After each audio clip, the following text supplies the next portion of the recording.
Good morning, all the respected IIPians who are present for today's CME on Vaccinology, a module given by Central IIP. I welcome all the dignitaries, speakers, especially Dr. Kashi sir, who have come from all the way from Bangalore. He is the senior most faculty. He is the master trainer for today's Vaccinology CME. Next, I welcome Dr. Ganesh Kulkarni sir. He has come from Aurangabad. He is known for his talk to the Solapur. Everybody knows his accent and style and loves him from all the people from Solapur. Next speaker, our Dr. Hemant Sate sir, own vaccinologist from Solapur. And I will be speaking on AEFI. So I welcome all the speakers and delegates. To start with, I will request Dr. Sri Ganesh sir to come forward and present his views on lab schedules. I introduce Dr. Ganesh sir. He is a director and chief consultant pediatric intensivist at Sanjeevani Children's Hospital, Aurangabad since 2000.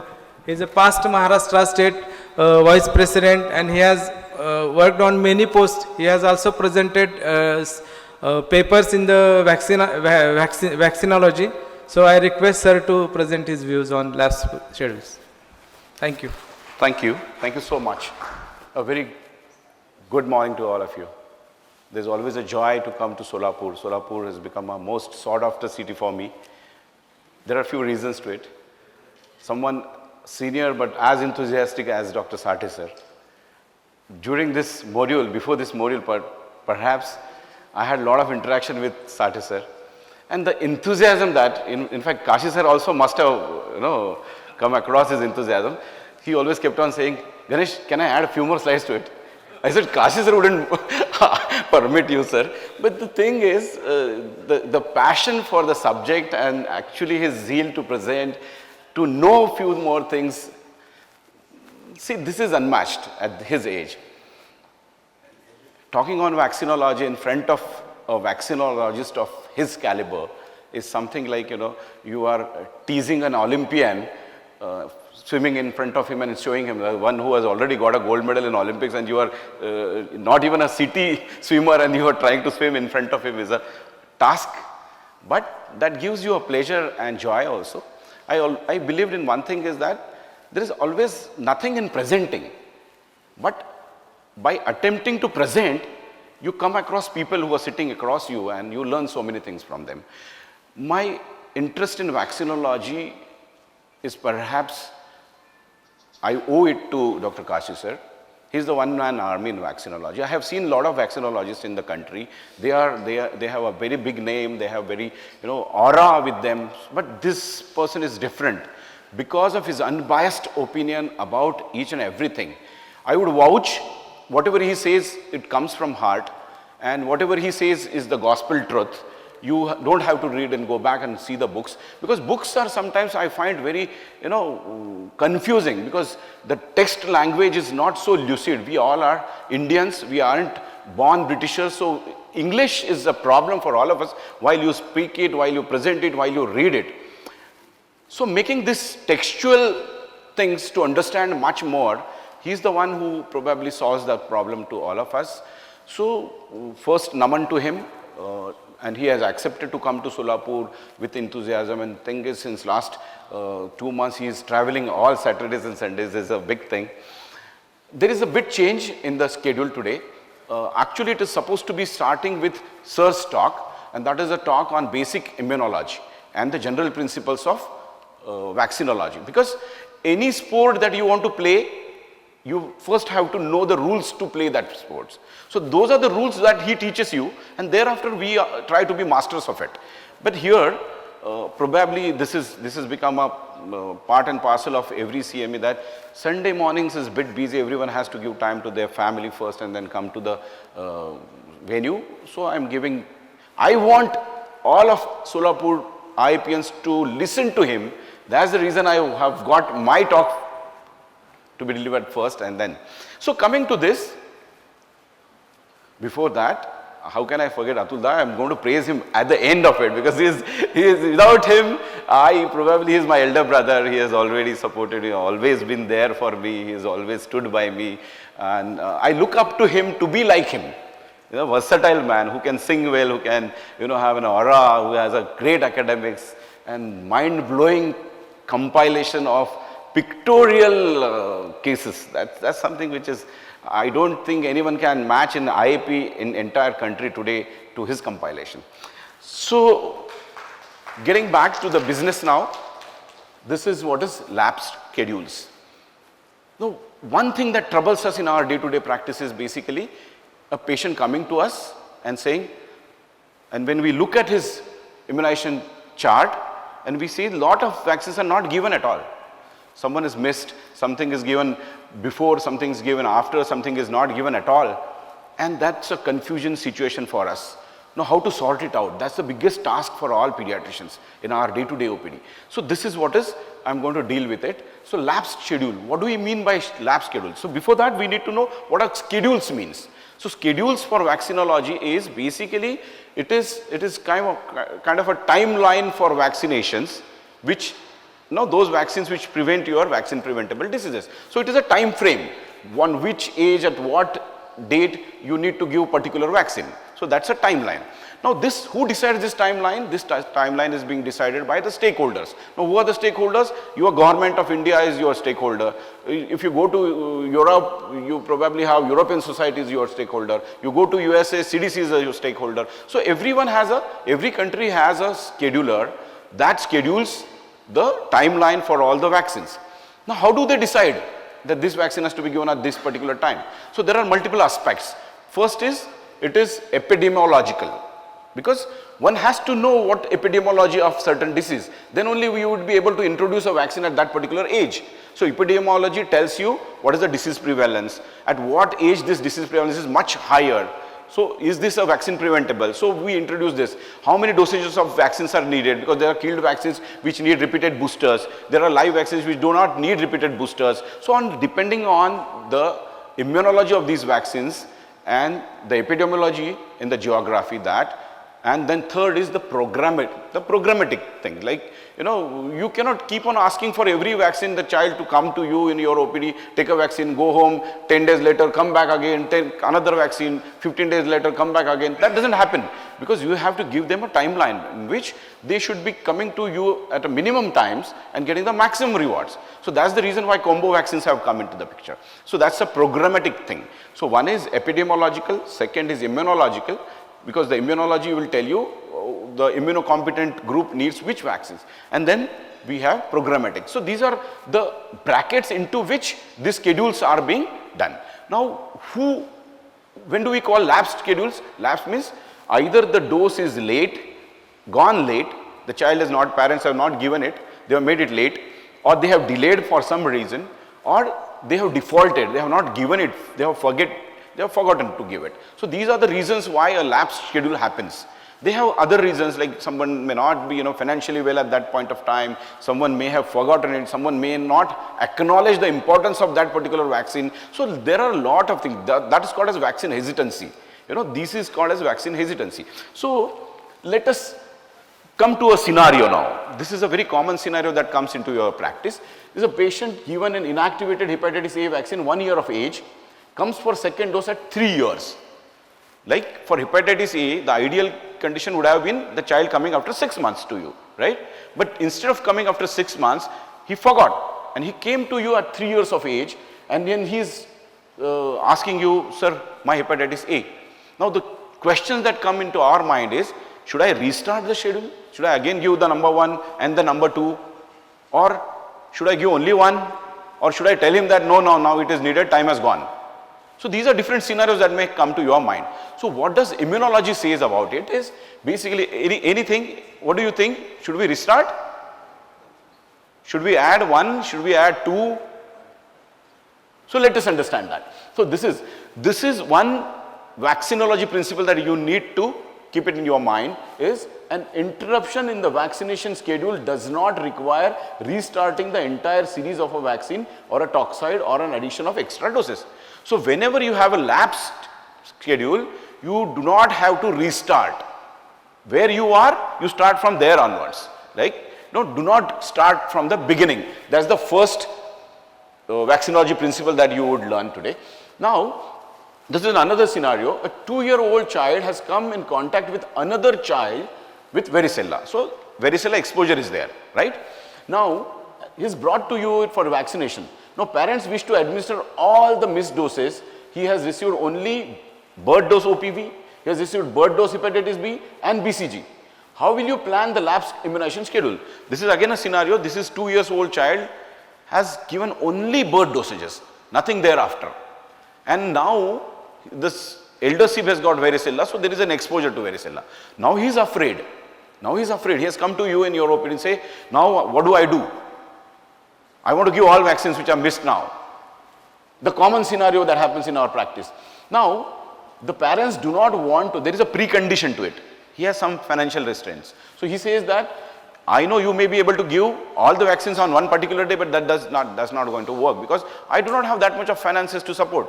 So the condition is the parents do not want to administer more than 2 injectable vaccines on a single day and not more frequent than twice a month. So I cannot come more than 2 times in a month. Neither I can give third dose, I can give only 2 dosages at a time. Now you have to plan. You have to plan. How do we go about it? There has to be some principles. There has to be some way you sort this problem out. So let us try to see now. So what are you going to do? First, take his immunization schedule, whatever vaccines he has received by then. So you put it down. These vaccines he has received.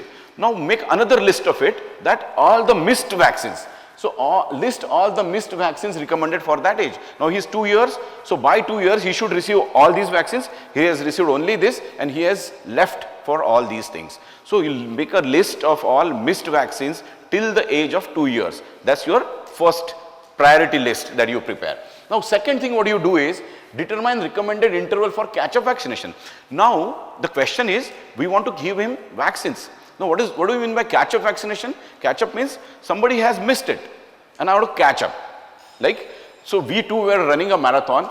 He has gone 5 kilometers further to me and I have to catch him up. So either he has to slow down or I have to run faster. Similar thing happens here. So catch-up is taking him, bringing that child to 2 years age for the 2 years age vaccination, right? So that is catch-up vaccination. So for catching up, we need to have some principles. You cannot just catch up, you know. So catch-up vaccination schedule is different than your regular vaccination schedule. More often it is an accelerated schedule because we want to bring that child to that particular age. So there is a principle for different vaccine, there is a different principle or different scheduling for catch-up vaccination. So we need to know that catch-up vaccination schedule. Now third thing is prioritize the vaccines. Now we have got list of vaccines, catch-up vaccines, right? Now out of those vaccines, which one to be given first and which one to be given later? That we also need to decide because suppose epidemic is going on for measles, I have 2-3 different vaccines to be given. One is measles, MMR is to be given, one DPT is given to be given, then I have a hepatitis A also to be given. But this time there is an epidemic of measles going on. Which one I would prioritize? I would prioritize a measles vaccine. So this is what is prioritization. Prioritization is which vaccine is more important for that particular age. So you prioritize that. Then review the interval between doses of same vaccine and interval between different vaccines. Like suppose I have to give 2 DPT vaccines. So I would place, these are 2 killed vaccines, I would place 4 weeks gap between these 2. Same vaccine, same killed vaccine, inactivated vaccine, a difference of duration of 4 weeks interval is mandatory.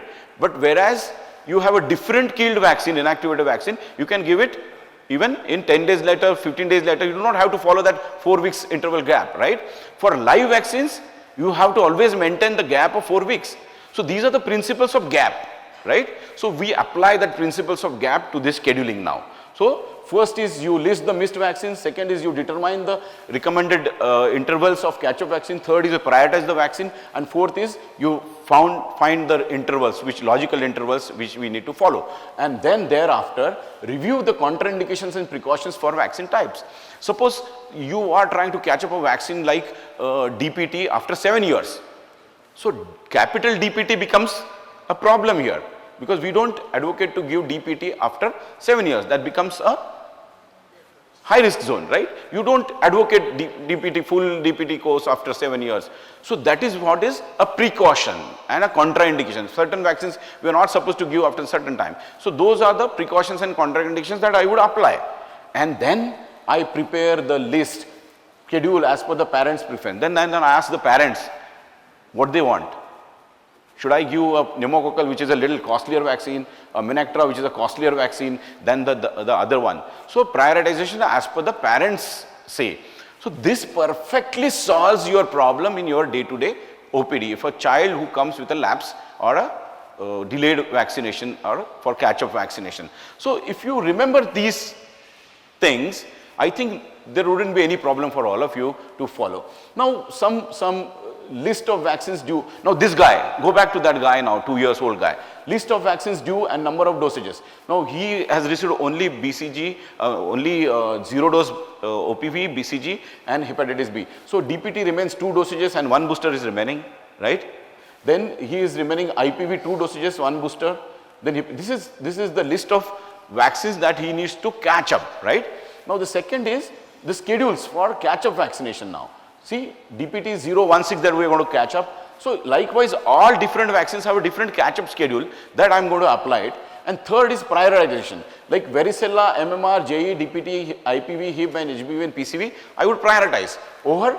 Second is TCV, influenza and hepatitis A. Third, so this is what, as per this tool, I would come to a list of vaccines that I need to give it to that patient. The planned schedule will depend upon the need for immediate protection. Suppose now in this case, there was exposure to varicella. So there is going to be always a post exposure prophylaxis. So I would put varicella as a priority, right?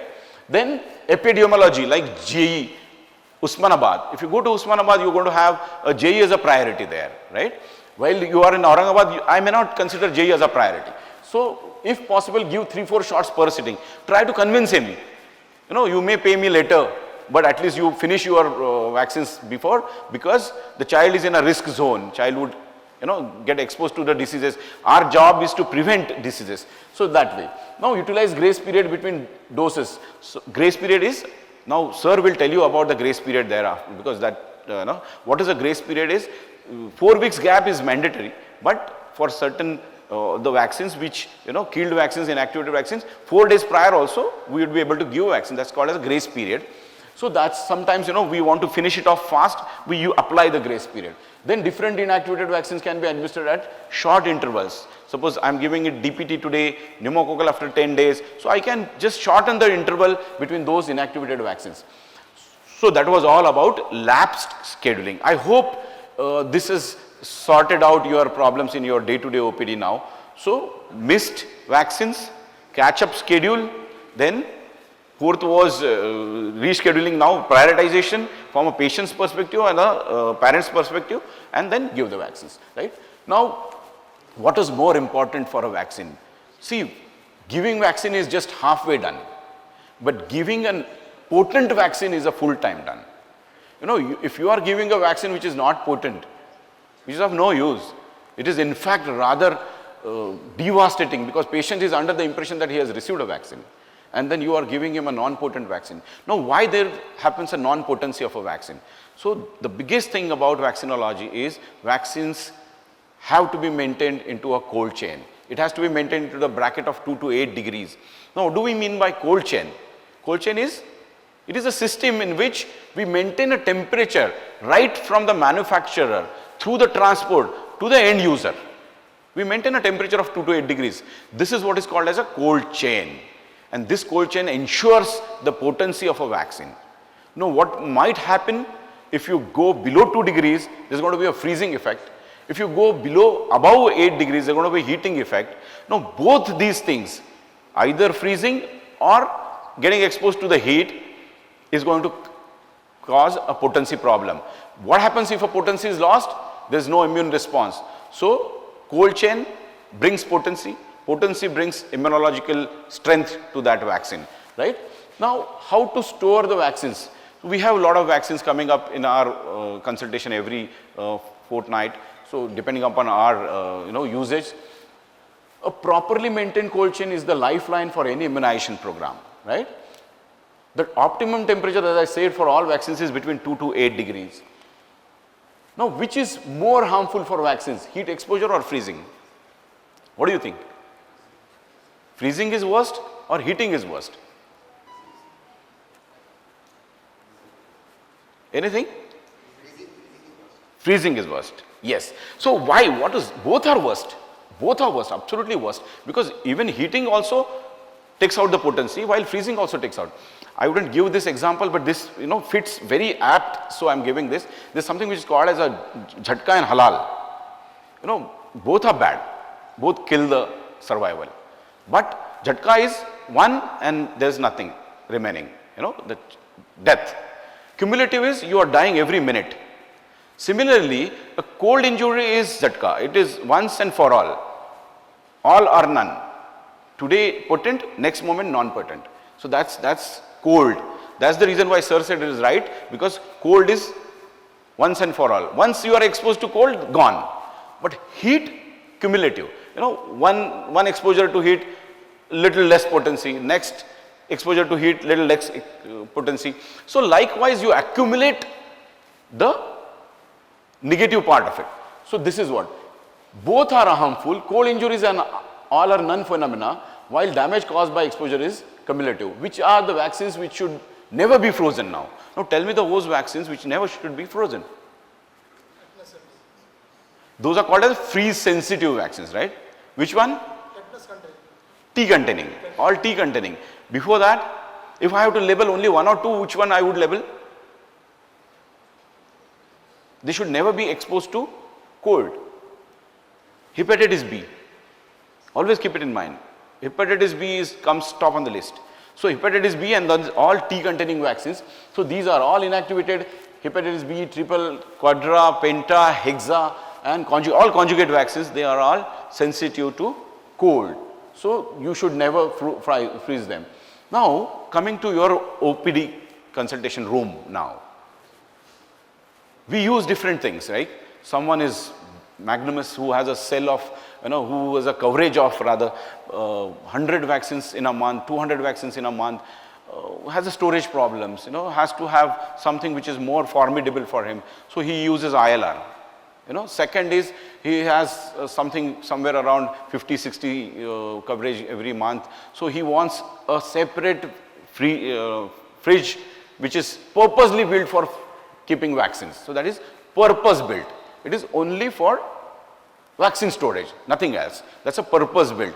And third is the beginner like me, just beginning to practice now. So I have a small storage capacity and I have a uptake of almost 10, 15 vaccines in a month. So I would go for a domestic one. So which is the best? This is storage capacity wise. Now functioning wise, which is the best? Which do you think is the best out of among us, all of them? Purpose built, because it is purpose to. But having said that, ILR is said to be the most formidable, most better way of storing vaccines. Why I am going to tell you about that. But if you ask me hierarchy wise, ILR comes top on the list, purpose built comes second on the list, third comes your domestic fridge. But what is being most rampantly used is the upside down. You always use domestic very often, sometimes purpose, and never ever or very few times you use ILR. Now this is what? Now why is the domestic refrigerator not very suitable for storage of vaccines? Now when we use it, and despite that we say that it is not so useful, what do you think, what are the limitations? Why do we say that domestic is not that choice here, but I am doing it because I have no other choice? Why? Temperature variations. Temperature variations, right? Second, failure of electricity, very true. Third, stuffing. Apne mind mein na domestic fridge is always for household things. So we always try to stuff cold drinks, other things, So it is your way of keeping things. So that's domestic is in our mindset is like for domestic purpose, yeah. Vaccines are foreigners, but cold drink is inherent. So that is the problem with it. So that is where, but thing is, domestic refrigerator is meant to give you a coverage -15 to +15. The range is wide and we don't want that. We don't want that. We want very specific 2 to 8 degrees. Now what happens is only 2 shelves, the middle and the upper shelf, the top shelf and the middle shelf. Those are the only 2 shelves where 2 to 8 degree bracket is maintained. So you have a freezer compartment, you have a chiller compartment, you have a vegetable compartment and the lower compartment, all of them probably are not maintaining your 2 to 8 degrees. So actual part which is of interest to us is only top and middle shelf. But we stuff it throughout it.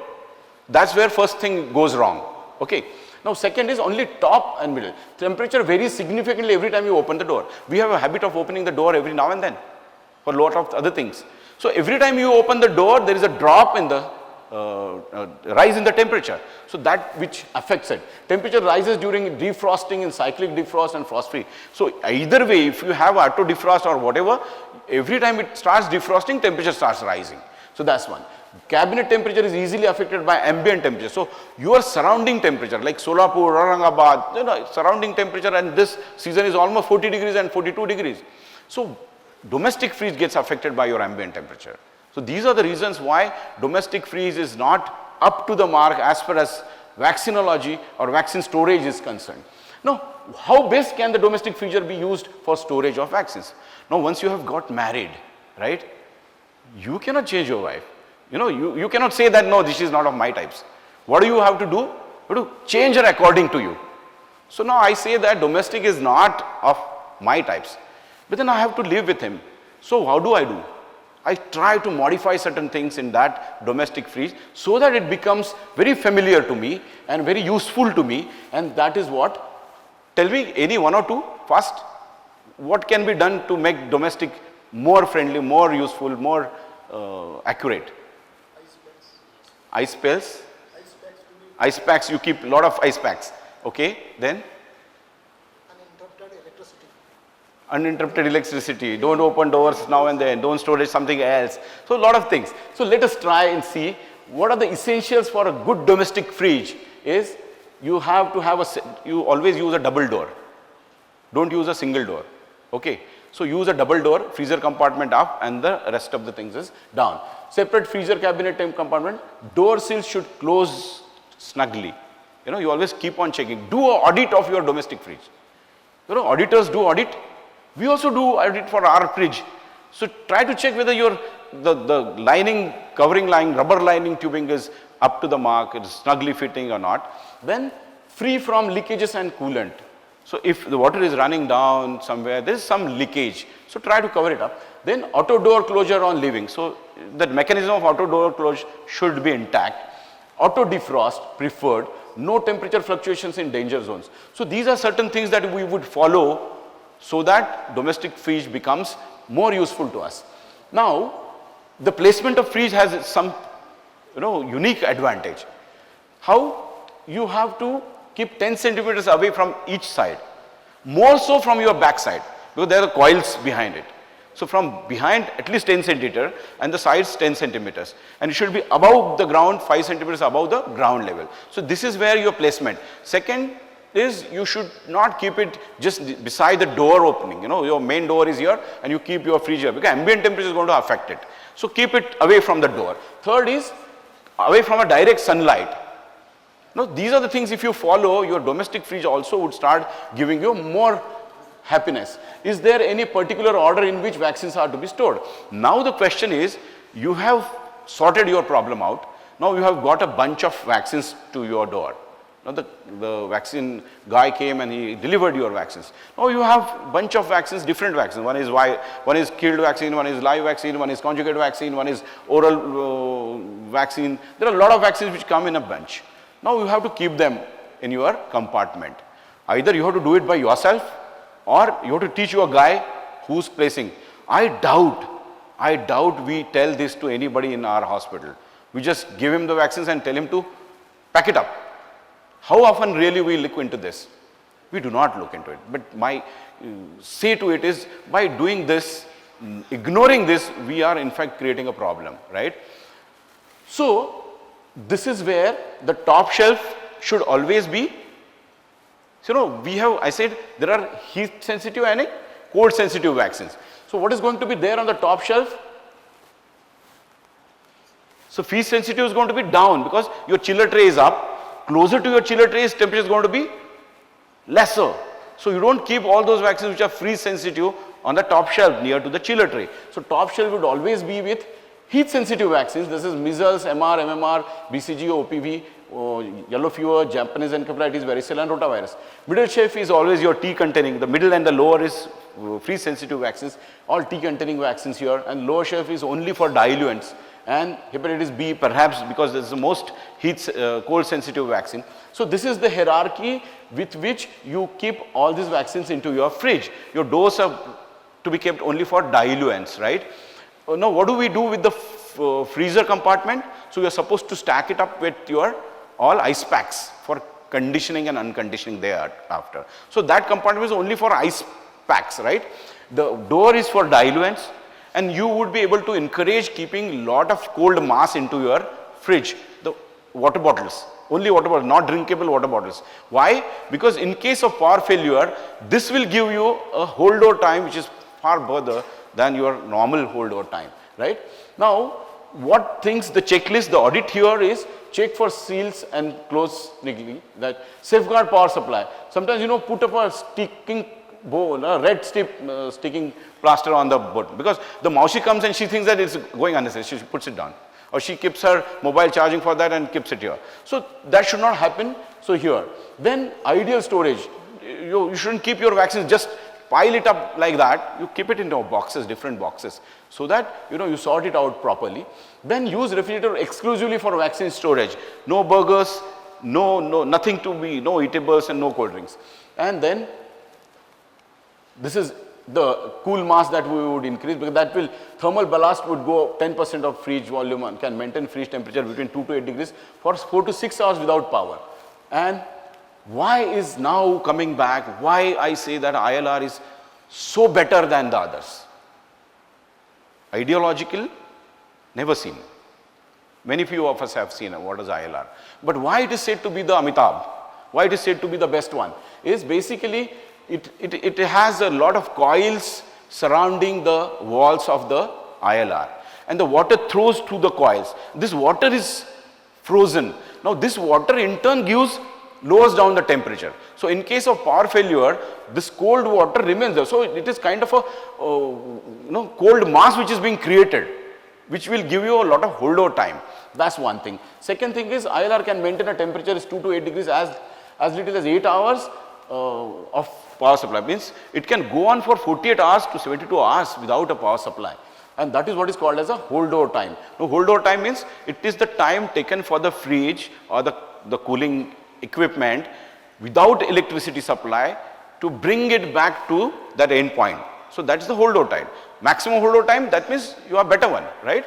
So ILR has a top opening lid, and it has a top opening. So it is always, opening is this way is very easy. You keep on opening, but lifting is a bit problem. So that is again an advantage here. The bottom of the ILR is the coldest. Now here there is an exact reverse.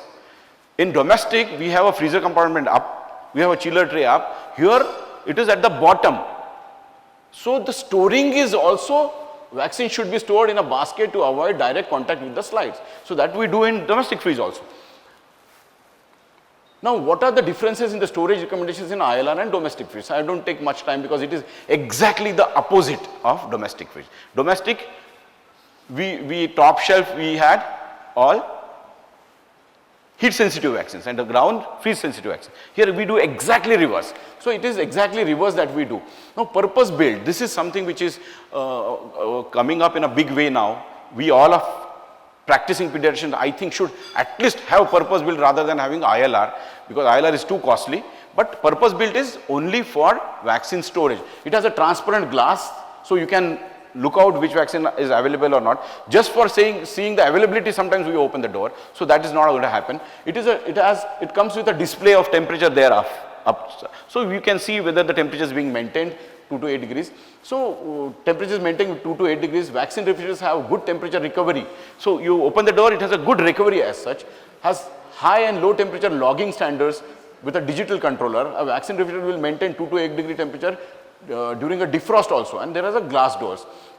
How should the cold chain equipment temperature be monitored? Now, there has to be some methodology to monitor whether you are keeping your vaccines in 2 to 8 degrees. So there are some things like, we have thermometers. We often use in our clinical practice to check the temperature. We use a mercury thermometer.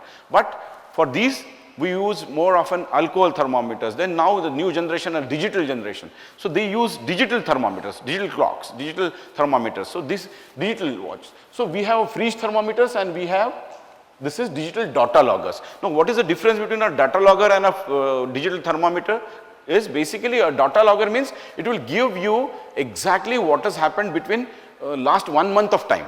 It is like HbA1c and a sugar. You do a sugar, it's a spot test. You do HbA1c, you know 3 months what is happening. Similarly, a data logger tells you what has happened 1 month before, what has happened 2 months before for your temperature variations. So that is where. Now, how often should we? One of my friends' guy had an OCD. Every now and then he used to just open the door and see, thanda hai kya? But ideally, how often we should really monitor your temperature? Once daily? Twice daily? Thrice daily? Once in a week? Twice in a week? I thought as often as possible you would say, enthusiast in vaccines. So, but that's not possible practically. That would be called an OCD. So this is twice in a daily. So twice in a daily, at least you should. How? We have a chart. You download it on Google, you have a chart, you put it, paste it on the fridge door, and every day you start, taking temperature twice a day. So that solves the problem. Now, I have just brought a new fridge or ILR. Can I plug it on, set temperature to 5 degrees and store my vaccines right away? I remember my first clinic day was my birthday, and my wife gave me a fridge as a gift. And enthusiastically I put all my vaccines into it. Now then I realized that that was wrong. Why? Because how much time it takes for you to wait?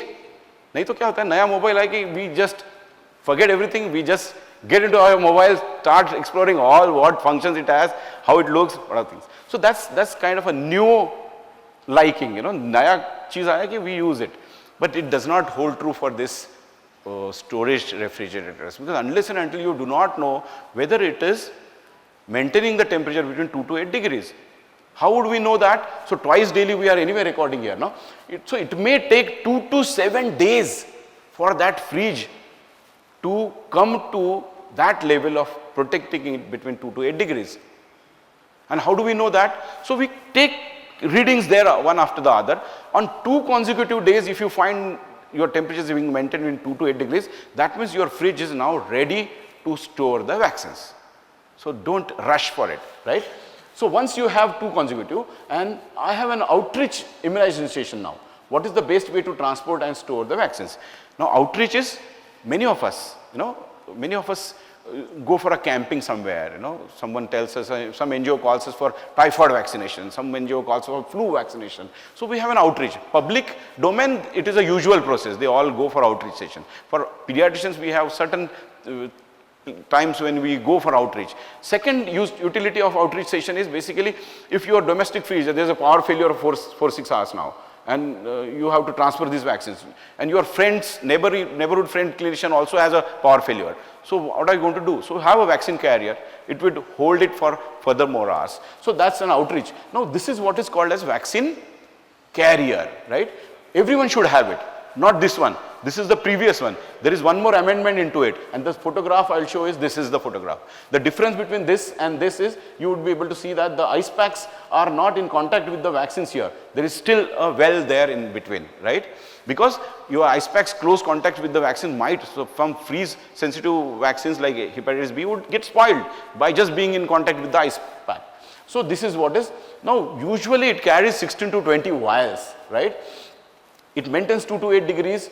The ice packs have to be conditioned ice packs. They are not just kept in the fridge, freezer, taken it out and kept into that. That is not going to happen, right? We have to condition those ice packs. Now close the lid of the carrier tightly, monitor temperature, vaccine should not be in a direct contact with the ice packs. So all of them. Now what is sweating of ice packs? Which I used to get when I used to start talking in initial days. So what is that sweating? So this is what it's actually called as conditioning of ice packs. Like, you have kept the ice packs into the freezer, taken it out. You don't keep it like that because it is frozen. No, we need to condition it because frozen is always below 0 degree. No, we have to bring it up between 2 to 8 degrees. How do we do that? You keep these frozen ice packs on a table like this. Let it be there, and then sometimes you see that ambient temperature started working on it, and there is a sweating that is happening. That means the temperature is rising now. Till what time you should stop and the condition should be over is till the time you start shaking it and you see the water noise is coming out. That is what it is, 2 to 8 degrees. Okay, so that is what is conditioning, and that is what is sweating. So what is this now? There is something new. This is, you see the foam pad. This is what is foam pad. Why it has been used? So we have a lid already, but every time you open the lid, you expose all the vaccines to the external ambient temperature. So this is somewhat second lid kind of a thing, foam, where you have a slits in the foam. You open the slit, take the vaccine, multi-dose vial, inject, keep it in that, so other vaccines are not disturbed. So this is an added advantage which is called as a foam pad. Okay. So this is, now these are the vaccine heat sensitive as per WHO classification. This is the most sensitive, VVM2, then VVM30, the most stable and the most labile. So this is where group A is OPV Rotavac, most sensitive, and this is as per the heat sensitivity now. The second is influenza VZV, and accordingly that I have told you before. Now what are the different categories? VVM30 is said to be more stable because VVM is vaccine vial monitor, right? Now what does VVM30 means? Most stable, like it takes almost 30 days to come to that end point if it is exposed to that, and VVM2 is least stable like OPV. So this is the difference between. Now we all know how to see whether this VVMs are used only for monitoring cold exposure. It is not. So VVM is cold exposure with time, within what time cold exposures happen. So that is VVMs. We have freeze watches, freeze tags, other things also, but those are for heat effect, and this is what the change in the color would tell you that this is gone. Now does the position of VVM on the vaccine vial or ampule have any importance? So these VVMs are applied, somewhere it is applied on the vial, on the presentation of vial, somewhere on the cap, somewhere on the ampule top. So the placement, does that have any kind of a meaning? Yes, it has. Because see, if the VVM is on the ampule, so it is once to be used. It cannot be used multiple times. So if the VVM is on the label, that means it's a multi-usable vial. So if it is on the cork, that means you use it once and throw it. Okay. So this is where the importance of this thing. There is an announcement that there will be no power supply between 10 AM to 4 PM. How will you maintain the cold chain? So how much is the gap? 6 hours. Now this announcement has come. Now MSCB started sending messages, right? So morning only we know that there is not going to be electricity for 6 hours. What do we do? Rush with my domestic freeze refrigerator vials to somewhere else? Well, 6 years is a hold over time for my domestic, so I am not going to do anything for that. But I would take more precaution. I don't open the doors because 6 hours ka kab 12 ghante mein badal jayega, no one really knows. So I have to prepare it. Don't open the door quite often, let it be there. But simultaneously I prepare myself for an eventuality. Like suppose 6 hours or 10 hours honar asel, so then I probably will arrange something like a vaccine carrier. I'll phone a friend, tell him that you have a power supply, so keep some place in your fridge for myself.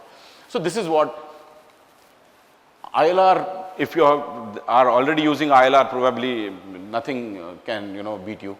So this is what, and that is what all about vaccines, storage, cold chain, lab scheduling. Now I think I have set the entire environment for somebody like him to listen to the basic immunology, and I know, I am very sure you are going to enjoy this talk so much. I have enjoyed personally, and I often, I see with Dr. Kashi sir's name, and I come to listen to only this talk. I always believe in informal kind of introduction, Reading his slide out probably will undermine his achievements and his stature that he is for us today. Informally, it is a very close association, heart to heart. It is not only with me, it is with all of you. He is the person, believe me, he is going to solve all your vaccinology queries in life. So not only for today, hereafter, anytime in your life, if you have any query about vaccinology, just he is a dial away. You call him, and I have always believed that you call him and he will pick up your call in the middle of the night and will answer your query in the way that you wanted the answer for it. That is perhaps the biggest introduction for him. We are fortunate to have such people in our IAP who's selflessly coming to us, teaching us. It is a different era. We need to go to the teachers and learn. Here teacher is coming in our premises and trying to teach us. So why not to grab this opportunity? Over to him. Thank you, Dr. Ganesh. I would like to emphasize this is an interactive session. You have to talk as much as I talk. Otherwise, it's going to fall flat. So, if I don't get answers, I'm going to pick up persons and say you answer. Okay? So, I want a lot of interaction. The second thing is regarding this cold chain. I see some very youngsters there, but I'm sure majority of you all are having your pediatric practices. How many are using an ILR in your practice? All are using a domestic fridge? Almost all? How regular is your electricity supply in Solapur? Are you assured 24 hours, 365 days, or do you have power outages? Power outages. I think the main purpose of the first talk will be served if everyone changes over to an ILR. A domestic fridge is meant for storing fruits and vegetables and milk and curds. It's not for vaccines. However well you take care of your domestic fridge, it is not sufficient for vaccines. ILR, the only disadvantage is bulky. You can always take a smaller one. You can even keep a small ILR, a small fridge. Your day's supply you keep in the fridge, shift it back to the ILR. Okay? That is one very important thing. The second disadvantage is the cost. How much does it cost? You have models for as less as 65-70. If you go for a bigger models, it costs you 1.2 lakhs. I'm sure everyone drives a car here, owns a car. How much does a car cost? The cheapest car is 5 lakhs. As a pediatrician who's at least 1/3 to half of his income comes from vaccines, I think everyone should have an ILR. And I think that is the most important message that I want to convey from the first part. So now, let's go to the second part. Why do you want to immunize a child? Why do you want to immunize?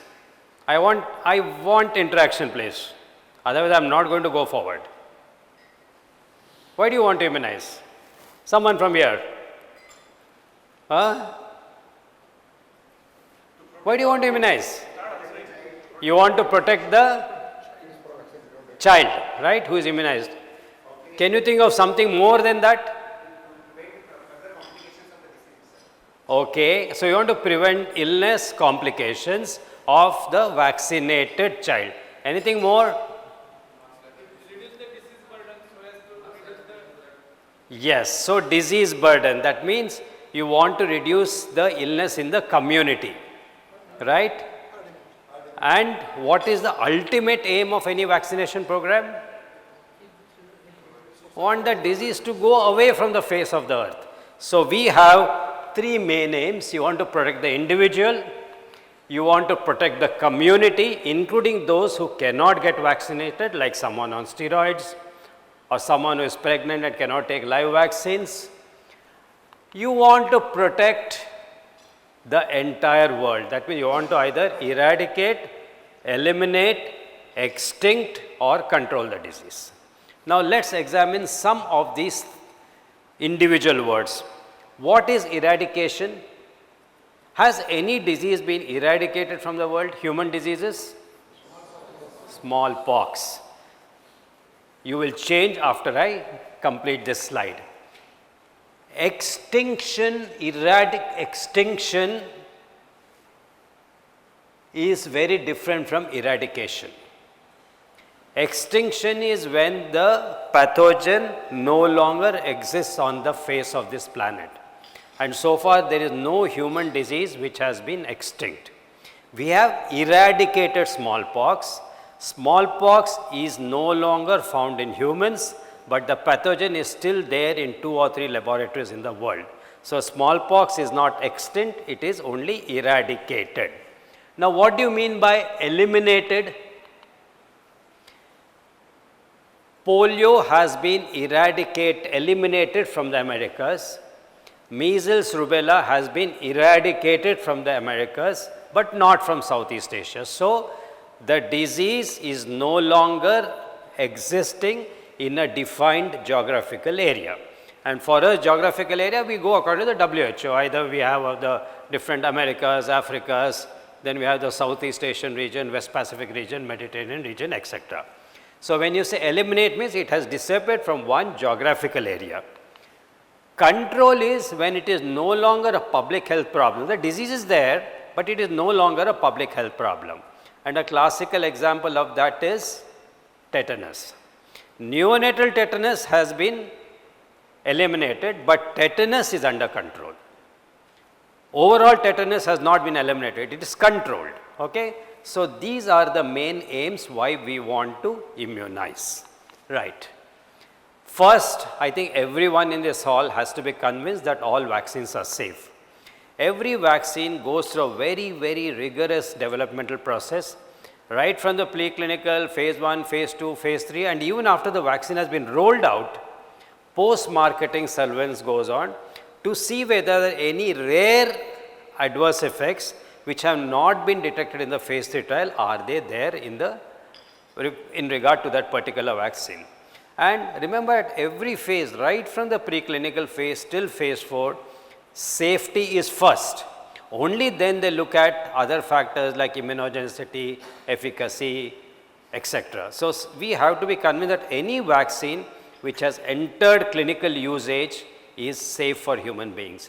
That's not to say that every vaccine is 100% safe, but if you look at the benefit risk ratio, it is far, far, far in favor of benefit rather than the minuscule risk. So all vaccines are safe.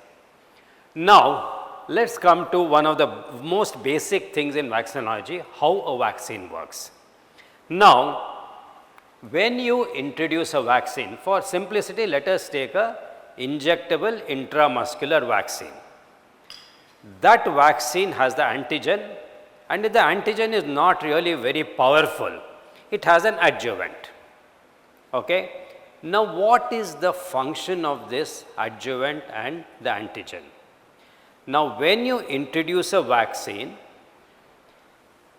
what is contained in the vaccine has to be recognized by the body as a danger signal. If you give an inert object, it is not going to be recognized as a danger signal. Okay? Now how does this recognition occur?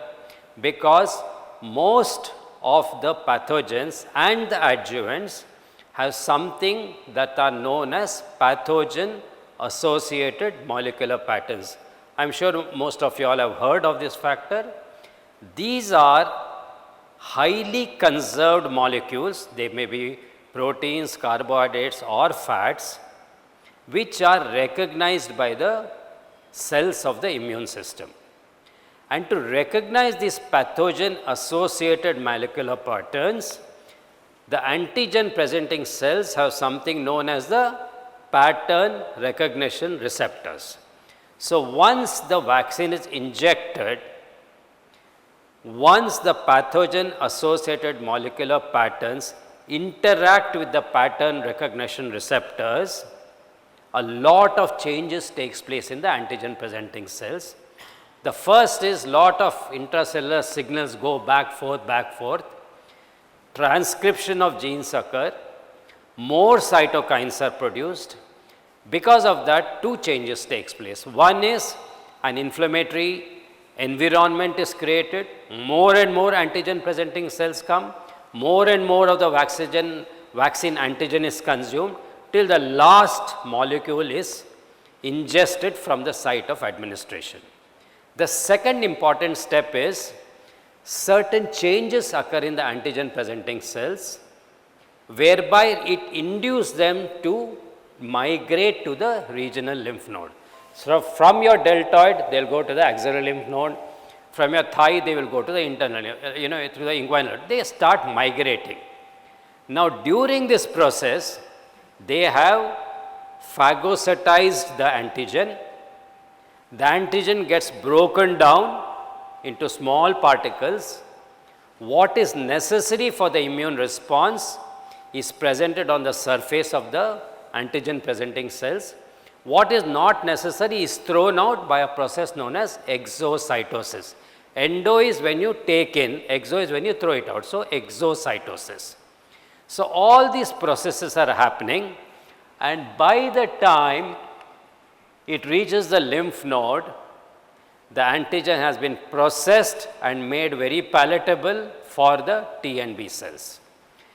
In the lymph nodes, the presentation to the T and B cells occur.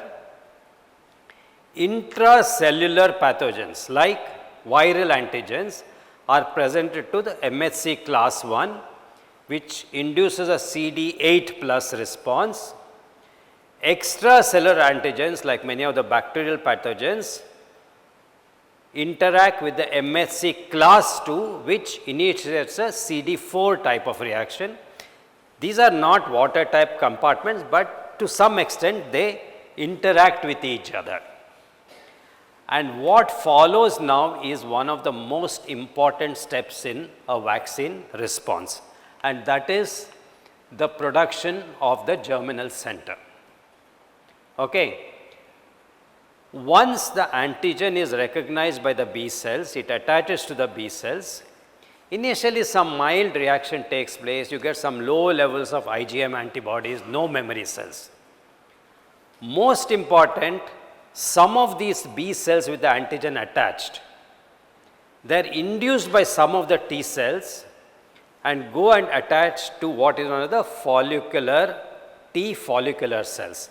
And when they combine with each other, they form the germinal center reaction. What is the importance of the germinal center reaction? Three very important things. The first is clonal proliferation. From one single B cell, you get millions of B cells. So, you can just look at the magnitude of the immune reaction. So, clonal proliferation. The second is known as a class switch. What is class switch? I told you the initial response is IgM. IgM is a very weak antibody. We do not want IgM. They convert to an IgG type. IgG type are very highly effective neutralizing antibodies. So, class switch from IgM to IgG.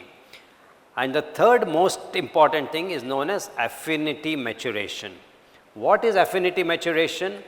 Only those B cells which have the maximum attachment potential to that particular antigen survive.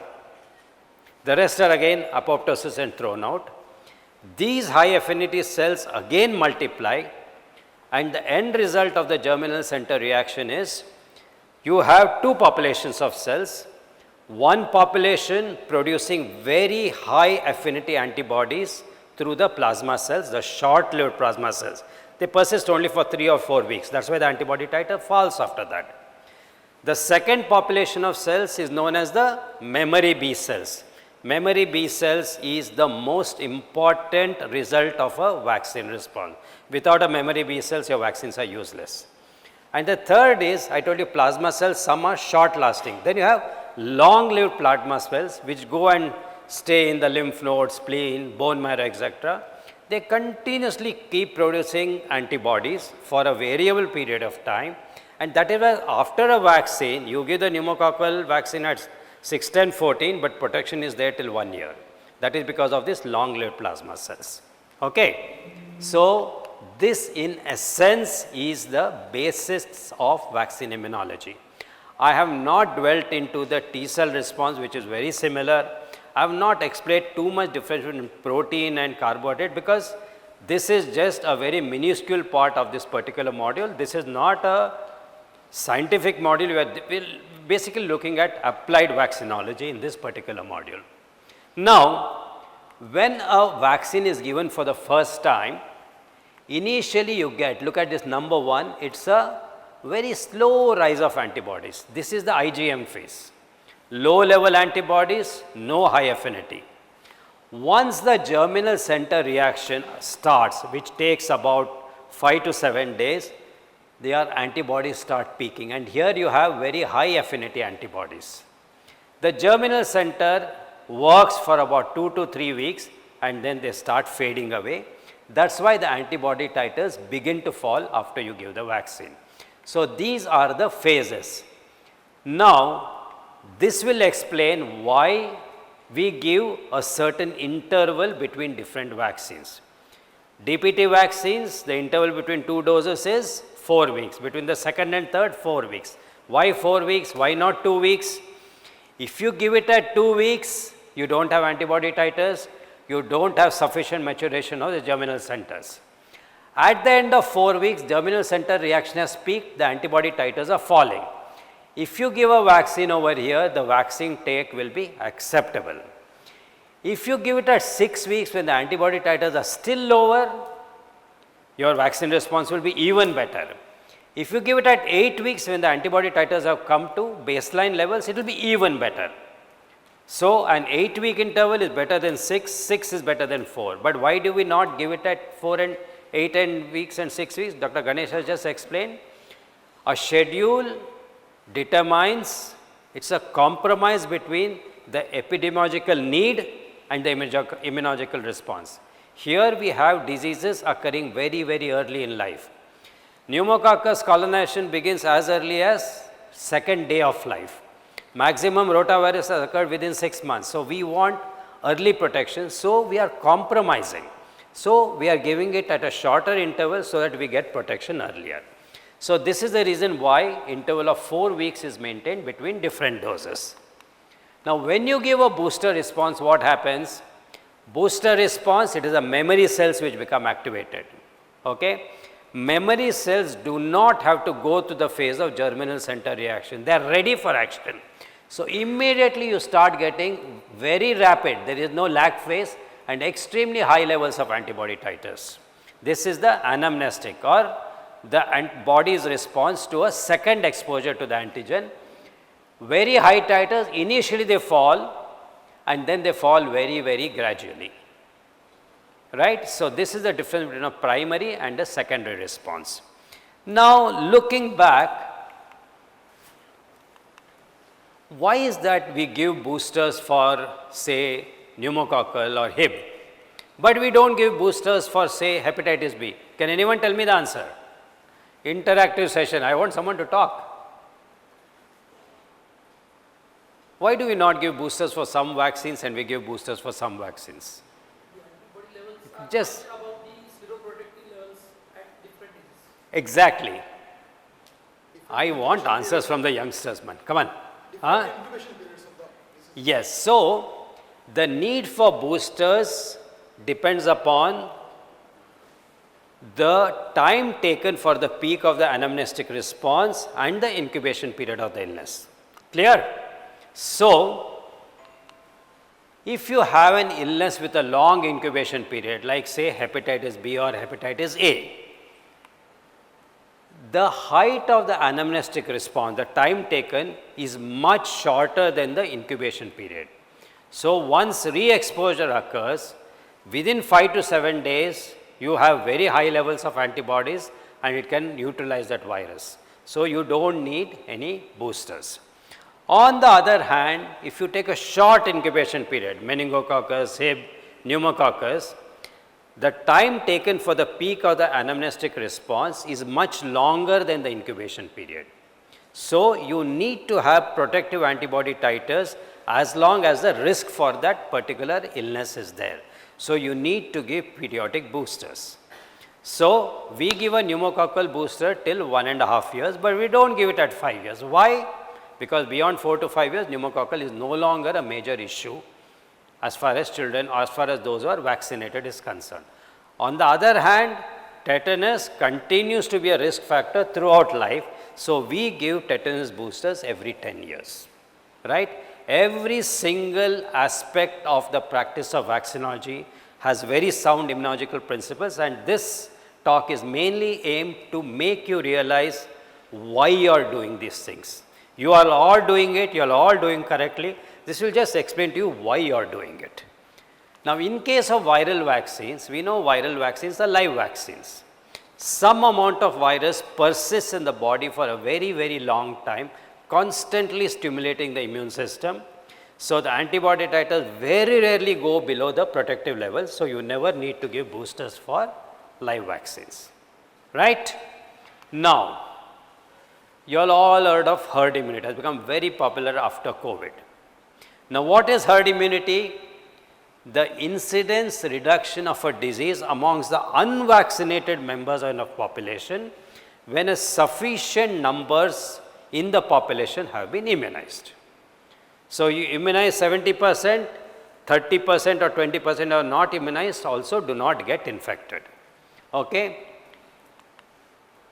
Now, when most people get vaccinated, the disease can spread fast. When some get vaccinated, it spreads a little slower. But when everyone gets vaccinated, the infected person is surrounded by a wall of protected persons. It cannot go and infect someone who is far away. Okay? So, the unvaccinated, the person who is on steroids, the person who has undergone a bone marrow transplant, in spite of not receiving the vaccine, he does not get infected. So, the aim is of vaccination is not only to protect the individual, but you want to reduce the disease in the community by an herd effect. Okay? Now, herd effect also has certain limitations. Herd effect can be induced only for those illnesses which do not have an extra human reservoir. So, you cannot have herd effect for herd immunity for rabies or Japanese encephalitis, but you can have herd immunity for pertussis and measles. Okay? You can have herd immunity for COVID, but not for diseases which have extra human hosts. Okay? There is a certain percentage of the population who have to be immunized to create that herd immunity. And this threshold, herd immunity threshold, depends upon the reproductive capacity of the particular pathogen, or what is known as the R naught. R naught is the number of individuals infected by an index case in a population totally susceptible to that particular illness. Okay?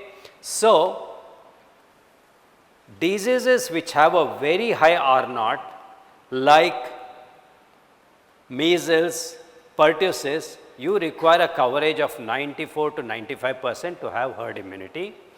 Whereas illnesses like smallpox or even polio, which have a rather smaller number of smaller R0, you don't have to immunize such a large percentage. Even at 70-80% you can acquire herd immunity. So, this is something about herd immunity. Now, this was the theoretical part. Now is certain questions I am going to ask. Just verbally yes or no answers, that's all. No explanations will be asked. Now, is a written consent necessary before vaccination? Yes? Everyone says yes. What about? Yes, but not practical. Implied consent also. Implied. Yes, Dr. Sate has brought out the correct word. It is implied consent. Okay. When a patient brings the child to you, please give me this vaccine, it is implied consent. You don't have a written consent.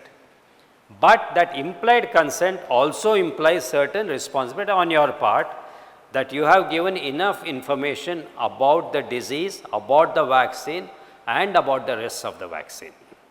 Only then does that implied consent become valid. Valid, ethically, morally valid, not legally valid. I mean, there is no question of legality as far as implied consent is concerned. Now, it's very difficult to explain so many things out of every vaccine. So, IAP has brought out this very nice question and answers for parents in 2020, where every vaccine is discussed in very simple, easily understandable language. This is available on the IAP website. Download it, send it to your patients a day or two before the vaccination so that he knows what vaccines, what are the risks, etc. So, this is the first question. You have 10 patients lined up for vaccination. We all know our hands should be clean. Are you going to sanitize your hand before every patient encounter, or first encounter is enough? Every? How many say every? Raise your hands. Wait a minute. 1, 2, 3. How many say only once? Well, I think there are how much? About 50 people? Only 2 hands. Huh? Okay, one of you all. The answer is before every encounter. 10 patients, 10 times sanitize your hands. If your hands are visibly dirty the first time you enter the clinic, wash your hands with soap and water. In between, alcohol-based hand rub is sufficient. But sanitize before everything. Gloves are not mandatory. You require it under 2 conditions. One is either the vaccinator has some injury on his hand, or the vaccinee has some condition which can be transmitted through blood and tissue fluids. HIV positive, HCV positive, HBV positive, any of these. So, only 2 conditions with gloves. Otherwise, gloves are not necessary, strictly speaking. A 6-week-old baby, he is going to cry the moment he sees you.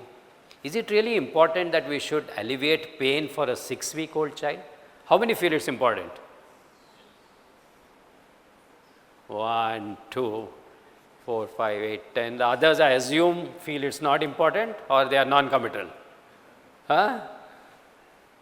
Some vaccines are very painful, like triple antigen. Some vaccines are very painful, like Yes, sir. So we should give paracetamol during the procedure. Yes, sir, we'll come to that. So, the first thing is, I think alleviating of pain is important even for a 6-week-old infant. How many of you all know this term trypanophobia? Anyone knows the meaning of this word? Trypanophobia is the fear of medical procedures. Okay? And that's one of the reasons why so many people did not take COVID vaccine, because they were scared of injections. And psychological studies in these trypanophobics have shown that the origin lies in unpleasant encounters with the medical profession very early in life. Okay? So, it is important to alleviate pain. Simple things, breastfeeding during the vaccination procedure, most effective but may not be very socially acceptable. Some sweet sugar solution 5-10 minutes before the procedure, definitely shown to reduce the pain, even for procedures like LPs also. Okay. Rapid injection, push the needle, push the contents, bring out. Don't aspirate, we will come to that a little later on. When using multiple vaccines, use the vaccine which is least painful. MMR and Tetrax and DPT containing vaccine, first give MMR and then give the DPT containing. And of course, distraction techniques, you sing in front, dance in front of the baby, tell the parents to dance, do anything, distract the mind and give the vaccine. Generally, it reduces the pain a lot. So, I think some simple things we should adopt to make the vaccination procedure a little less stressful, not only for the baby, but for the parents also. Okay. Next, should I aspirate before injecting the vaccine? Now, I think everyone has given vaccines. How many aspirate before injecting the vaccine? Everyone? How many do not aspirate? Fine. I think I am seeing more hands going up, and I think generally the answer is no. Why do you aspirate first? So, if your fear is you have hit a major blood vessel and you do not want the contents to go intravenously. Most of the places, deltoid, anterior thigh, there are no major blood vessels, there are no major nerves. So, there is no need to aspirate. Okay? Moreover, aspiration makes the injection procedure definitely more painful. So, aspiration is not necessary. But in case you have aspirated and some blood comes into the syringe, it makes that dose invalid. Why? It gets mixed with blood. Blood has a different pH. Blood has proteins which can bind to the vaccine antigen and rendering it inactive. Electrolyte composition is different. So, it becomes a totally different milieu. Remember, a vaccine is not just an antigen. It is an entire biological system which contains many things. So, if you aspirate and the blood occurs, take out the syringe and needle, throw it out, start afresh again. So, if you are giving Gardasil 9 or Prevener, disastrous consequences. Okay? So, do not aspirate before giving a vaccine. A child is mistakenly given the MMR vaccine IM. You know, you are giving the MMR vaccine and suddenly pushes his hand and your needle goes into the muscle. Is it a valid dose? How many say yes? How many say no? Well, the answer is it is a valid. I will explain next. While giving the hepatitis B vaccine, the child withdraws and only some vaccine has gone subcutaneously. Is it a valid dose? The answer is no, it is not a valid dose. Generally, any variation from the recommended route and site can result in an inadequate immune response. Route of administration is crucial for all inactivated vaccines, especially hepatitis B, HPV and rabies. If it has been given subcutaneous, you have to repeat the whole thing. Live attenuated like MMR, varicella, you do not have to repeat if given intramuscular. There are some inactivated vaccines where studies have shown them to be equally immunogenic if given subcutaneously. For example, hepatitis A, the inactivated hepatitis A, the injectable polio, the polysaccharide pneumococcal, they are all equally efficient even if you give it subcutaneous. So, you do not have to repeat. Now, why is this so? When you give a inactivated vaccine, suppose it contains X milligram of antigen, it remains X milligram, it goes to the regional lymph node, only one group of lymph nodes are involved. So, route of administration is very crucial. On the other hand, you give a live vaccine, X milligram of antigen may become 10x, 100x, 1000x. It goes all over the body. Almost every lymph node in the body gets activated. Your immune response gets multiplied 10 times, 100 times, 1000 times over. So, whether you give it intramuscular or subcutaneous, it is going to work. The third is intradermal. Now, dermis has the maximum number of antigen presenting cells. Next comes intramuscular and the third comes the subcutaneous tissue. So, intradermal is basically a cost saving procedure where you want to give much lower doses of the vaccine.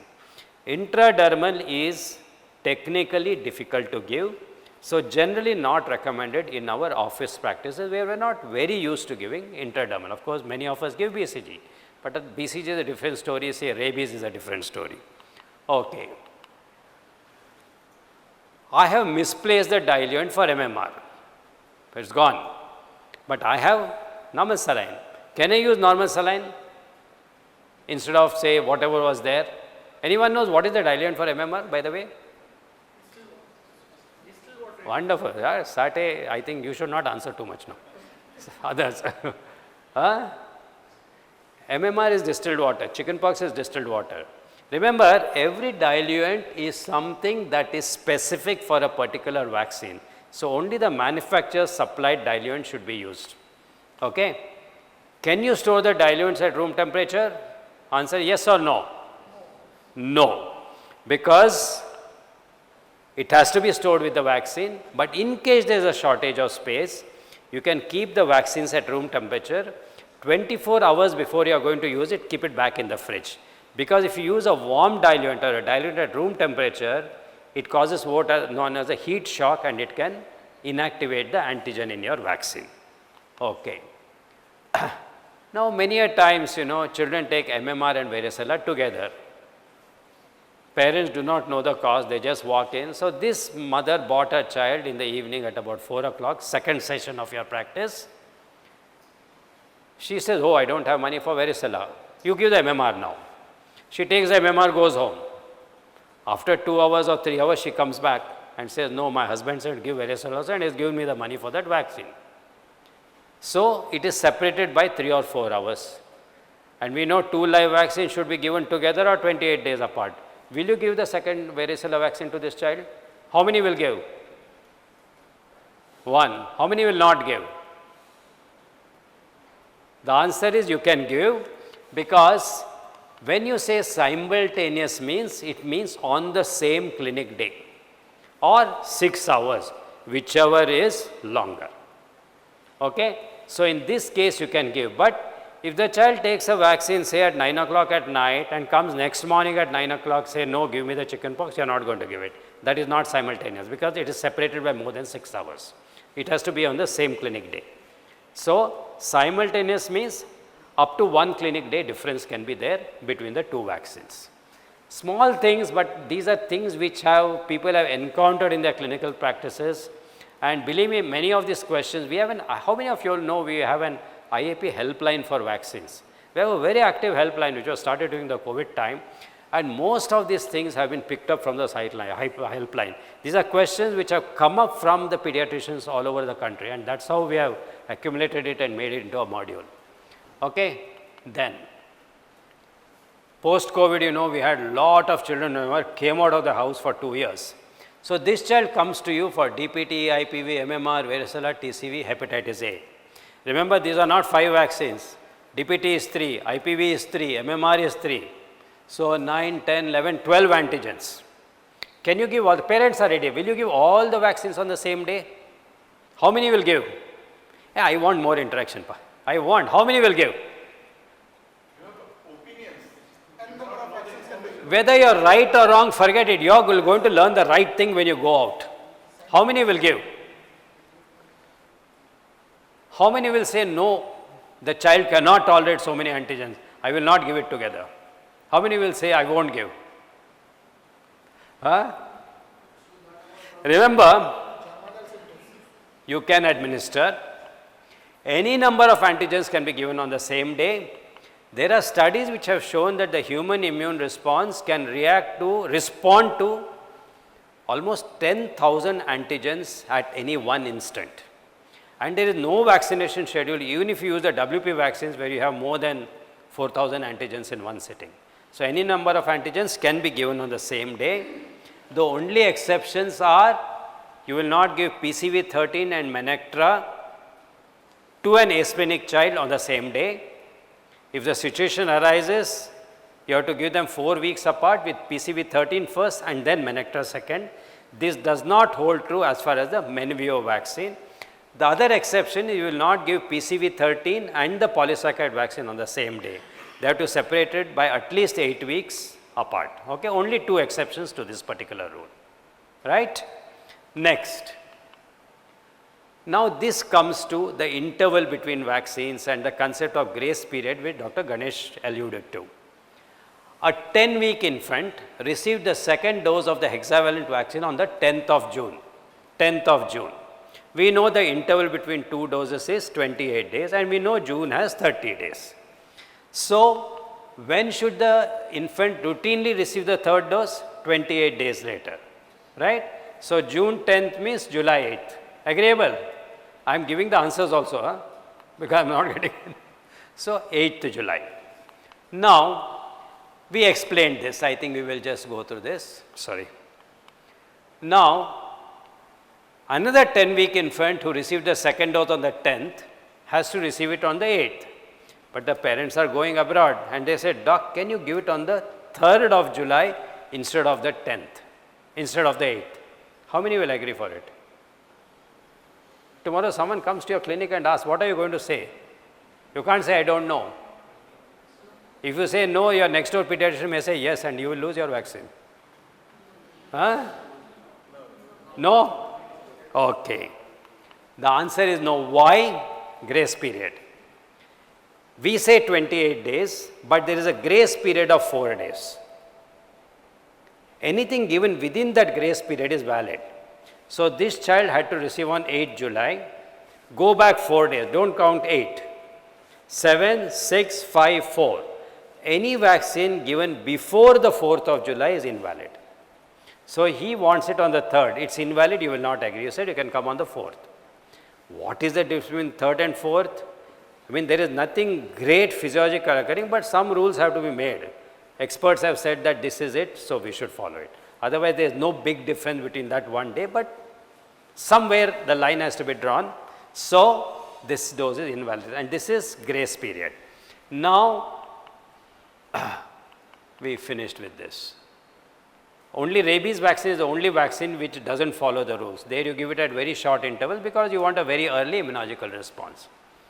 Now a child received, now we come to live vaccines. A child received the MMR vaccine on the 10th of August and is bought for the varicella vaccine on the 25th of August, that is after 2 weeks. Will you give the vaccine? No, yes? No. Why? 2 doses of live parenteral vaccines should be given on the same day or 28 days apart. Why this rule has been made? I told you before, when you give a live viral vaccine, all the lymph nodes in the body participate in the vaccine response. So there are none which are not responding. Now once a vaccine response occurs, many cytokines are produced which also inhibit the immune system, especially after 2 weeks. So if you give a second vaccine at that time, the inhibited cytokines will negate this vaccine. So you should not give it. Okay? So 2 vaccines, live parenteral, minimum gap is 4 weeks.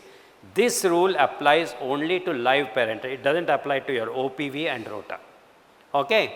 Now,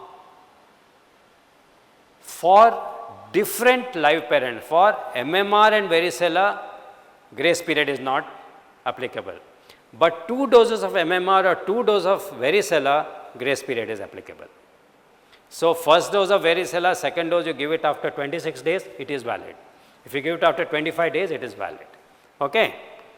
Third, now this is the probably a very important chart. 2 or more inactivated vaccines. Interval is of no importance. You can give it the same day, 2 days, 4 days, 10 days, 15 days apart, absolutely no problem. 1 inactivated and 1 live, hexavalent vaccine and say MMR. Interval is not important, but 2 live parenteral, the interval is important, same day or 4 weeks apart, right? Then, you know, hepatitis B, we give at birth, we give 3 doses, 6, 10, 14. Sometimes we give at 15 to 18 months also, we want to give a combination vaccine. So 4, 5, 6 doses of hepatitis B. Is it safe? The answer is yes. Generally, extra doses of most of the live vaccines are safe and inactivated except for 2 vaccines.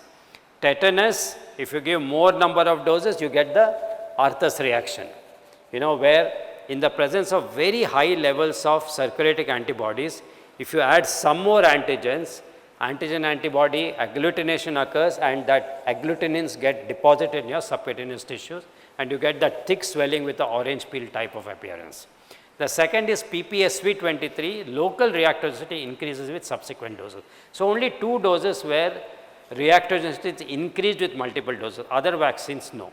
So in situations where you have to use a combination, which combination may not be indicated, you can still use it because it is found to be safe. It is important to give that necessary antigen. Okay, right, very common thing.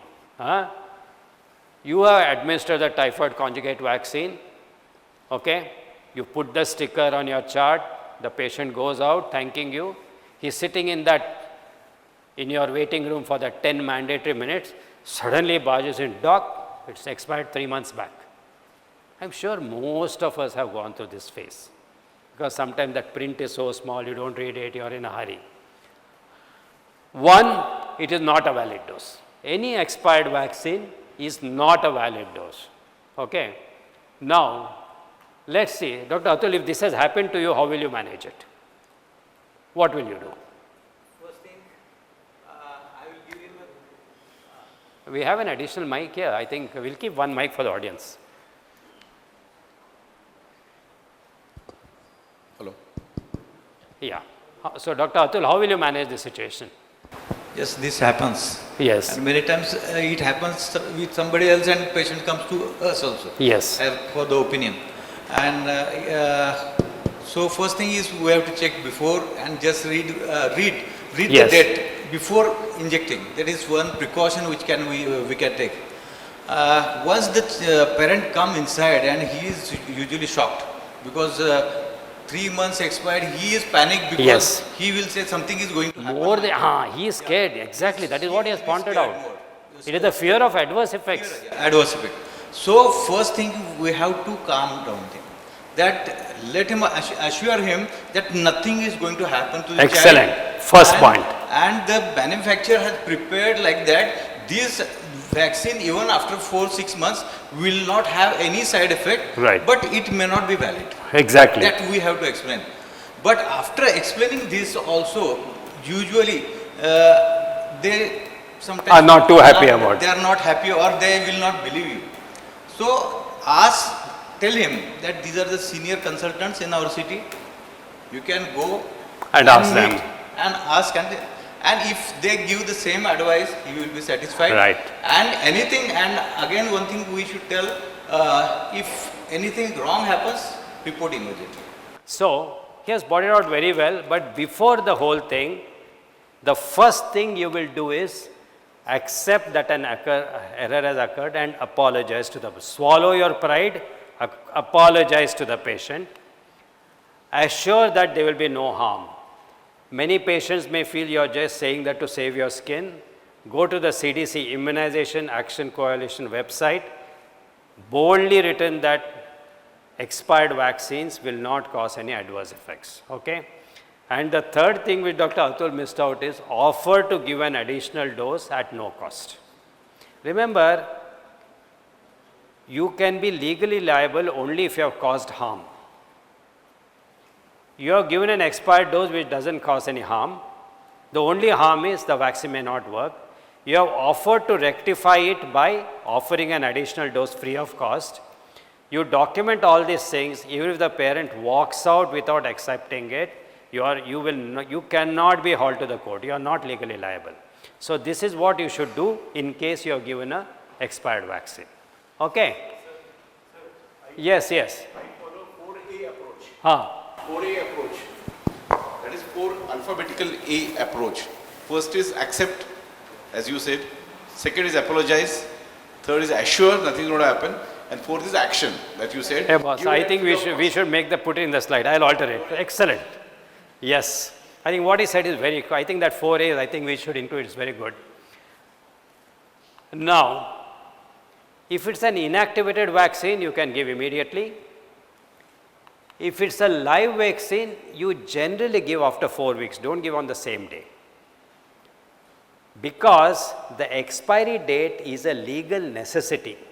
It does not mean that the vaccine you have given after 2 days will not work. So in this case, if the vaccine has worked, you do not want to overburden with one more dose. So you wait for 4 weeks and then you give the live vaccine. Inactivated vaccines, one extra dose will not harm. So in this case, if an inactivated, give on the same day. Live attenuated, you wait for 4 weeks and then give the vaccine. Now there is also some confusion about what is the meaning of this expiry date. See, if they say that the expiry date is on 21/07/23 means it is valid till the midnight of 27/7/23. If the expiry date says 07/23 means it is valid till the midnight of 31/7/23. It is hair splitting, but this can save your skin on many occasions. Okay? Please remember this.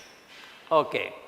Now, while injecting the typhoid conjugate vaccine, a small volume spills out because you have not attached the needle to the hub properly.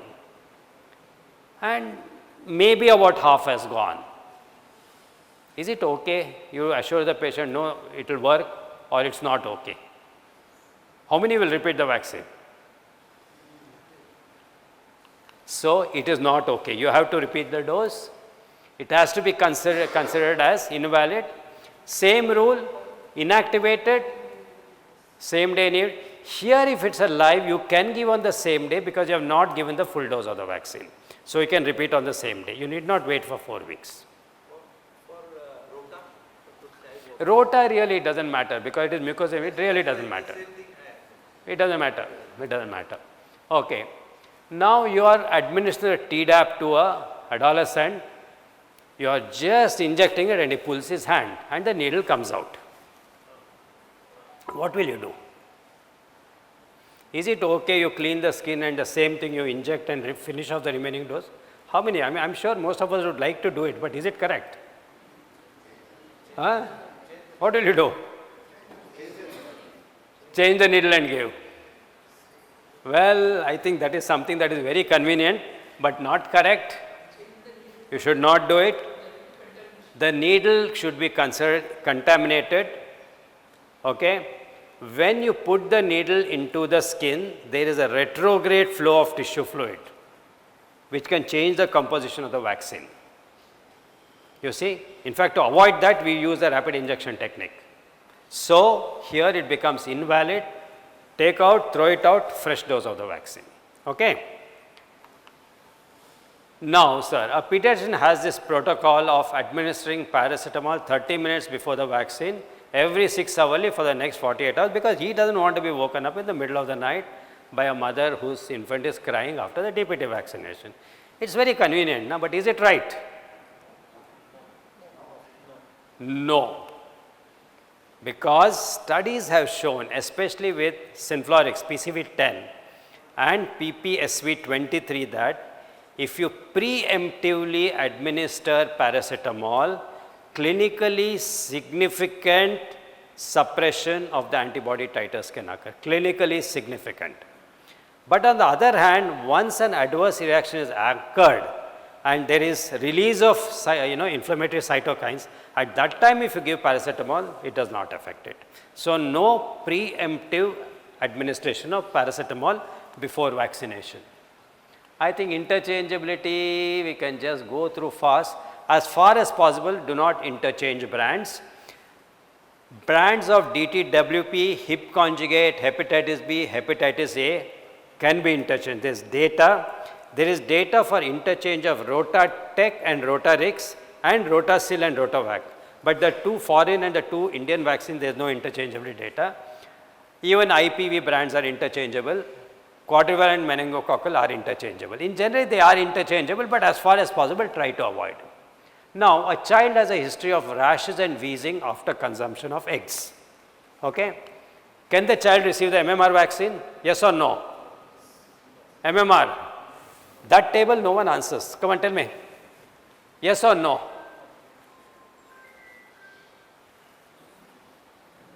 No. Answer is yes. I'll come to it. Why?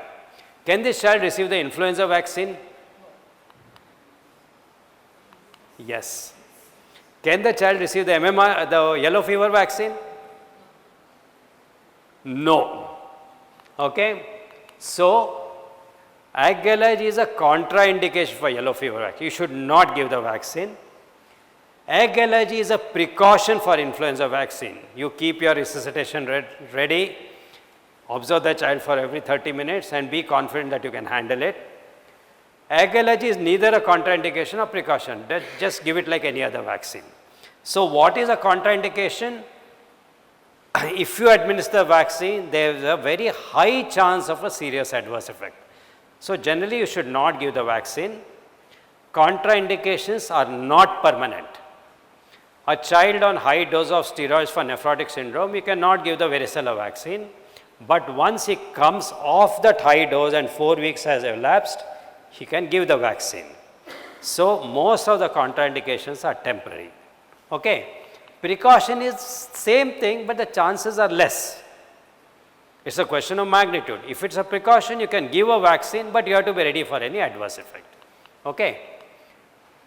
Which is the only contraindication applicable to all vaccines, irrespective of what it is.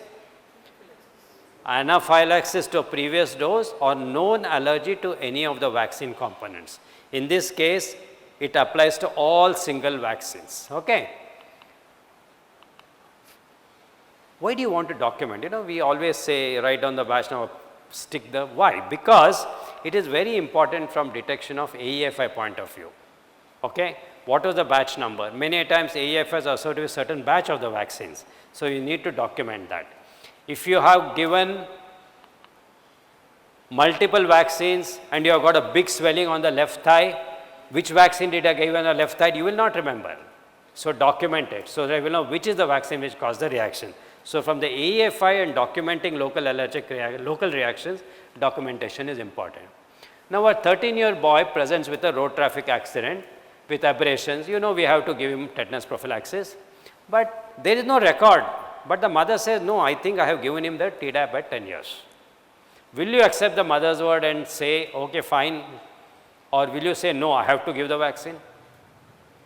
How many will give the vaccine? Fine. How many will accept the mother's word? I think only written, dated records are acceptable as proof of vaccination. No verbal recollections. Okay? You are in a busy OPD. You have just administered varicella and the chickenpox vaccine to a 16-month toddler. Everything is fine, no reactions.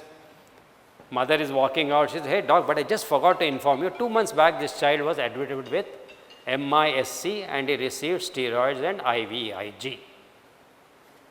Okay. Now, what is the relevance of this statement? Will you expect any adverse effects now? No, because steroids already 2 months are over. So no longer immunosuppression. Will you expect any suboptimal immunogenicity of the vaccine? Yes, because MMR and varicella have been given within 2 months of a IVIG. And remember, MISC you are giving high doses, 2 gram per kilogram. Okay, very high, it's not 400. Now, here if you see the last line, IVIG 2 grams per kilogram, 11 months gap between MMR and varicella. So in this case, you will repeat the dose 11 months after the particular dose was given. Okay, 11 months after the IVIG dose was given, right? The next more important question is, how will you avoid this particular situation? Can I get some, how can you avoid these situations? It should not happen and it is entirely avoidable. And you should have a pre-vaccination checklist. Okay, so don't take your vaccine session in isolation. Something should be a part of the protocol, like height, weight, there should be some questions. If he comes for the first time, it's going to be a long list, but 4 questions you ask every patient, every mother. How is your child today? Has your child received any vaccine in the past 4 weeks? Has your child been hospitalized any time in the past 6 months to 1 year? Is your child on any regular medications apart from vitamins? You ask these 4 questions, and if the answer to that all is no, you are safe. These 4 questions will unravel any contraindications or precautions for purpose. So, next time a child comes for vaccine, just don't blindly give the vaccine. Someone should ask these 4 questions and document it. So, you can avoid such situations. I think we just spoke about this, it's all right. Now, when you say, see there are situations where on the vaccine label it says, use immediately after reconstitution. What does that immediately mean? Is it 5 minutes, 10 minutes, 30 minutes, 60 minutes? Any idea? Some guesses? 30 minutes? How many will raise their hand for 30 minutes? 15 minutes? 30 minutes. Okay.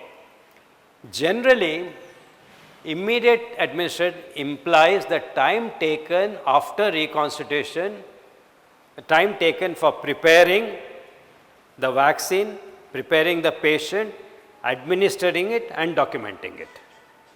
And this by convention is fixed at 30 minutes. So, immediate means 30 minutes. You don't have to rush and give the vaccine in the next minute or 2. Okay.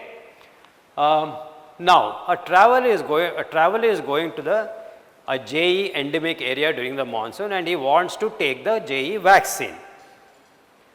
When is the latest he should complete the schedule? Can he take it 1 week before he is going to travel, or 10 days before, or 3 weeks? Any idea? At least 2 weeks before. When is the optimum time to administer a booster of any kind? Now a child has finished 3 doses of PCV. They are going to go abroad to a country where PCV is not being given. So they say, can I take the booster after 2 months only? The answer is no, because for a booster not earlier than 4 to 6 months, because I showed you the germinal center reaction. It takes that amount of time to have sufficient number of germinal centers and sufficient number of B memory cells. So at least 4 to 6 weeks. And the reason is that peak of the germinal center reaction occurs not earlier than 2 weeks. So no vaccine will be functional earlier than 2 weeks before you give it. And as I told you, germinal center reaction, adequate amount of memory B cells takes 4 to 6 weeks. So at least 4 to 6 weeks should be the minimum gap between the last primary and the booster. I think I have done with my session. Any questions? I'll be most happy to answer your questions. Thank you. Yeah, please. Practical question. Suppose hexavalent vaccine is been you made ready to give the patient, and at the last moment something you open the child has a rash over the body, and you cancel the vaccine. So another patient comes within 2 hours and the vaccine is already prepared. Can you give that vaccine to them? If you have broken the sterility of that particular vaccine by removing the prefix thing and you have put a needle, it is taken as you cannot keep it. It has to be used immediately, or you can use that 30 minutes. On the other hand, you have removed the plastic stopper, you have not put it inside, you keep it in your fridge, you can use it for 1 immunization session, 6 hours. You can't use it the next day. Regarding grace period, does it apply for second and third vaccine? Any 2 doses of interval between any vaccine, between first and second, third also. Can you give first vaccine on 41st day? This applies even for the first dose of a series. So grace period is 42 days, go 4 days. So 38 days, up to 37 days it is valid. Less than 37 days it is invalid. It applies even for the first dose of the vaccine. Yes, ma'am. It has to be used within 30 minutes after reconstitution. So for a multi-dose vial where you get BCG. Right. See, first, there is no reconstituted vaccine which is valid under the multi-dose vial policy. It is all only for liquid vaccines. Now, multi-dose vial policy is applicable only for certain vaccines. Your LPV, liquid pentavalent vaccine, it is applicable. Hepatitis B, it is applicable. But it is not applicable for pneumococcal conjugate vaccine because those vaccines don't contain preservatives. Right? Only preservative containing vaccines are eligible for the multi-dose vaccine policy. You said 2 vaccines, please repeat. You have said 2 vaccines, please repeat. 2 vaccines where the preservative is there. Almost all, very few vaccines don't contain preservative. One is the pneumococcal conjugate vaccine doesn't contain. Shingrix, which is written outside, doesn't contain. But all our hexavalent, all our pentavalent vaccines, pneumococcal vaccines, all of them contain preservatives. Sir, what is the ideology in giving a grace period? And that too, why specific of 4 days? See, the grace period is mainly been made, it should be an exception rather than the rule. Like a patient is going to travel.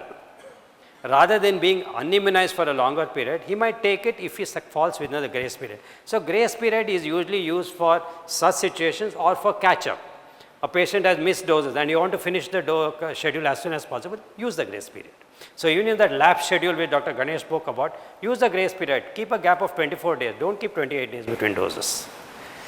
Right, okay. Hello. I am asking about pulse polio immunization. Yes. Many patients comes after the second day. They are asking for polio vaccination. Pulse polio is given today and patient is coming tomorrow. So is it By convention, you are supposed to give it the pulse polio irrespective of the interval between the previous polio dose. A more practical case to tell that fellow anyway going to take it tomorrow. And remember, look at the concept of pulse polio. Pulse polio is community vaccination at a large scale level in a shortest possible duration of time. Now pulse polio, so they give the booth on day 1, day 2, 3 and 4 they go from house to house. That means there is a 3-day gap. This also is applicable. You give on your regular day, if the pulse polio next day, you may not give it also. And if our schedule is coming in between, if pulse Then you polio give the pulse polio. Then give, absolutely no issue. You have to give it in fact.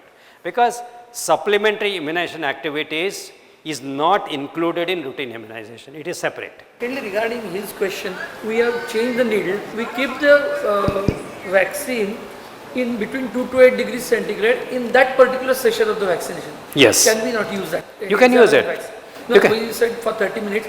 Can we, if we keep it at 2 to 8 degrees centigrade inside the freeze? Yes, provided you have not broken the sterility of the vaccine vial. Now, if you have like say, see now many of these, now Prevenar has that screw cap. Right. If you remove the screw cap and put the needle, you have broken the sterility of the vaccine. So that you cannot keep for more than 30 minutes. But if you have not opened the screw cap, you have just taken it out of its packing, then use it on the same day. So best way is to see whether the child is fit for immunization and then only. And then only open the vial. Okay, that's it. Thank you all. Thank you. Thank you, sir. Thank you for an informative session. Our next talk is by our president, Dr. Annasaheb Lokhande sir. He is a practicing pediatrician in Solapur since last 12 years. He is director of Navjeevan Hospitals. Over to you, sir.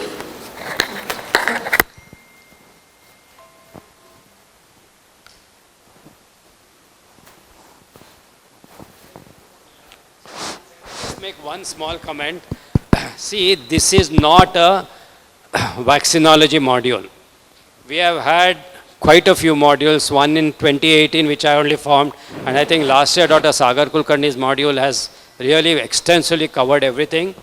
This is only for specific issues. Now, for example, if we take BCG, we are not going to talk about what is the strength, what is the indication, contact rate, how you store. No, we are going to deal only with specific situation. If there is some more information you want about the vaccine, then you can always, come up and ask that question. Okay? I mean, in fact, all the topics are like that only. Good afternoon, and once again I welcome all of you for the vaccinology module. First upon, I thank Dr. Ganesh Kulkarni sir, National Coordinator for Vaccinology, giving me opportunity, and thank you Dr. Atul sir for giving this opportunity. My topic is very short. Nowadays we see that in cricket there are 11 players, but nowadays IPL have an impact player. So he may get chance or may not get chance. So I have got the opportunity to play as an impact player because of little shortage of the senior players. So my topic is adverse events following immunization, that is AEFI. So why basically vaccines, as sir already taught us in the morning, that vaccines are very safe and to be administered to the each and every children to prevent the infections.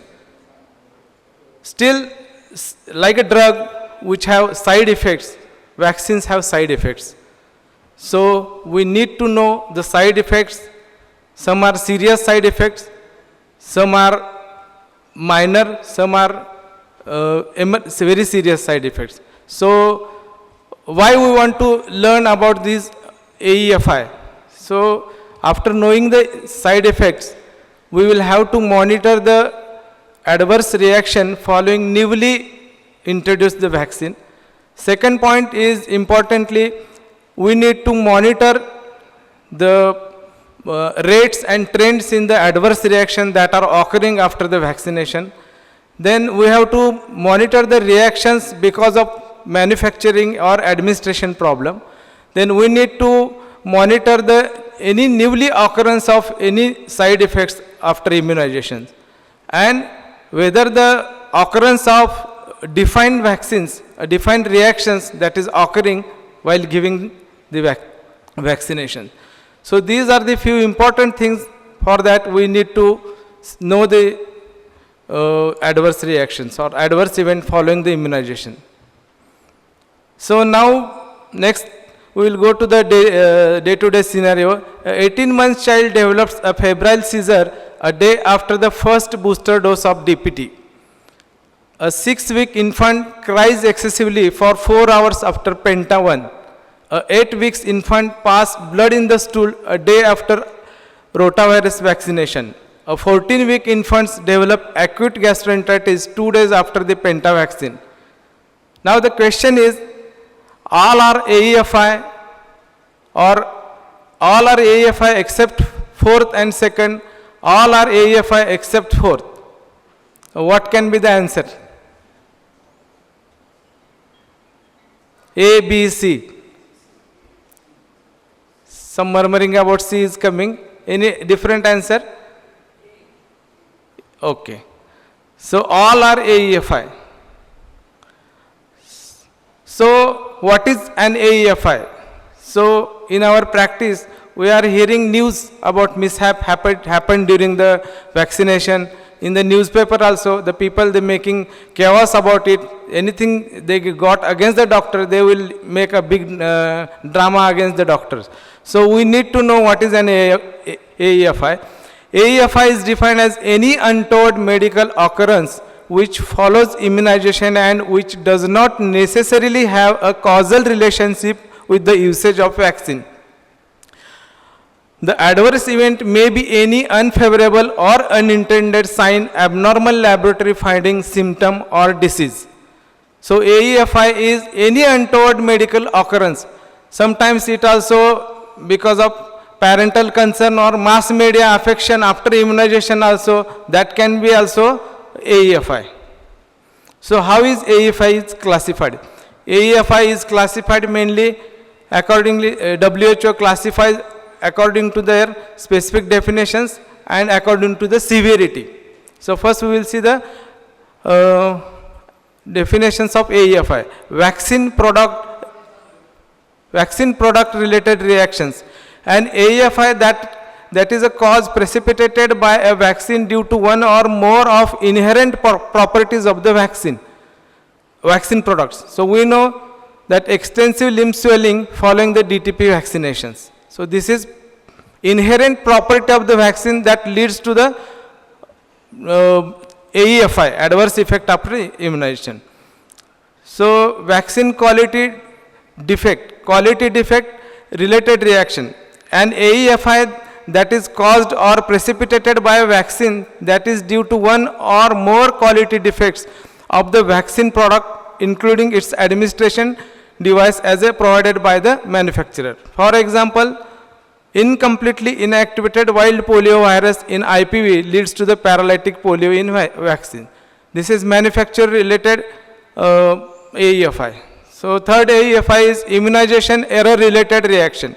AEFI that is caused by inappropriate vaccine handling, prescribing or administration. As already we have learned that because of vaccine handling, that taking the precautions, hand washing, using the sterile precautions and handling, prescribing correct dose and correct vaccine and administration in an appropriate site given by the manufacturer which is appropriate for that particular vaccine, or preparing the vaccine. Sometimes what happens, if we prepare the vaccine in front of the baby or bigger baby, adolescent baby, then they will have, they will afraid of vaccine and they will have fear taking the vaccine. So that is also we need to take care. So example for immunization error related vaccination is transmission of infection, contamination of multi-dose vial that can occur. Immunization anxiety related reactions, that is AEFI arising from the anxiety about the immunization is about the prick sensation. So we need to prepare vaccine in a separate area where children, they are not seeing that you are preparing the vaccinations.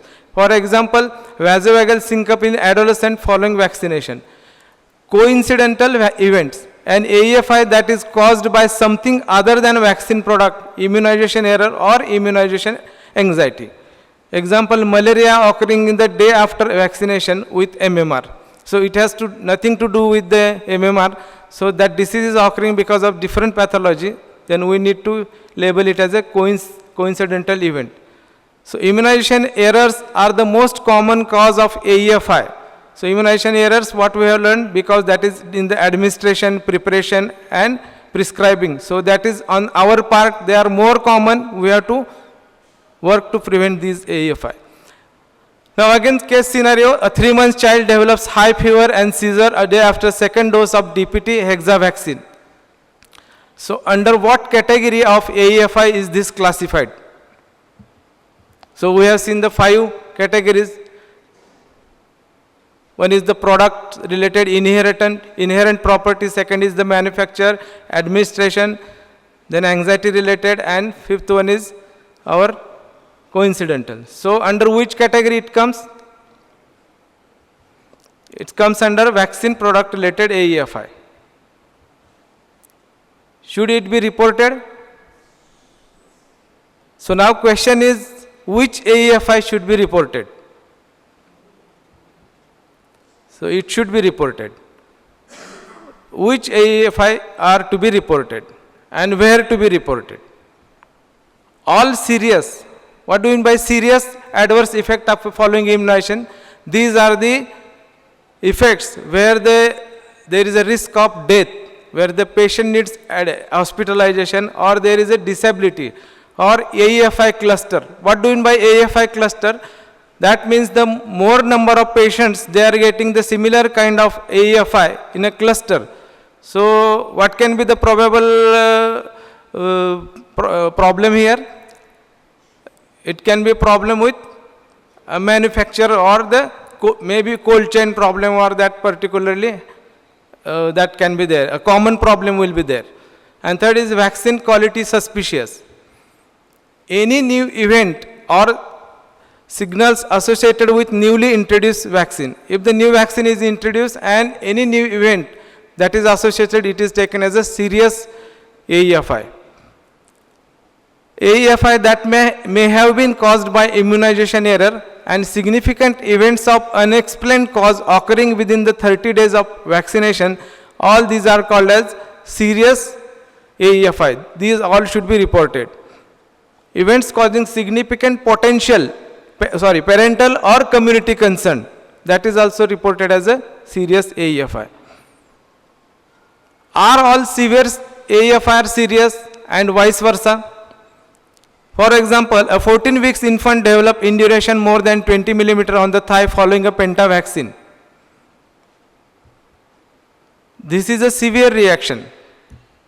A 6-year child develops GBS 10 days after the MR vaccine. Is this severe or is this serious?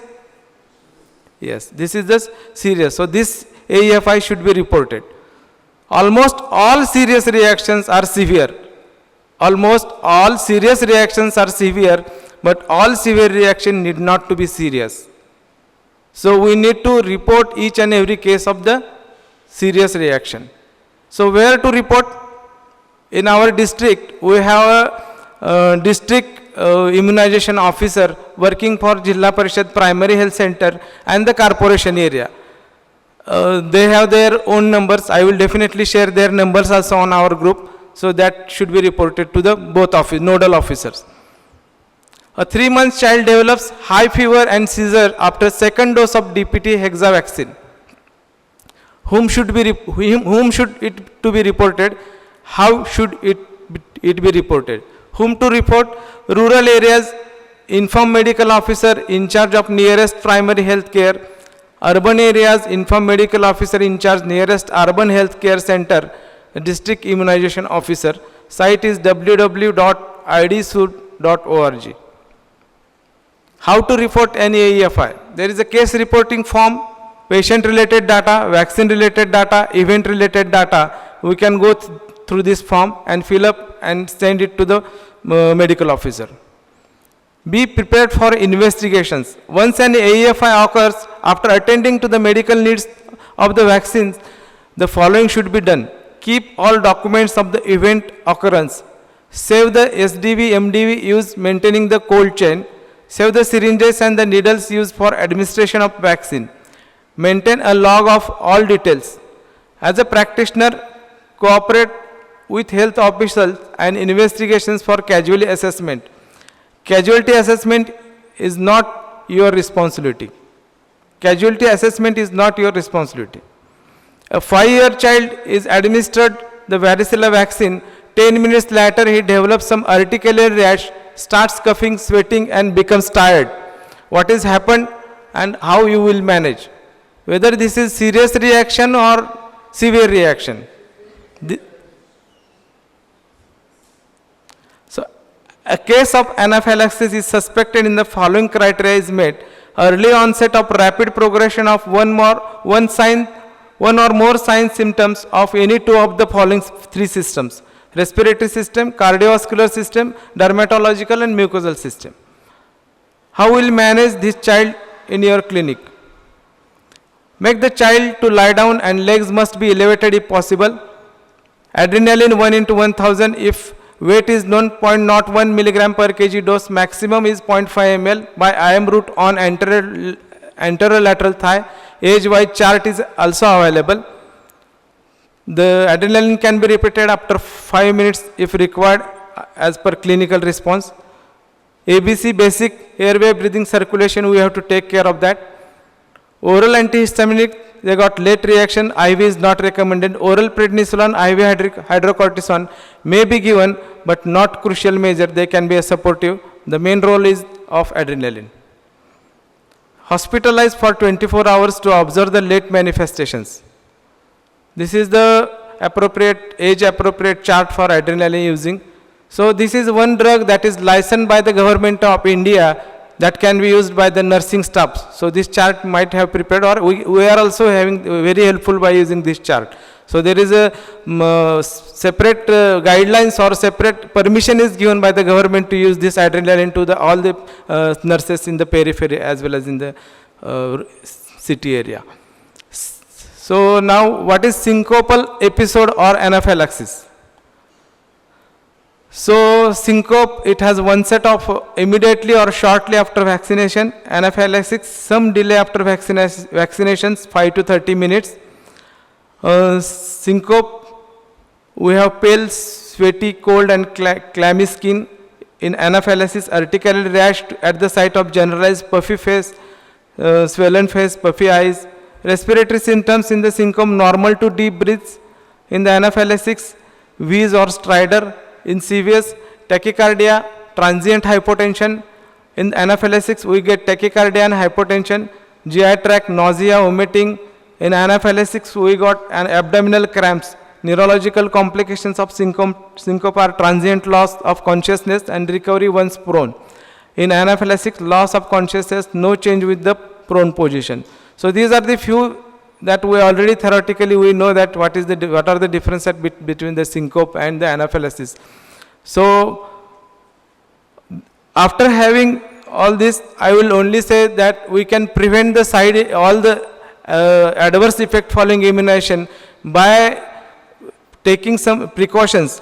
For example, we have to check the manufacturers what are the instruction given for the preparation of the vaccine, dose, route of the vaccine to be given, and few things we need to check, and every time we need to check the expiry of the vaccine, and in a protocolized way each and every vaccine should have a written policy of when it will expire, and appropriate giving route is important.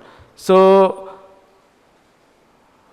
when in doubt, administration of adrenaline is life-saving. So once again, I thank you, Dr. Ganesh sir, Dr. Atul Kulkarni sir, and Dr. Kashi sir for giving me this opportunity.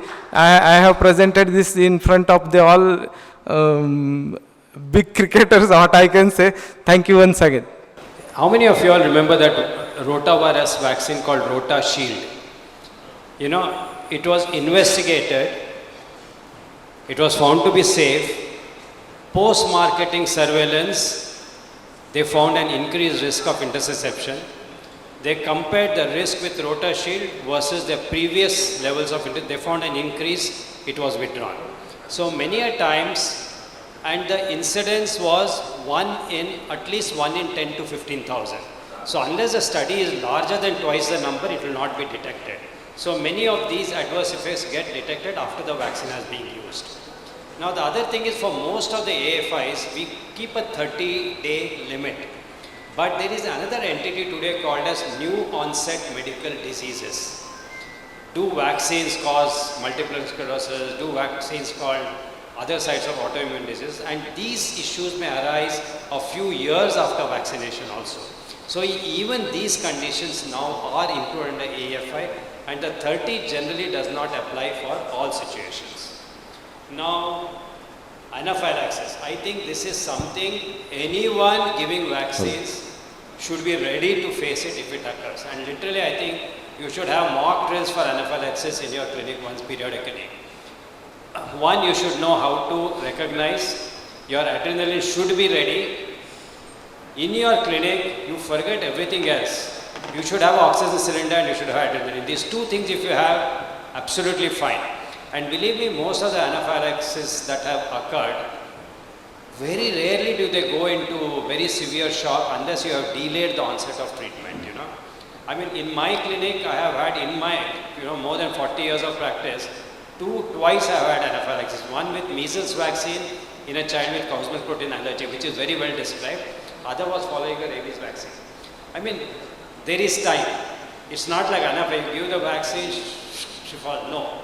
There is time, 2 minutes, 3 minutes, 5 minutes, you know something is happening, you have time. Keep your adrenaline ready. In fact, if you have a large session, if you are having an immunization of say 30, 40, 50, maybe you can break an adrenaline vial and keep it ready, because we don't have ready-made vials over. You can keep it, even if you throw it at the end of the day, it doesn't matter. But that half a minute or 1 minute that it takes to prepare the vial is also extremely important. So adrenaline and oxygen, these two things.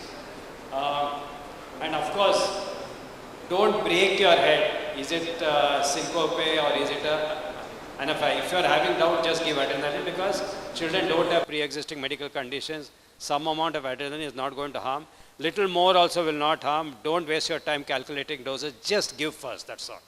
In fact, the two kids that I had developed anaphylaxis.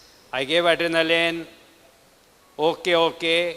Prepared for transporting to the hospital, and as that ambulance came, I gave the second dose, I sent them, and when they reached the casualty, they were jumping about. I mean, that's fast, the response, excellent. And of course, they have to be kept in the hospital for 24 hours because there's a delayed onset also, which can occur after a few hours. So don't send them home because everything is fine. Thank you. Sir, one question is there. So usually I give all the vaccination in the till afternoon session. Yes. So is there any guidelines for whether you can give in the evening or afternoon? Because you can give it any time, provided the patient should sit in your clinic for at least 10 minutes after the vaccine. If there is some sort of precaution, like you have given DPT to a child who is prone to develop seizures, let him stay for 30 minutes. Even HPV and all, you wait for 30. Egg allergic individuals, you are giving influenza, wait for 30. Otherwise, 10 to 15 minutes is good enough. After that, they can go, whatever time it is. Thank you, sir. Thank you. Whom I gave DPT, following which he held his breath. It was almost like something was going wrong. But however, his heart rate remains the same. He was respiring, means all vitals they were normal. How do you differentiate between AEFI or this is, whether it is breath holding spell or something like that? This can be taken as a breath holding spell. If your capillary refill is okay, your heart rate is okay, you can take it as a breath holding. Breath holding spell, you can get some amount of bradycardia. But you will never get a tachycardia which is found in anaphylaxis. That is one thing. And second thing is, there is a strong recommendation for extremely premature infants, especially when you're vaccinating kids who are less than 1.6, 1.8 kgs. It's not in India, but in USA, there is a standard of practice to keep them for about 6 to 8 hours after giving the vaccine. Because apneic episodes are very well known with DPT containing vaccines in extremely prematures. That's why I asked the question of giving evening vaccines actually. No, you can give, but these situations where you may expect, I think better to give it in the morning only. Thank you, sir. This situation could have been avoided by the previous 4 basic questions. Whether the child has got any problem, he is on any medication, does he have breath holding spells and something. And that is true, but even if there is a past history of breath holding spells, you have to give. No, you have to give, you have to be ready. I mean, only thing is don't lose your nerve when there's a breath holding spell. Don't overreact, that's all. Thank you, sir. We will proceed with inauguration part as there were. We have kept it in between the program actually. For inauguration, I request Dr. Kashi sir, Dr. Atul Kulkarni sir, Vice President of our West Zone, Central IIP. Dr. Sathe sir, Dr. Ganesh Kulkarni sir, please come up.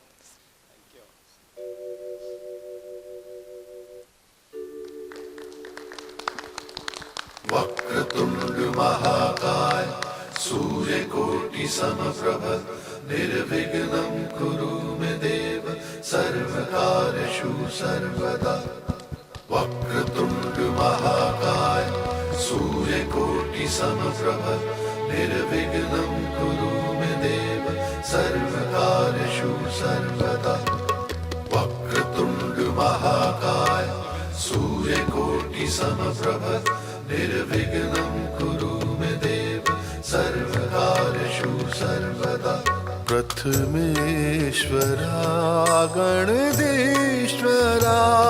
Thank you, sir. PT sir, 2 minutes. Now we will proceed with the felicitation of the speakers. I request Dr. Atul sir to felicitate Dr. Kashi sir.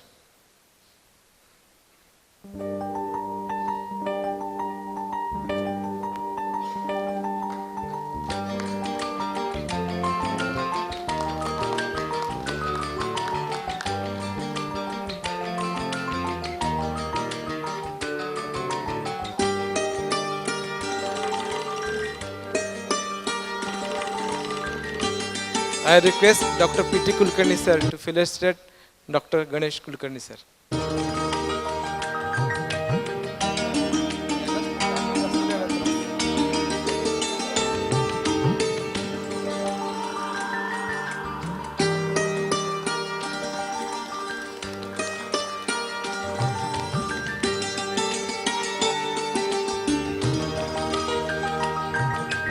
I request Dr. Sunil Patil sir to felicitate Dr. Sathe sir.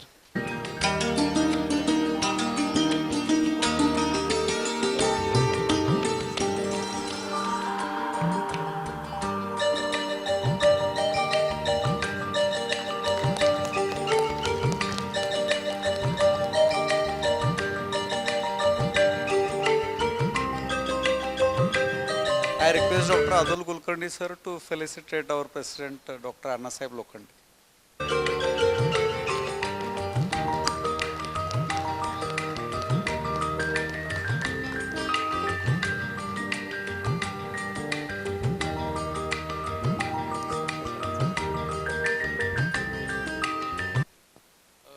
Thank you. We will have 5 minutes break and sorry. I'm very sorry. Shedzade, please play Dr. Amol Pawar. Carचा video. Yeah. I'm So, apart from the basic immunology and the general principles now, the level of vaccinology module would start going bit up. And I'm seeing a bit of a cold response. Probably that is the effect of my cold chain talk. But I expect you to participate. See, information is a process. Actually, getting an information is a process. A lot of things we do not know, but participation is, I think, which is really warranted. And that boosts up a faculty like him. I have seen him delivering more and more.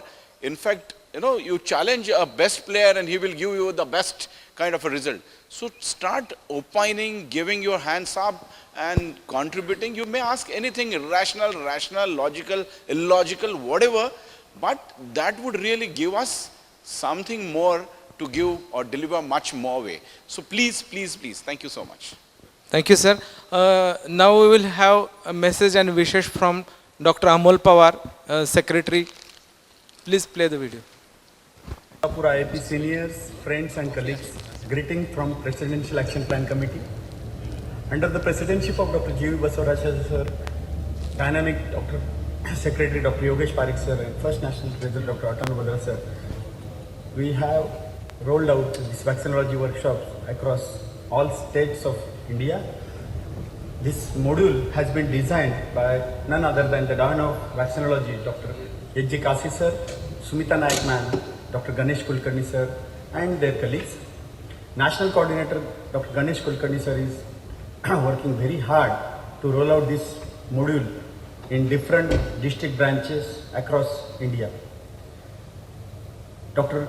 Anna Sahib Lokhande, President, Dr. Madhusudan Gaikwad, Secretary, and Dr. Sandeep Kade, sir, Treasurer, they have worked very hard for organizing this vaccinology workshop in Solapur.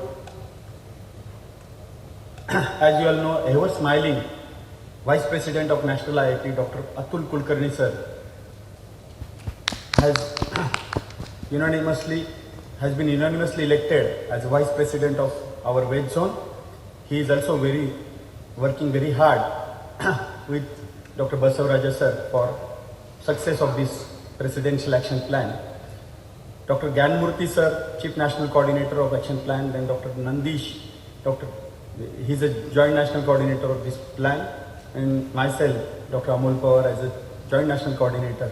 We are also working relentlessly for conduction of these district workshops across all states of India. So wish you all the delegates a happy learning and greetings from Action Plan Committee once again. Thank you.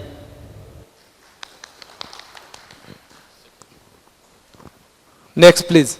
Greetings. We are having another best wishes message from our President, sir.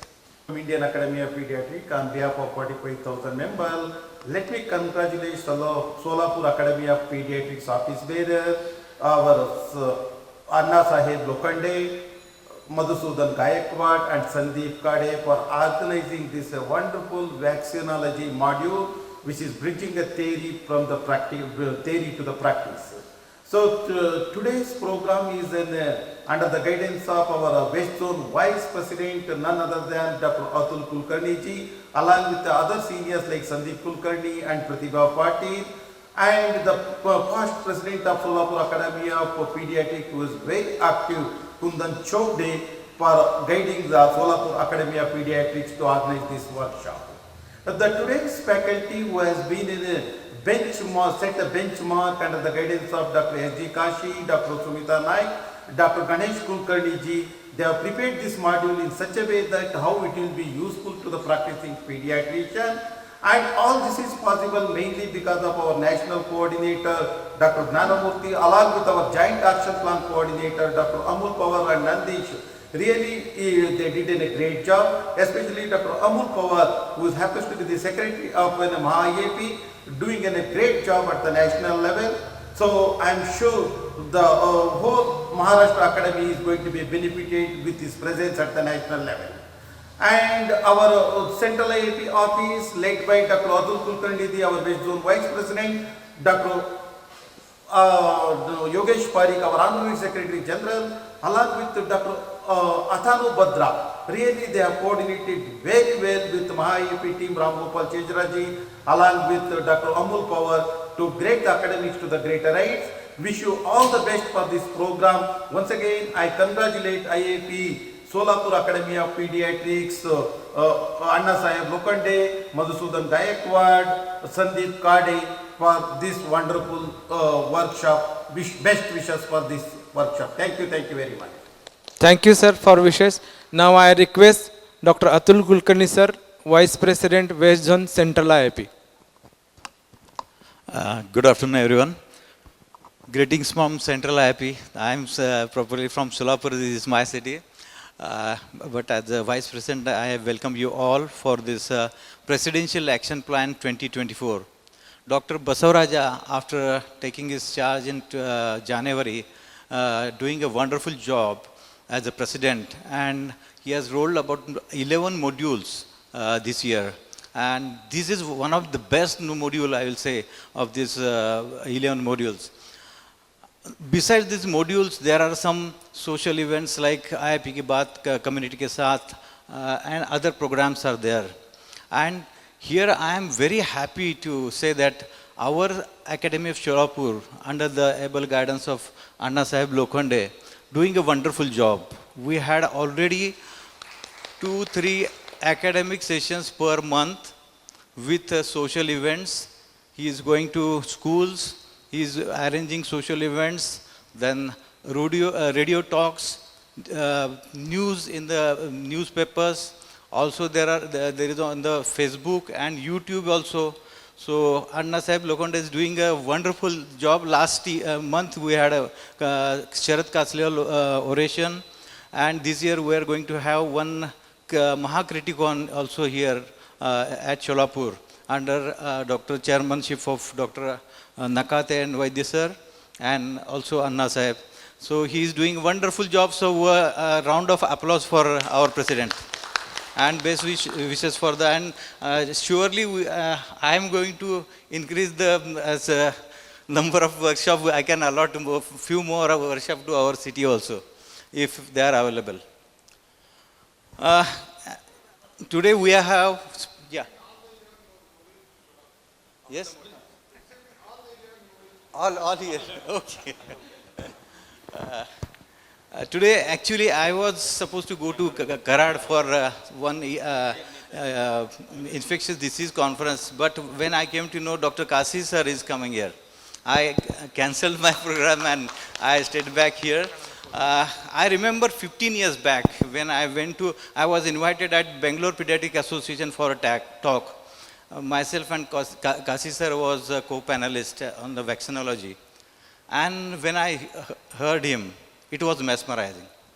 His way of presentation, style of explaining, and the science, and the depth of knowledge is just amazing.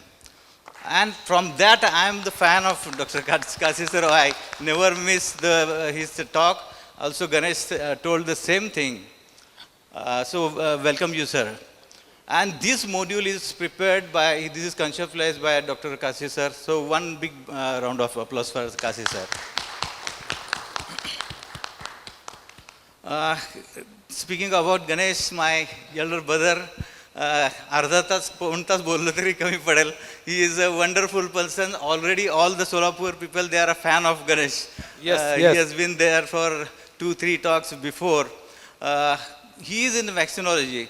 Last time what happened, he is a wonderful orator. He can talk on any subject anytime. He is talking on nutrition. He is very good in vaccinology, and he is, as with you, he is becoming more and more refined, I will say. Last time I asked him to talk on one gastroenterology topic. And he talked so fabulously, I forgot whether he is a pediatrician or a gastroenterologist. So, besides this, he is a wonderful human being. So, one round of applause for Ganesh. Today we are having Dr. Hemant Sate from our city. He is interested in vaccinology since so many years. So, he is now today is faculty. So, Sate sir and also Anna Sahib Lokhande also had a very nice talk today. So thank you very much. Thank you, sir. Basically, we Solapur Academy of Pediatrics, we all senior pediatricians, which are always guiding us, and obviously your guidance, Atul sir's guidance is obvious there, and with the all seniors' guidance and blessings, we are taking efforts with our secretaries, Dr. Vidyanand, Dr. Madhusudan, Treasurer, Dr. Sandeep Kade, and executive body member. They are helping us. So we are able to conduct as much as programs as it was decided in the presidential action plan in the January. So I am hopefully will do more and more activities in coming days. Definitely we require your blessing, and more module has to be brought to be Solapur as Kasliwal sir has demanded. Definitely we assure for the better academic activities in the coming days. Next, I request Dr. Kashi sir to have few words. I thought you have heard enough of me. Anyway, a little genesis about this particular module. This module has been made because our president insisted that it should be something different. And the first thought that came, which I always felt, was so many unanswered questions in so many modules.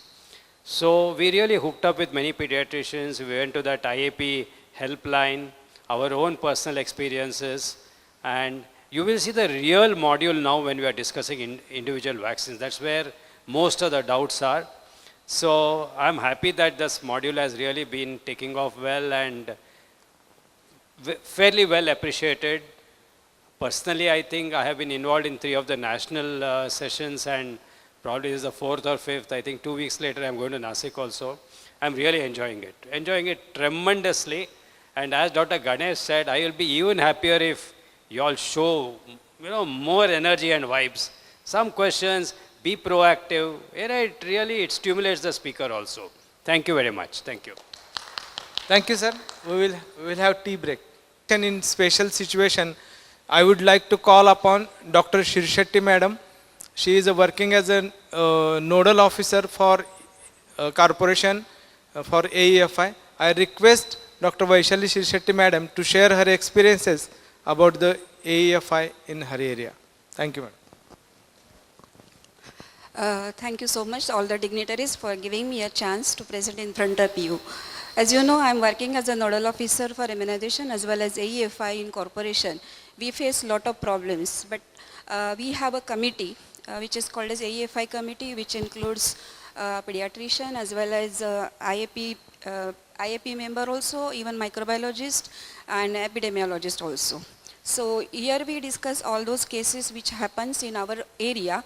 Actually, we have some formats. We are already distributed. We have a website also, and where you can report all these AEFIs. There you get CIF, CRF, and self-assessment, as well as you have to send the cases to Kasauli, that is Himachal, that the committee is there, and they tell the discussion is done over there also. But here are 3, I would like to discuss only 2-3 cases where you get some different AEFIs where you don't expect this has happened. One was, MR was given in January 10, this month only, and after 3 months the child developed abscess. So that was very different, because usually second MR we give, which is on the right upper arm, and there was an abscess, which was ultrasound was done and everything was done and IND was done. And in this case, that at least there should be what we expect.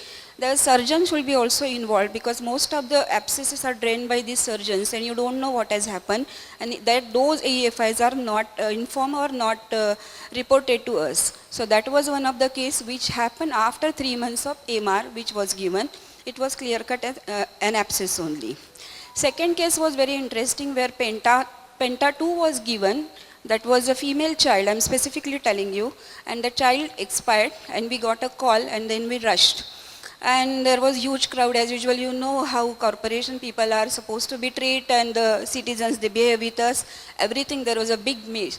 And then we went there, I saw, and they were not ready to enter me there. They called all those their religious people, even relatives, and they started throwing stones on us. Because of your vaccination, this child is expired. Then we kept quiet. After a few hours, we could make it an entry. And we reached the house, where we saw that mother, she was saying that yesterday the Penta was given and the child is no more today. So actually that was very interesting. What has happened exactly, 2-3 children were given the same vaccine in the from the same vial only, and nothing has happened. Then we came to know that that was the 3rd female child in that family.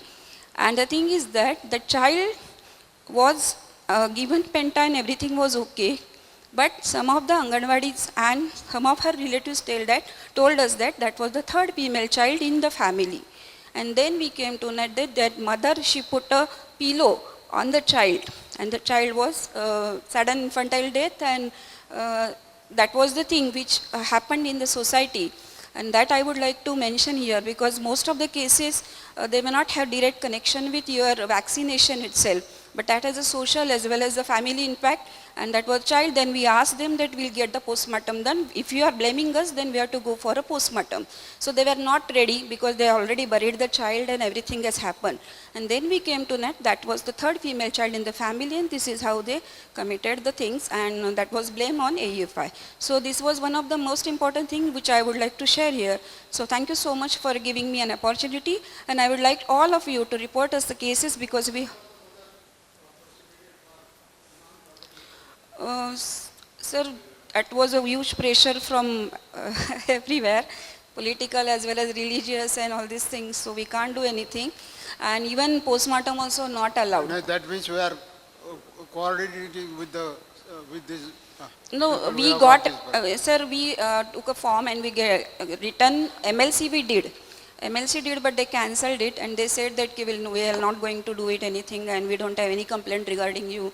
But they won't allow us. Now on this, say the corporation has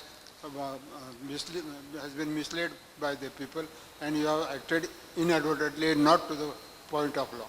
If you antagonize the community, your immunization rates are going down even further. So that is the isolated district. This is not a complete district. You have seen the. Sir, even though... I know, but Even it though is not so- correct. Definitely it is not correct. And the thing is that, sir, that was the only case, but we have to go for other vaccination also and other so many programs. So if you target them, it is very difficult to work thereafter also. Atul, you see, a child dying in our hospital, after 10 days of this thing, these people call us to explain why this death has occurred. Now they should be more alert if this happens in the community and the people are throwing stones at the hospital and all. This is very wrong. And one of our pediatricians has been jailed for something. For as you know, about 3-4 years he was in jail. Upasi.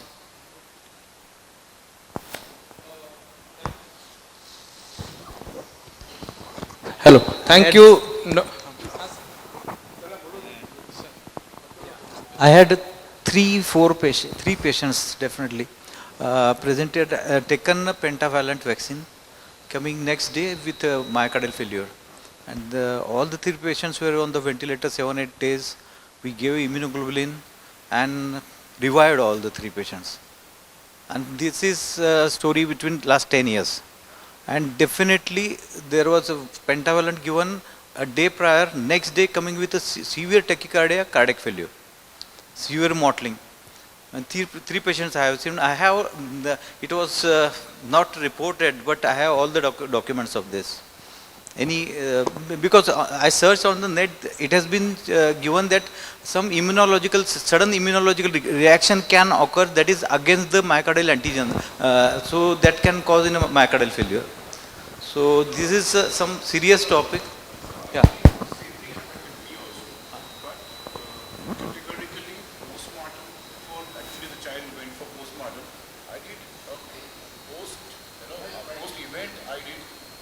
Cardiography, and it was found to have a cardiomyopathy. Sometimes what happens is, because these are cardiac-wise naive patients, no echo has been done on them, they have a cardiomyopathy, you prick them and that probably triggers it. So that's something which... One patient, initially we thought of a cardiomyopathy, but that patient improved. Initially it present with 20% ejection fraction. Within 6 months it became normal. So cardiologist was also following, I was also following with that patient, and after 6 months the cardiac function was totally normal. So it was myocarditis rather than cardiomyopathy in my patient. These were all temporally related in the same... Temporally, yeah. Related. Yeah. Difficult to explain. See, first is, I mean, if it's an immunological reaction, generally there is a latent period between the event and the onset of symptoms. 1 day. And the second thing is, you see, when you are ascertaining causality, there has to be a biological plausibility between the vaccine and the adverse effect. So I am not aware of any biological plausibility between myocardial injury and pentavalent vaccine. I mean, I have really not read about any association. Very difficult to say. thank you all for your interaction regarding the adverse effect after immunization. Now I request Dr. Kashi sir to speak on vaccination in special situation. So what is a special situation? Today for me it's a special situation because I have come to Solapur. So special situation is something that is beyond the ordinary. And as far as, one second. Pointer? So a special situation is something that is out of the ordinary, and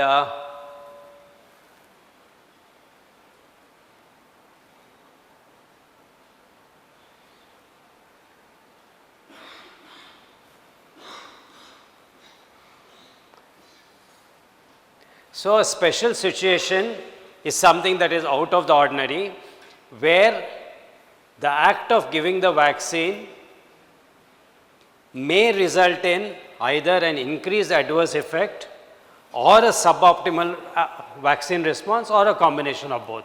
Either of these things can happen, and this is the definition of a special situation. So I just told you a special situation is administration of vaccine may result in either suboptimal efficacy and increase the chance of a serious adverse effect. It includes both immunocompromised and immunocompetent conditions. Very large number of causes, they are basically classified into immunodeficiency and other situations. Immunodeficiency may be congenital or acquired. Many causes for other situations. Today we are going to take only 3 or 4 issues and discuss them, extremely common issues that we encounter in day-to-day practice. And I think the commonest cause of immunodeficiency in our day-to-day practice is the use of steroid therapy. So we have to be very sure about what to do when a child who is on steroid therapy comes to you for vaccination. Now let's take 4 or 5 scenarios. 5-year-old boy, first episode of nephrotic syndrome, 20 kgs in weight, 40 milligram daily prednisolone for 3 weeks. Similar child is on 30 milligram alternate days for the past 3 weeks after finishing the initial 6 weeks of steroids. This child, same nephrotic, he is now on 30 milligram alternate day for the past 5 weeks after completing 6 weeks of daily prednisolone. And here we have another asthmatic child, 5 years, same weight, who along with fluticasone and LABA is also on 5 milligram of daily prednisolone because of difficult to control asthma. Now as we know, this child is 5 years and is due for the boosters of DPT, IPV and the MMR. So we have 3 choices.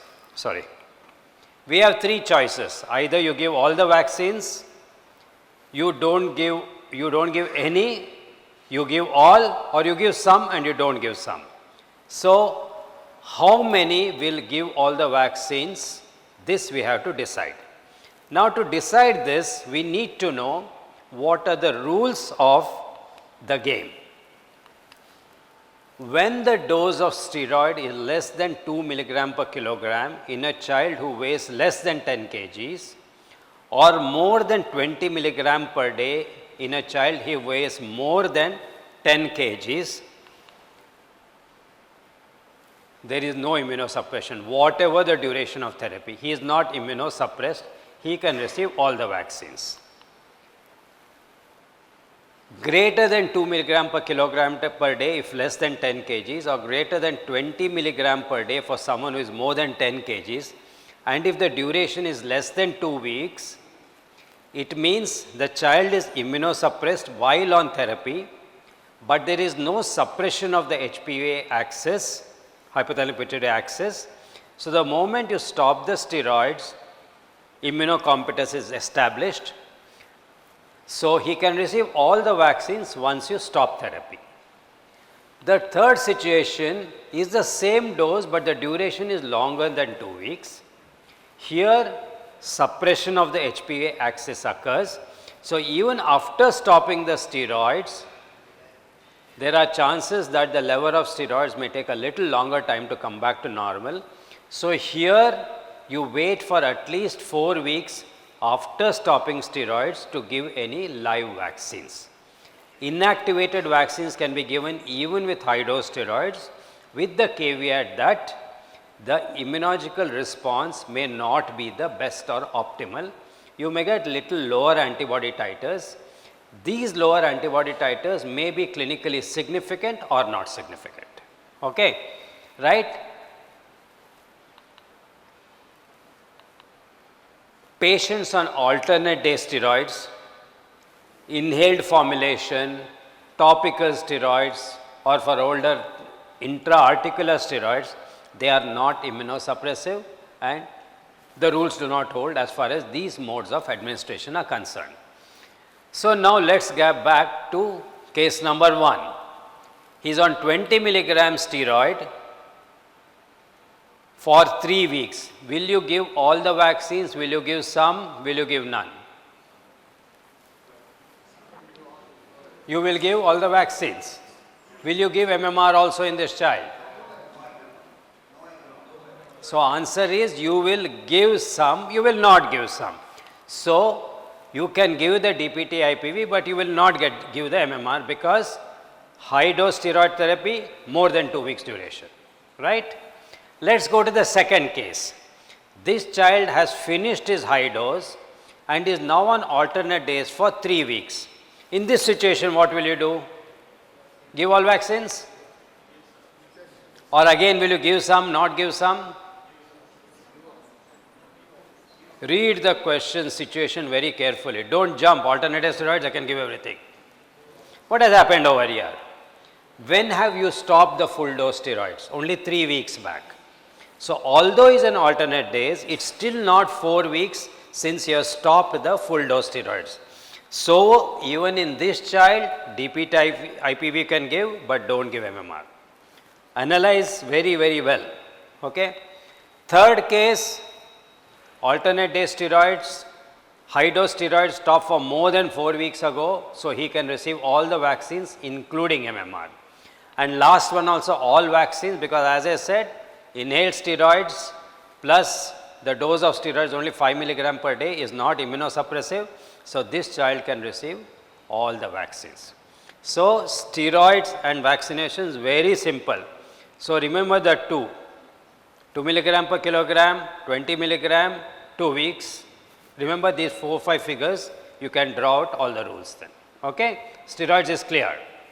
Now, a 26-year mother with severe SLE on rituximab till 28 weeks of gestation delivers a normal baby. The baby is now under your care. Are there any special recommendations for immunization of this child? How many have come across this situation? Or if not this, at least mothers on biologicals. Okay? Now, basically, rituximab, you all know, is very different from other biologicals. All the other biologicals act on one particular cytokine. Rituximab is a anti-CD20 monoclonal antibody. It acts against the entire B cell population. Very, very broad spectrum immunosuppression. So, there are a lot of implications. For mothers on rituximab, like this particular mother, no one gives rituximab after 28 weeks of gestation. No live vaccines to infant in the first year. You are not going to give BCG, you are not going to give OPV, Rota, MMR, varicella. Everything should be given after the age of 1 year. Inactivated vaccines can be given, but immune response may be suboptimal. So, in this situation, if you are given the inactivated vaccines, you have two choices. Either give one additional priming dose or do the antibody titers to see whether the child has responded. Okay? Rituximab is being used more and more in pediatric age group also now. So, I think it is worthwhile having some idea about this. Rituximab in a breastfeeding mother, absolutely no problem, because excretion of rituximab in breast milk is very, very minimal. Now, if the, yes.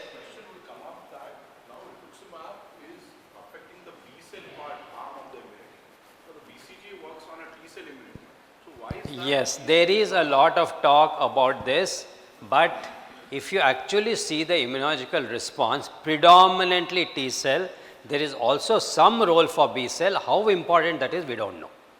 No vaccine works only on one response, predominantly T cell response. Okay.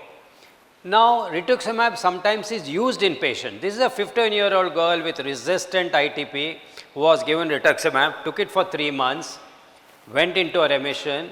Now the rituximab has been stopped, it's about 3 months. Hematologist now refers to you, boss, you take over now, ITP part is over, immunize the child. Remember, as I told you, rituximab is anti-CD. Everything, all B cells, your nerve cells, memory cells, everything is gone. So this child is almost, this 15-year-old girl is naive, almost like a newborn child. So you have to restart the entire age-appropriate vaccination schedule. So you will give a DPT, Tdap 016, you may opt not to give Hib, you may give 1 dose of PCV, you will give IPV, you will give hepatitis B, hepatitis A, all the vaccines in an age-appropriate schedule. Okay?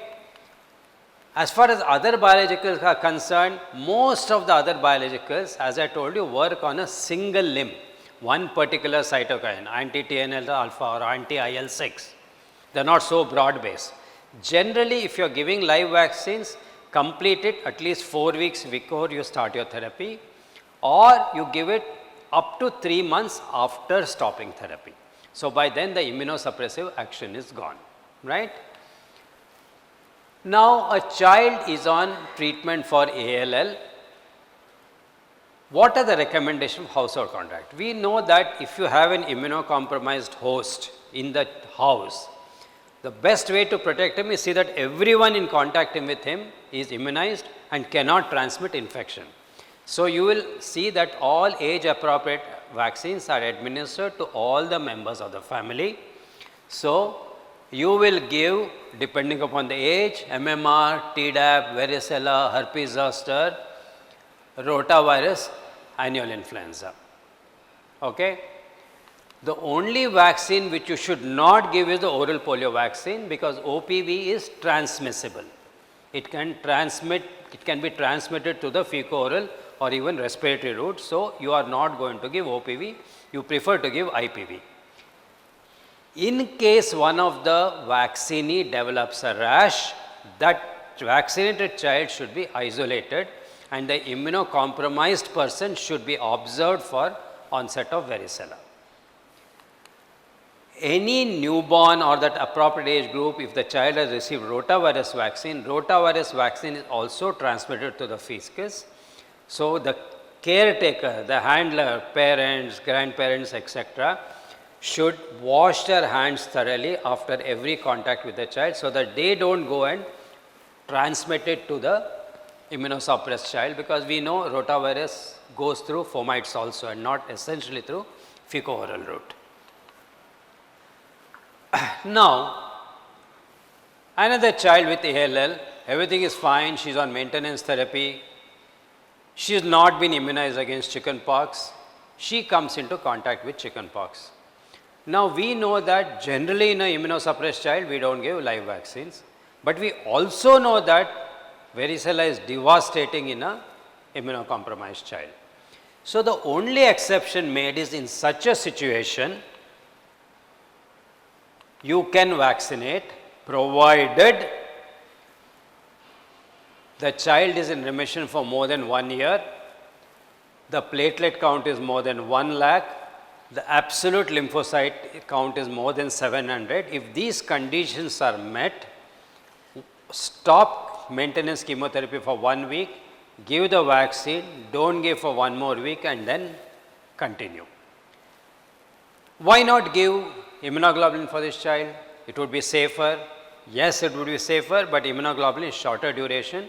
Vaccine gives you active immunity, and with these preconditions, vaccination is safe. So it would prefer to give vaccine only in this particular situation if all the criteria are met, right? Now you have a child with juvenile, there is an old terminology JIA, but anyway, systemic onset JIA. This child weighs 20 kgs, he is on methotrexate 6 milligram per week. You know, methotrexate is given once in a week. Can this child receive the varicella vaccine? Is methotrexate immunosuppressive? It is immunosuppressive, don't be used as anti-cancer agent. But immunosuppression is dose related here, it is not duration of therapy, it is dose related. And what is the thing? If the dose is less than 0.4 milligram per kilogram per week, you can give the vaccine. So in this state, 20 kg is 0.48 milligram. This child is on 6 milligrams, so he is on less than the immunosuppressive dose, you can give the vaccine. All there in our purple book. So just know that these things are there. On a particular occasion, you can always open up the book. Azathioprine also, 6-MP, everything is there. Drugs like colchicine, HCQ, thalidomide, etc., they are not immunosuppressive, you can give all the vaccine. Mycophenolate is the worst one, it is worse than steroids, more immunosuppression than steroids. So MMF, they say if the dose is more than 1200 milligram per square meter, then it is immunosuppressive. But generally you avoid all live vaccines to everyone who is on any dose of MMF, if possible. Okay. Cyclosporin also less than 2.5 milligram per kilometer is not immunosuppressive. So don't try to mug up these are all there in the purple book. So please refer to it. Just know that there are situations where you can give vaccines even with taking certain immunosuppressive agents.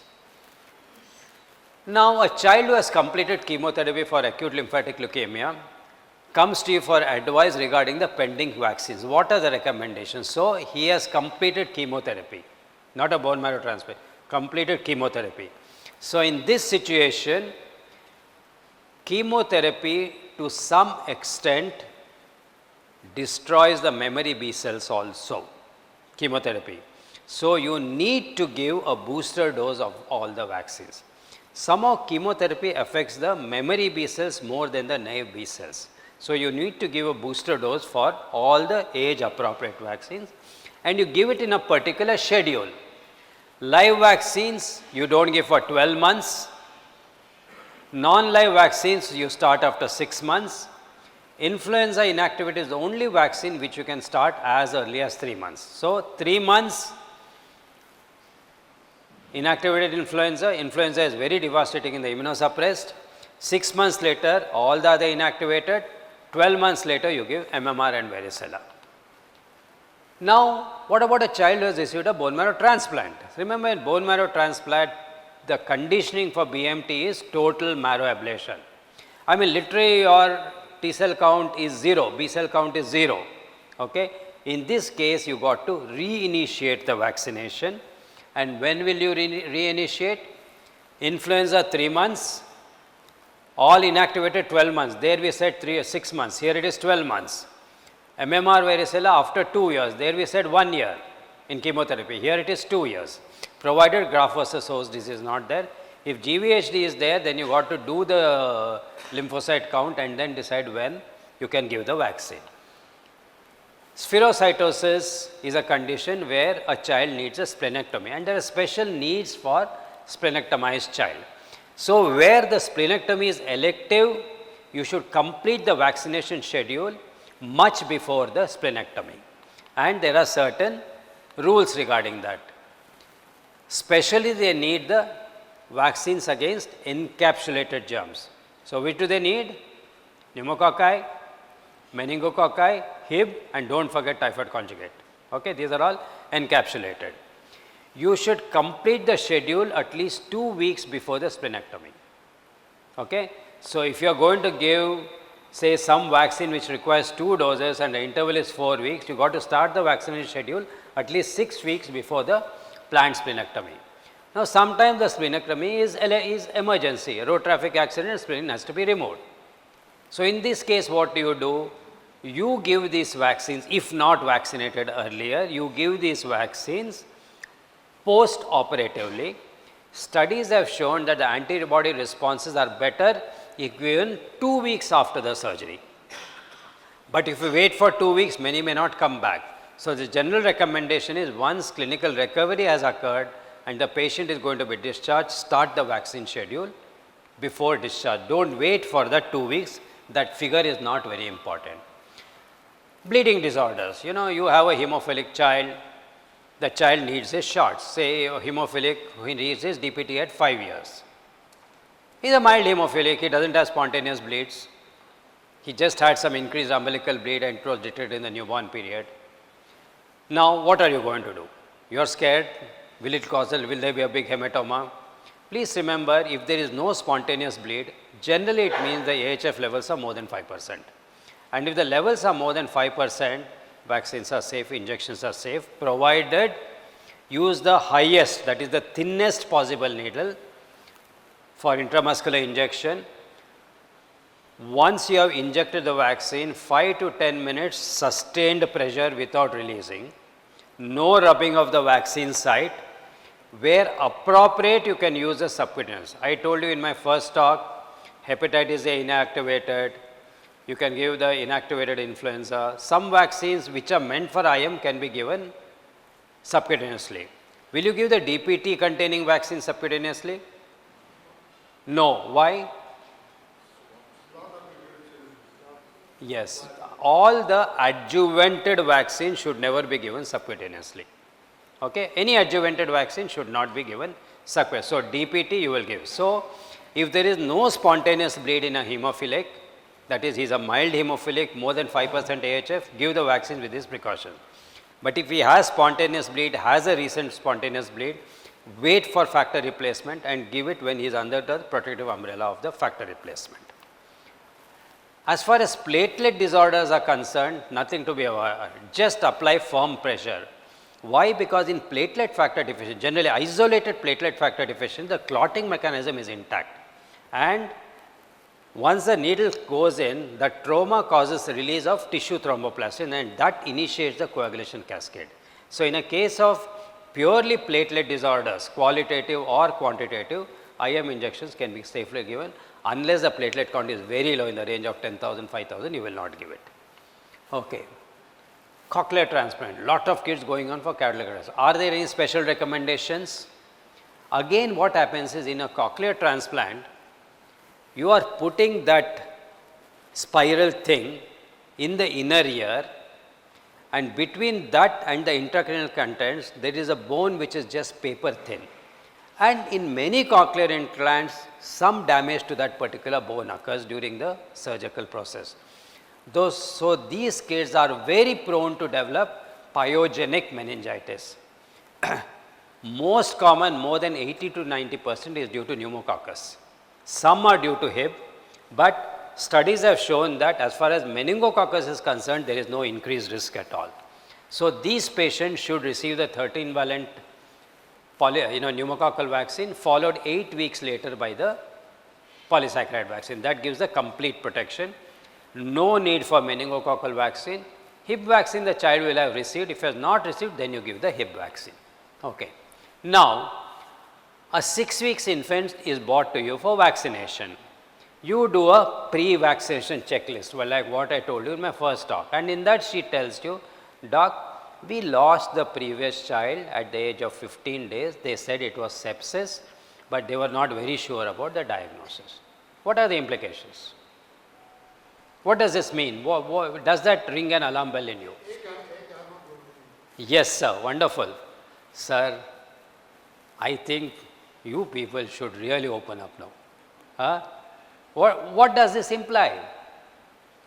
Unexplained neonatal deaths, one of the very common causes inborn errors of metabolism, and of them you have inborn errors of immunity, which are basically, either humoral this thing or even our disorders of innate immunity. So, in such a situation, you should examine, investigate this 6-week child, and only if he is proven to be immunocompetent, only then you initiate the immunization. So, this is one of the situations where you should be very careful. Right. That's it. Thank you. So, if there are any special situations which you feel has not been discussed, please do come forward. Thank you. Thank you. Next time, Ganesh, for the post test, don't take written, take a verbal test from everyone. Let me thank the organizers for giving me an opportunity to interact with you all the Solapur IIPians. Along with I'm most fortunate, the elite panel of experts, especially Dr. Kasi in particular. You all know he is a writer of this purple book. This purple, he didn't allow me to prepare slides, but the purple I would divide this P-U-R-P-L-E. P is perfectly upgraded to rationalize vaccinology, but at the same time, this is what I am saying, and at the same time, passionate to learn and educate. So this is what I take this purple book, and the book is really like that. So with that, let us start with, I am going to talk to you about BCG, DPT vaccines, and the Hib, and hepatitis B. Now, again, not a routine discussion of a BCG, but the case scenarios or what are the things, the way they happen. The mother is bringing her 7-month infant for a checkup. There is no BCG scar, but the mother is very, very sure that the BCG was administered. Discharge summary also indicates the same. Now, what do you feel? Should this child be given BCG as a repeat dose? Yes. What happens is, even if there is no documentation, as sir told you right in the beginning, if there is no documentation, there is no harm at all in giving BCG on the right upper arm, but but then if we do not get again a scar later on, we need not give the BCG vaccination again. Then another scenario is where a couple from USA with 2 kids, 6 years and 1 year, are in India for a stay for 6 months. Now both have not received BCG. Now both the kids need to take BCG. What is your opinion? Now in India, the ACVIP guidelines are, we should vaccinate our babies by the age of 1 year, and the prevalence of and the protective efficacy of BCG is to the tune of 5 years, sometimes extended up to 15 years of age, but the immunity goes on decreasing after the age of 15 years. Now the scenario is, the only thing is the children are from USA. There they do not give BCG vaccine. There they do not have tuberculosis. Now, for a 1-year-old child, we do not mind. The ACVIP clearly allows us to give vaccine to a patient who has not taken BCG up to the age of 1 year. The question is the second child, 5 years. So what I would take it as, because this child is almost a new, because he has not got any subclinical infection in the community where he lives, he should be given a BCG vaccine, but this will be an off-label vaccination. Though the guidelines say like that, but the situation is where the child is new and he is likely to contract infection by living in India for the period of 6 months. And therefore, both the children should be vaccinated with BCG. At the same time, we know that BCG acceleration, all these will give us a clue to whether the child has got tuberculosis or not. I think. See, the 1-year child, you're definitely going to give. I don't think anyone has any doubt. Now 6 years. UIP states 1 year, IAP states 6 years. Now here, go back. Why has this 6 years, 5 years been made? BCG does not work well once sensitization already occurs. So in a tuberculin positive child, BCG will not work well. Many times tuberculin positivity occurs because of environmental mycobacteria, which is abundant, and that's one of the reasons why the Chinkalpet study showed that BCG is useless, doesn't work at all. Okay? Now, 6-year child has never been exposed to tuberculosis in USA or UK, wherever he has come from. Now he has come to India, which is even today a high endemic country. The chances of exposure is still there. If you see the product insert of BCG, there is no upper age limit. So it won't be an off-label use if you give it even a 6 or 8-year-old child. Now you give BCG for 2 reasons. One is prevention of disseminated tuberculosis. Second reason is prevention of pulmonary tuberculosis. 2 main reasons. Disseminated tuberculosis occurs because of your immunological immaturity, which is there in children up to 1 to 2 years. Most of the disseminated occurs within the first 2 years. That is not applicable for the 6-year child. So for the 6-year child, you are going to give vaccine for preventing pulmonary tuberculosis. Now risk for pulmonary tuberculosis goes on increasing after the age of 4 to 5 years. In our own country, data has shown that. So from that point of view, you will offer the vaccine to this 6, or forget 6, even if it's 10 or 12 years, we should offer it. Should you do a pre-BCG MANTO? That choice is yours. Even if your MANTO comes positive, if the MANTO is positive and you give BCG, there is no harm except for a little accelerated reaction. So doing a pre-BCG MANTO is your choice, but I think even the 6-year-old child should get a BCG vaccine. Right. Then few common situations where we see cases of BCG lymphadenitis. Now how to manage? Now the treatment options are do nothing if it's a single nodule very well circumscribed, just follow up. ATT definitely no. Then regarding the second, the treatment of where there is huge mass and with fluctuation positive needle aspiration from a non-dependent site, and these aspiration may be needed twice or thrice, and if not settling, we'll have to do the surgical incision and drainage. Now therefore just let us go through the algorithm of how to manage that BCG lymphadenitis. The lymph node has to be ipsilateral to the BCG vaccination sites. Why I am talking about this, I will come to in subsequent slides. If the BCG lymphadenitis is non-suppurative, conservative management and follow-up is essential, resolutes, fair and fine, no role of antibiotics, no anti-tubercular drugs, and no installation of local installation of anti-tubercular drugs also. If conservative management fails and goes into suppuration, needle aspiration as I told in the non-dependent position, failed aspirations, surgical excision. Then another case scenario where a 9-month-old infant was inadvertently administered a vial of BCG instead of measles vaccine on the left thigh. And what happens? 2 months later, he was brought with a swelling on the left thigh. Now what to do? Now how will you manage this situation? Should the infant receive ATT? No, because we are not sure this is tuberculosis at all.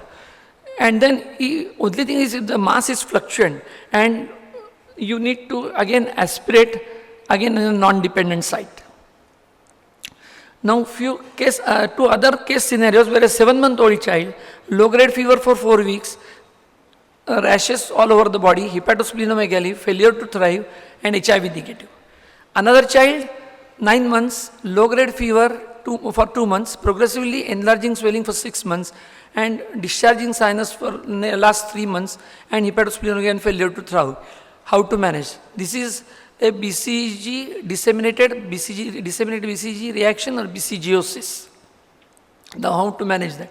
Now in this case, we'll have to think of severe combined immunodeficiency syndrome, then common variant of immunodeficiency syndrome, then MSMD, Mendelian variant of Mendelian susceptibility to myocardial disease, and then chronic granulomatous disease and HIV. Now these types, while discussing with amongst pediatrician colleagues, I already seen these type of reactions have occurred in our community also. Then what is this disseminated BCG reaction? I'll just read for you in a bit faster fashion. The cases were defined as definite disseminated BCG disease when all these 3 components are there. BCG cultured and identified by biochemical methods at least, and dissemination is evidenced by either A or B, a positive blood or bone marrow culture, and evidence of infection in 2 or more anatomic sites beyond the region of vaccination. Now evidence of infection includes a positive culture or a histopathological demonstration of AFBs, and examples of acceptable sites include the following: the lymph node or the node beyond the ipsilateral axillary lymph node, 1 or more of the cutaneous abscesses beyond the region of the vaccination, osteomyelitis at 1 or more sites, brain CSF, lung biopsy specimen, sputum, pleural and or pleural fluid or gastric aspirate, liver, spleen, intestine and the stool, and the kidney and or the urine. Now multiple isolates from a single organ system will be counted as only one. Say suppose you take it as a lymph node, it will be even not away from the ipsilateral lymph node, it will be counted as only one. So infection of the distal multiple lymph node will be counted as one, and isolation of BCG from the sputum and pleural fluid also will constitute as only one. And then systemic syndrome compatible with myocardial disease, like typical manifestations like fever, weight loss, anemia, and death. And this is again is a table to show you the diagnostic criteria and classification for BCG, and we can skip the diagnostic criteria, but the diagnosis for it sure is if when you have got a history of BCG vaccination, evidence of dissemination, evidence regarding the pathophysiology, and BCG identification in the fluid. It is highly probable BCGiosis if there is a history of BCG vaccination, evidence of dissemination, and evidence regarding the pathophysiology, and maybe or possibly, probably, history of BCG vaccination and evidence of dissemination per se. Now, another case scenario when a sputum positive symptomatic mother gives birth to a boy, how will you manage? If the mother is having a drug sensitive tuberculosis and is on treatment, regular treatment, in appropriate dose, the Mantoux test and gastric lavage for AFB X-ray chest are normal, then we will have to give a prophylactic dose of INH 10 mg per kg per day and pyridoxine 10 mg per kg for a period of 6 months, and of course BCG. Whereas if the mother has got drug resistant tuberculosis and she is still on treatment, INH is not going to benefit, but BCG has to be given. Now breastfeeding, you can continue and is safe, and we'll have to again weigh whether the benefits are outweighing the avoid or the separation of the mother from the child. And drug resistant tuberculosis or a defaulter mother, naturally the separation is advisable. So I think this much is about the BCG. Any questions on BCG, or we should move forward? Any questions on BCG?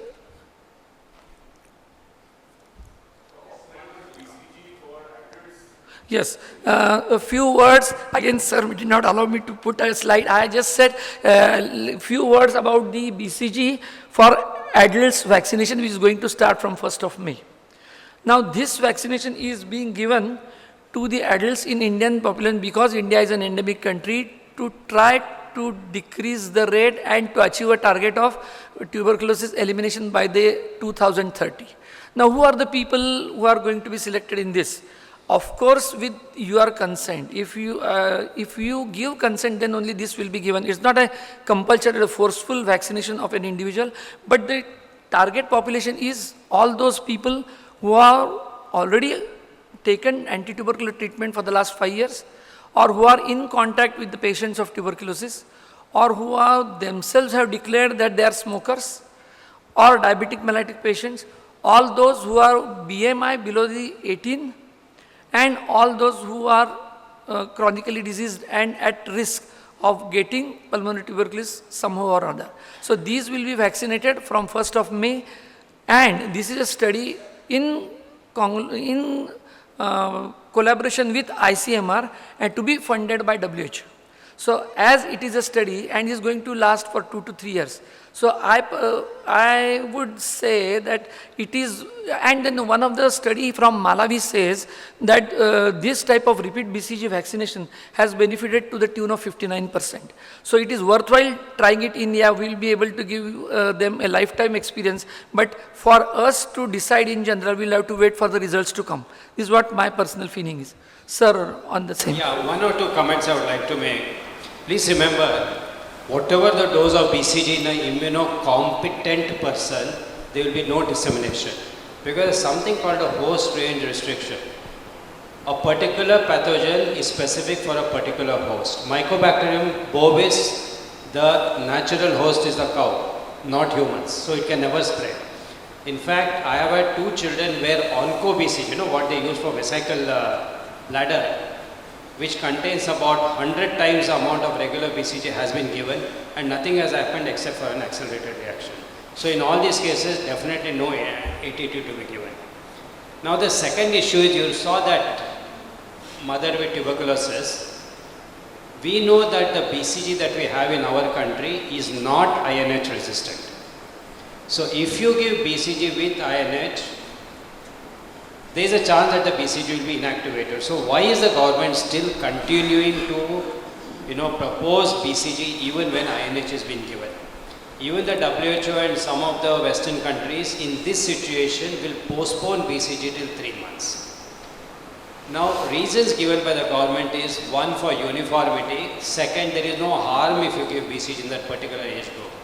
Now, there are couple of studies which have come that even in a BCG, INH sensitive BCG, depending upon the strain that is used, inactivation may not occur. Some of the stronger strains, like that BCG Denmark, BCG Tokyo, they still retain their activity even if you give INH. In our country, I don't know, I think it is a welcome strain which is being used. I'm not very sure about that. For these various reasons, even if the baby is giving INH, BCG should be given. So these are just a couple of comments.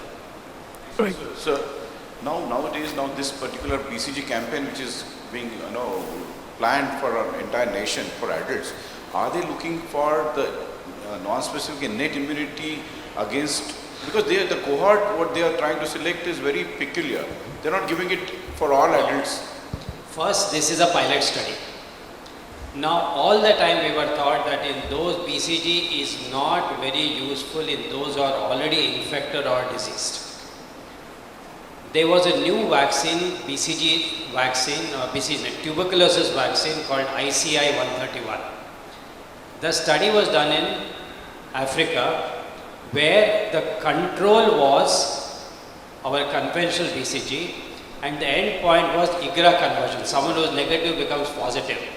And in that study they found that the vaccine IGRA conversion protection was only about 36%, whereas BCG was 41%. So first time there was evidence that BCG may work even in those adults who are IGRA negative. Okay, so that is the reason why the WHO ICMR has started this. It's a pilot project only. It's not a change in recommendation. Now again a case scenario, can a two-month baby diagnosed to have cerebral palsy following birth asphyxia be given a DTWP? Any answer? The answer is yes. Now can a 5-year boy with why these are yes and no, I will come subsequently also. Can a 5-year boy with a well-controlled seizure disorder receive DTWP as a second booster? Yes, the answer is yes. Then can a 4-month infant who developed a febrile seizure following second dose of DTWP containing hexa vaccine receive a DTWP containing vaccine as a third dose? I think yes. Then therefore let us try to find out what are the contraindications and precautions for DPT vaccines or for that matter vaccines in general. The contraindications are, except in those who have experienced a rare anaphylactic reaction following administration of WP or AP vaccines, there are no contraindications for the use of these vaccines. In case of anaphylaxis, further immunization with any, say diphtheria, tetanus or pertussis vaccine is contraindicated as it is uncertain which component has caused the event and therefore we are not to give it. Now, and what are the precautions? The precautions, as I already told in the initial lectures, that fever more than 40 degrees, febrile seizures, hypotonic, hyporesponsive episodes, and an excessive cry in a child for a period of more than 3 hours, we have to be just cautious while administering the vaccine. Then why is encephalopathy following DPT not a contraindication and precaution?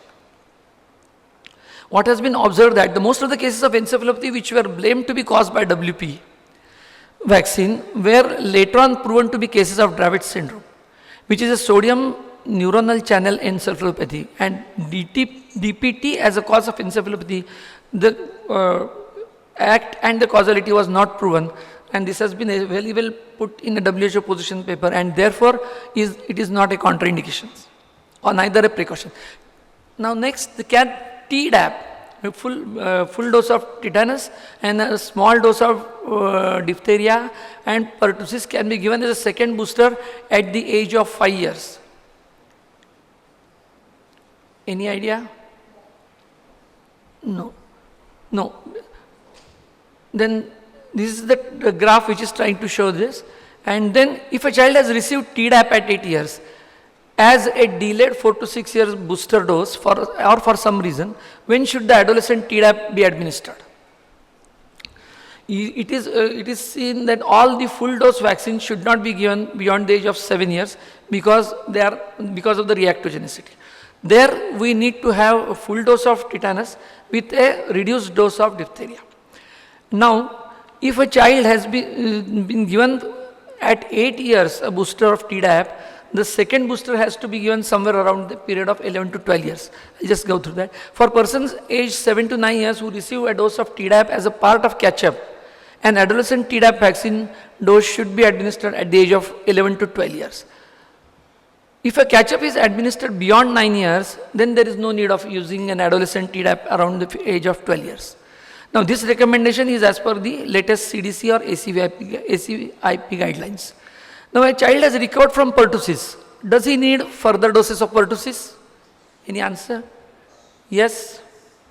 Then when will you administer the pertussis containing vaccine? Maybe after clinical recovery of the child, after the clinical recovery. And then pertussis in very young infants carries the highest mortality. They are too young to be vaccinated. Now, how can these very young infants be protected from pertussis? Any idea? Any act which we must imbibe upon our obstetrician colleagues? So, we need to stress to them that we need to give one shot of Tdap at least. And that is in every pregnancy. Forget about it is too frequent or too delayed a pregnancy.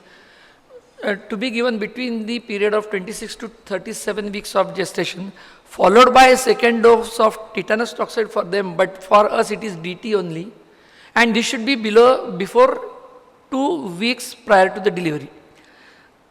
Cocooning, 1 dose of Tdap to all close contact with the infant. Cocooning immunization will reduce pertussis in infants by 64%. This is in the family. And then the maternal immunization, 1 dose of Tdap is recommended for pregnant women between 28 to 37 weeks to protect the newborn and infant from pertussis. And the second dose, if required for tetanus, is given as only TD after 4 weeks and at least 2 weeks prior to the delivery. Now, why so? Now, effectiveness of vaccination during pregnancy to prevent infant pertussis and hospitalization is a well-established fact, and during pregnancy if we give, it is with the 2 months follow-up, the vaccine efficacy is to the tune of 91.4%. Whereas before pregnancy if we give and after pregnancy you give, the percentage decreases as I have shown in the slide. So this is the story with the 12 months follow-up. The vaccine effectiveness against hospitalization in infants less than 3 months is to the tune of 94% if the vaccine is given during pregnancy. Now, a 17-year-old adolescent who has a documented vaccination record of having received all the vaccines till the 5 years of age only suffers a minor road traffic accident. Now, what is the recommended tetanus prophylaxis? Any guess or any thoughts? So, you should do nothing. Should give TT, TD or Tdap or immunoglobulin and TT, TD and Tdap. Because it's a minor accident, we should give at least 1 dose of we should give 1 dose of Tdap. There is no need of giving immunoglobulin. This is a table to show you the need of TT, TD or Tdap as a part of wound management protocol in general. Now, if it is below the 3 or more doses are given, then what? And then 3 or more doses with less than 5 years after the last dose, and the type of wound. This table is already there in our purple book and we can go through to it, but then the concept is the same. Below the age of 5 years since the last dose, all wounds you need not give tetanus vaccine, so also the immunoglobulin. Whereas if 5 to 10 years have gone since the last dose, clean the minor wounds and no need of tetanus toxoid and immunoglobulin, whereas all other wounds tetanus vaccine is a must. And beyond the age of 10 years since the last dose, all wounds tetanus vaccine is a must, no need of immunoglobulin. And clean minor wounds, yes for vaccine, no for immunoglobulin. But all other wounds, immunoglobulin also is must, where especially when the vaccination is incomplete in the sense that less than 3 doses or you do not have a documented evidence of taking the vaccination to the fullest extent, you need to give even tetanus immunoglobulin also. I think that is about the hepatitis. So overall the schedule for a person who is regularly taking DPT vaccine, so 3 doses, 6, 10, 14 weeks, booster at 18 to 24 months, second booster at 4.5 years, then one Tdap at 10 years and a TD every 10 years. I think this should suffice. So no need of taking any repeat tetanus toxoid dose the moment they get injured or injury and abrasions and lacerations. The way it has been told that this is one field where the Arthur's reaction can occur in these children, and then you do not have to give repeated tetanus toxoids in such situations. Any questions from the audience? DPT will be sufficient or no? No, the IAP recommends to give all TTs should be replaced with TDs. Capital T and D. Actually now TT is not available in our country. Otherwise. Only TD is available now. TD also not available. TD is available in the private market. Biologically young serum strips are available. Yeah, it's available. So now basically wherever you are giving TT, give TD, and at least one Tdap in a lifetime should be taken. There is no additional benefit of giving Tdap every time. See, now how did this, see all the time even in USA they were saying TD every year. Now in 2019 they said you can give Tdap. Now why did that come? Not because they did any study. When they took an audit of their purchases from their pediatricians, they found that they were buying more of Tdap than TD. So even those where there was an indication for TD, they were giving Tdap. So they went back and looked at the adverse effect profile. They found that it was comparable, there was no difference. So what did they do? They regularized an irregularity. So they said anyway people are giving it, let us make it a routine. That was the reason. Now should I give Tdap or should I give TD? So what is the importance of repeated pertussis? Pertussis vaccine in beyond early childhood is a very short protection duration with very rapid waning. A Tdap given at 10 years, by 4 years the protective efficacy becomes in negative values. It is so short duration. Now if you give repeated Tdaps, one is it protects for a very short time, so the vaccinated adult will not suffer from pertussis. Acellular pertussis does not inhibit transmission, so vaccinated person will not suffer from the disease, but he can communicate it to the community because he is healthy, so he is going to communicate. So there is really no benefit in giving repeated pertussis. That is why the IAP has said give TD only, don't go for Tdap, that's all. But if you want to give Tdap, you must remember that the reason why we are giving Tdap in pregnancy is different. Yes. The reason is we want to protect the infant, not the mother. And to protect the infant, you require high antibodies, so that it lasts for at least 5 to 6 months, protective line. And that can occur only if you give an early pregnancy during that particular period, 28 to 36 weeks. So that's the only situation. Second situation is in healthcare personnel exposed to pertussis. There you may go and give another dose of Tdap. Otherwise, generally one dose of Tdap. Or otherwise you will go to hepatitis B vaccines. What is the definition of an early birth dose and what is its importance? The hepatitis B vaccine should be administered as soon as possible after birth, ideally within 24 hours. This is what we have been doing all the time.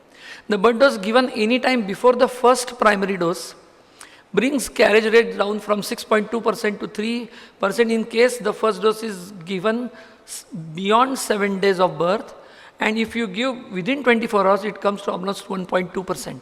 If the first dose is received within 7 days of birth, the carriage is reduced to 1.4%. Now if the administration is within 24 hours is not feasible for some reason or the other, the late birth dose also is okay, has some effectiveness in preventing horizontal transmission. So birth dose, 0 dose, whenever we get a chance, or the child is admitted for some reason or other, after a successful recovery, we must give the hepatitis B as 0 dose.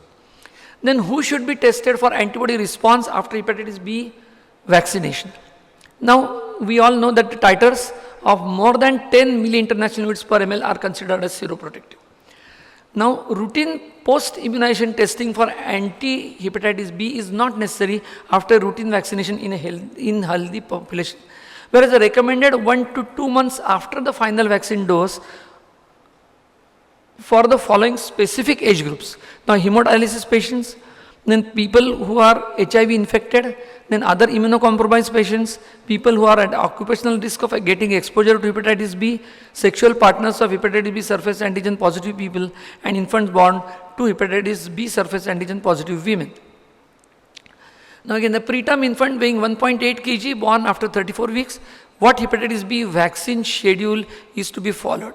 This should not count as part of the primary 3-dose series. The 3 doses of standard primary series should be given according to the national vaccination schedule.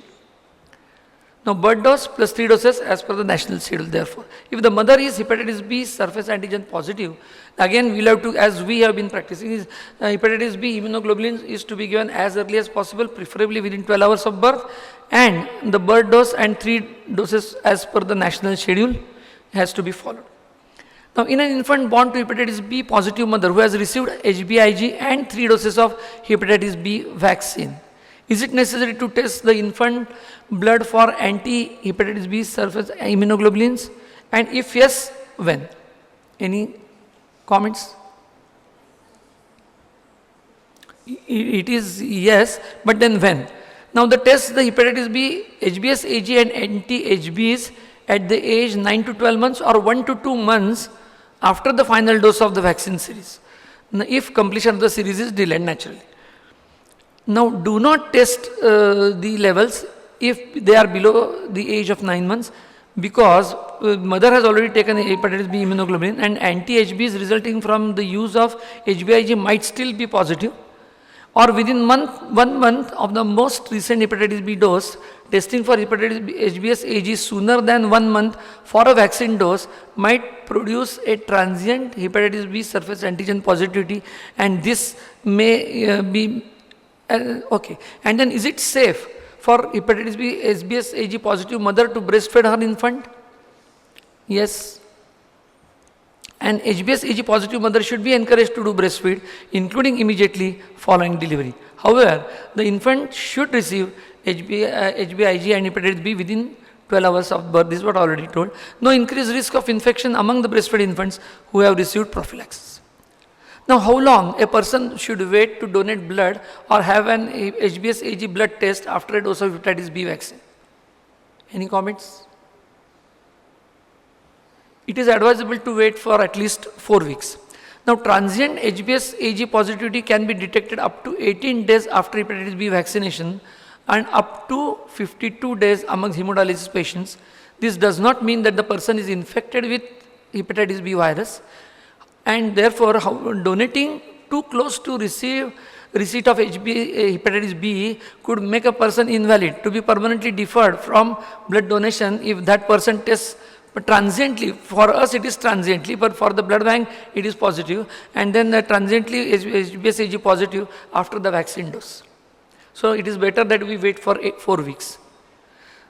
Then what are the guidelines for post-exposure prophylaxis? A 6-year kid whose father is an insulin-dependent diabetic and HBs AG positive sustains a needle stick injury with his father's insulin syringe and needle. The child had received 3 doses of hepatitis B vaccine in infancy, but post-vaccination testing has not been done. Now, what should be done? Any idea? Now, this is a table to show what we should do in ideal situation. Previously immunized child, partially immunized, give 1 dose of hepatitis B immunoglobulin and 1 dose and try to complete the series.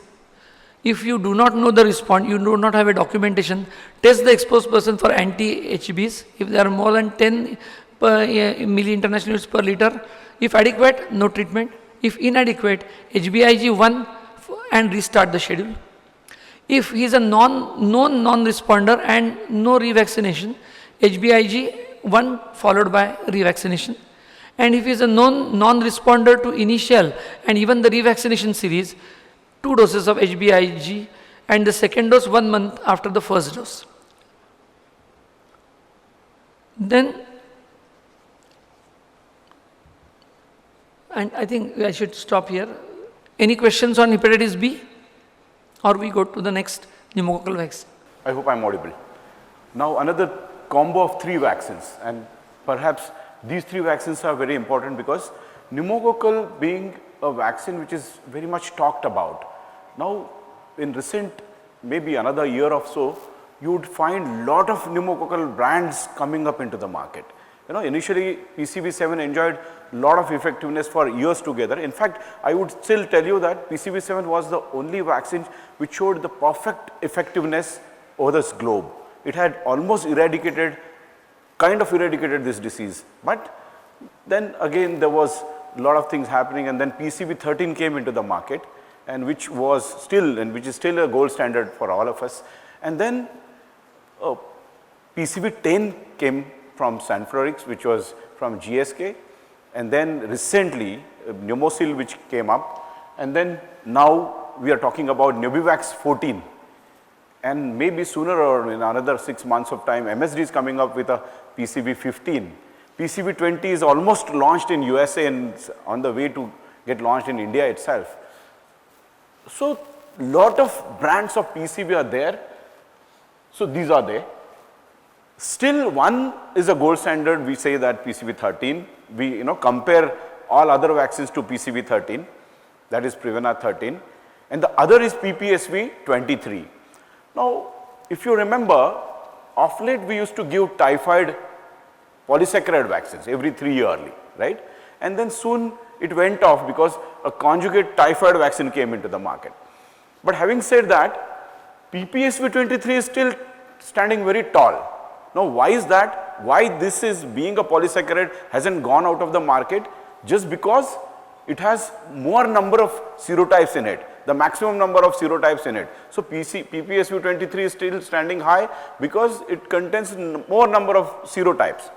Now with advent, if PCV 20 is going to come into the market, and then thereafter PCV 24 is also, conjugate PCV 24 is also in a pipeline. So when these vaccines would come up, you would never see PPSV 23 thereafter. So it is maybe another one or 2 years you would stop writing PPSV 23. So whole lot of all those tables, 8 weeks after first PCV 13, then PPSV, all of them would go out. So a lot of academic burden from our brain would be taken aback. Now if you compare now these vaccines, PCV 13 I take it as a comparative gold standard. Now GSK's PCV 10 does not have 3, 6A and 19A as compared to PCV 13. The second Pneumocil, it does not have 3, 4 and 18C as compared to PCV 13. Now what does this Nubivax 14 people have done? They have taken away 6A. They have put in 3, 4, they have taken away 6A, and instead of that they have added 22F and 33F. So that is the comparison between Nubivax 14 and. Now this also created some problems that people started talking about 6A serotype prevalence in our society. And then they say that the 6B gives cross protection to 6A. And initially when Synflorix came, we said that direct protection is much better than the cross protection. So things would keep on happening. Now this MSD people found a very smarter way. They said 6A you want, we'll put it 6A. And they added 22F and 33F. So now 15 valent MSD's PCV would be perhaps the most accepted one. But nevertheless, PCV 20 is already there in the pipeline. So it would be coming up very soon. So this is all about the comparative vaccines which are available. Now we talk about the scheduling of these vaccines. We all know that the schedule is 3P+1. That's a gold standard schedule. 3 primary, 1 booster. Okay. Now when we talk about 3 primary and 1 booster, now we have different vaccines. How do we plan these vaccines to be given? So if you have a kid coming between 6 weeks to 6 months, we are giving 3 as a primary dose schedule.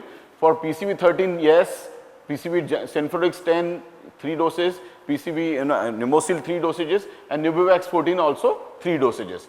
But if there is a lapse schedule, right, the child hasn't received those many number of primary vaccinations between 6 weeks to 6 months, and he comes to you after 7 months of age, between 7 months to 11 months.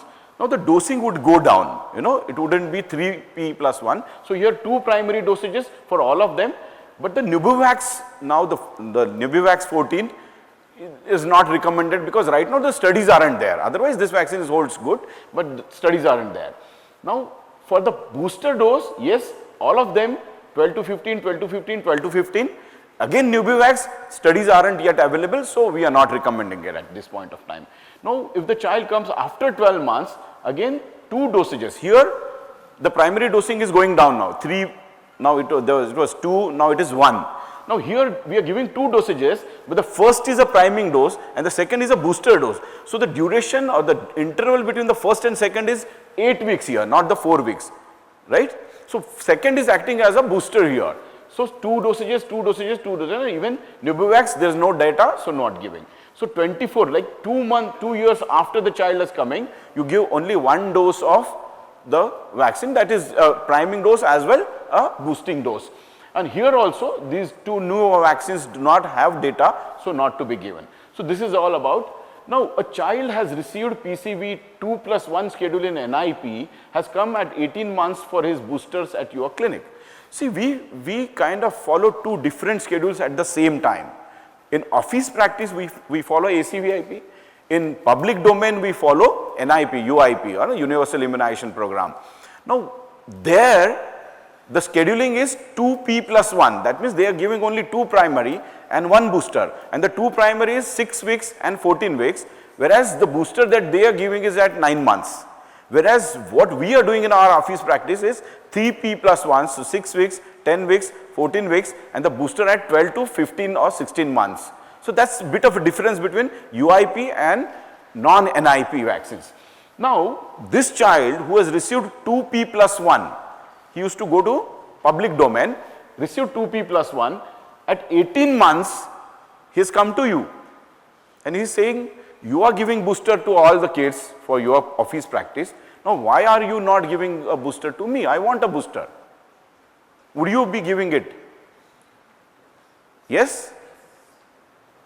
No. Because thing is, 2 plus 1 when he has received in the government practice, the 1, that 2 plus 1, 9 months, he has already received a booster. So, giving another booster is not going to really add too much of antibody titers to him. So, that is the 2p plus 1 he has already received into the government schedule. So, here if he is asking for 18 months, you wouldn't give it, okay. Should he be offered a PCV booster? No, because he has already received it at 9 months. Booster is to be given only once. If at all you have to give a second booster, you probably would plan it at a later date. So, that is the reason. Now, NIP schedule for pneumococcal vaccine is 2p plus 1. Can we use the same schedule in office practice? Now, we know that these pneumococcal vaccines are costly vaccines.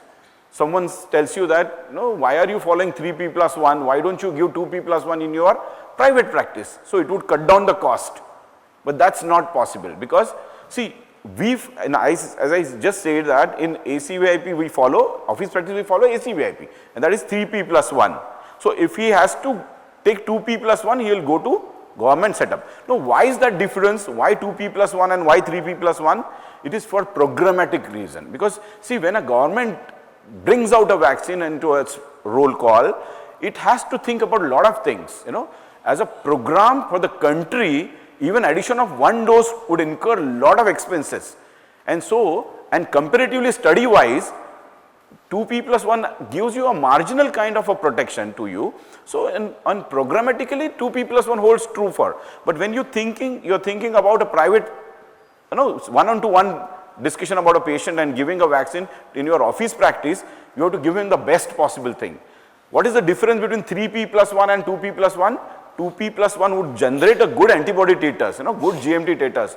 But if you give 3p plus 1, it generates the highest kind of a GMT titers. That's one thing. Second thing, if you give 3p plus 1, it definitely gives you a better OPA titers than 2p plus 1. Why do you have OPA titers better? It's a functionality of antibodies. It's not the quantity of antibodies, but the functionality of antibodies. We want it in a better way so that your disease is protected. Third is, you need to have a better mucosal immunity, because then the transmissibility would be cutting down. So, if you give 2p plus 1 and 3p plus 1, if you compare both of them, 3p plus 1 has a better mucosal immunity, which in fact prohibits better transmissibility, protects the transmissibility. So that's the reason. So whenever a child coming into your private practice, you would always go for 3P plus 1, not 2P plus 1. Now 3P plus 1 is schedule is approved in, it is immunologically superior to 2P plus 1 because better open titers. Yeah. Now, sir, Yeah. if this logic applies, coming back to your last question. Right. A child has taken 3 doses as government schedule. Right. Treat them as 3 primary with a delayed 3rd dose and treat a 18-month child as booster. No, sir, that doesn't happen because see, if you have to prime something, it is a prime boost theory, right? If you have to prime, you have to keep giving primary vaccines at 4 weeks interval. If you have a longer gap, that's not counted as a primary dose. It will always act as a boosting dose because as sir has said, the germinal centers would take 4 weeks of time to mature. So if you give something after 4 weeks, it is going to act as a booster. It is not going to act as a primary. That's what I feel. I just answer your question. A lot of work, studies have been done comparing 3 priming versus 2 priming. There's been a nice meta-analysis which has been published on this. What they have found is when you give 3 priming versus 2 priming, antibody titers against all the serotypes are higher with 3 rather than 2, but significantly higher titers are there only for 6B and 23F. For all the others, the titer differences are less than 10%. This difference in titer persists only till the time of the first booster. Once you give the first booster, post booster, whether you give 3 priming or 2 priming, there is no difference. So once he has received 2 plus 1, giving one more booster makes no benefit. It is irrespective of the type of giving booster, 9 months or 18 months, whichever. No, generally you always give booster at least 4 months after the priming. Here we are giving it more than 6 months after the priming. So Someone who has received 2 plus 1, I think giving additional booster of PCV is superfluous, really not. And that too with such a short duration, no? Even if you have to give a booster, you prolong it, like suppose in normal case, in DPT, in pneumococcal, what we do is give it at 12 to 15 months first booster, second 4.5 years. Because even when you boost something, it will take a longer time to have a decline in the antibodies. So giving it at 9 months one booster and 18 months second booster is really not going to add on the value to that. Yeah. If we give Prevnar 13 and maybe with time Nuvirax 14, once the results of the stage 2, stage 3 trials come, the serotypes are not covered with the this 10-valent vaccine. So all those which are not there, maybe they are to the tune of 7 to 10% more as compared to Pneumo 10. We are able to cover with a single dose of at least Prevnar 13 right now. Studies have been done mainly comparing PCV10, that is Synflorix and Prevnar 13. Okay, there are no studies comparing. Now, when you make a recommendation, it should be applicable to the majority of the population. Okay, you can't make a recommendation. Individualistic approach cannot be possible. Single brands. If you personally feel that yes, maybe that 1 or 2 extra serotypes making a difference, you can always give. There is no one is, but we cannot make it a recommendation that because this has more number, we should give 1 or 2. It doesn't. And sir, this is probably. Especially the currents, we can definitely give. So, but that you cannot, you know, on a public forum, you cannot. Individual brands. You cannot. But PCV 13, PCV 14, or even Pneumocil and PCV 14, difference is very much. And there are certain other logistic problems as well. I'll tell you how. You know, see, you have received PCV 13 now, and you feel that PCV 14 is going to add on one more serotype coverage to that. Now, tomorrow PCV 20 is going to come. How often you are going to rush, keep on vaccinating the kid just for the, you know, want of few more serotype protection? That's logically not possible. So I think whatever right now we have. Because even US now, PCV 20 is recommended for the infant schedule. But there is no recommendation that those who have been immunized with PCV 13 should take an additional dose of it. There is no recommendation. And that is going to happen with all vaccines. Now suppose Gardasil 9 has come. You have already received Gardasil 4, 3 dosages. Now 9 has come. So tomorrow if we all will have to start giving vaccines again. That is logically quite not possible. Now a child has received 2 dosages of PCV at 6 weeks and 14 weeks comes to you at 9 months for TCV. Now he has received 6 weeks, 14 weeks in his national program. Okay. Now he comes to you for 9 months because TCV is not available into your national program. So he has come to you at 9 months for taking TCV, right? Now will you, now lage haath dholo. So he has come to you, anyway he is going to get it free in your government schedule, but he has come to you for TCV. So give him TCV and give him pneumococcal booster also. Is it okay? Will you offer a booster of PCV now at 9 months as per NIP or postpone to IIP recommended age? No, what are you going to tell him? Ye bhi le lo? How, what is your approach to it?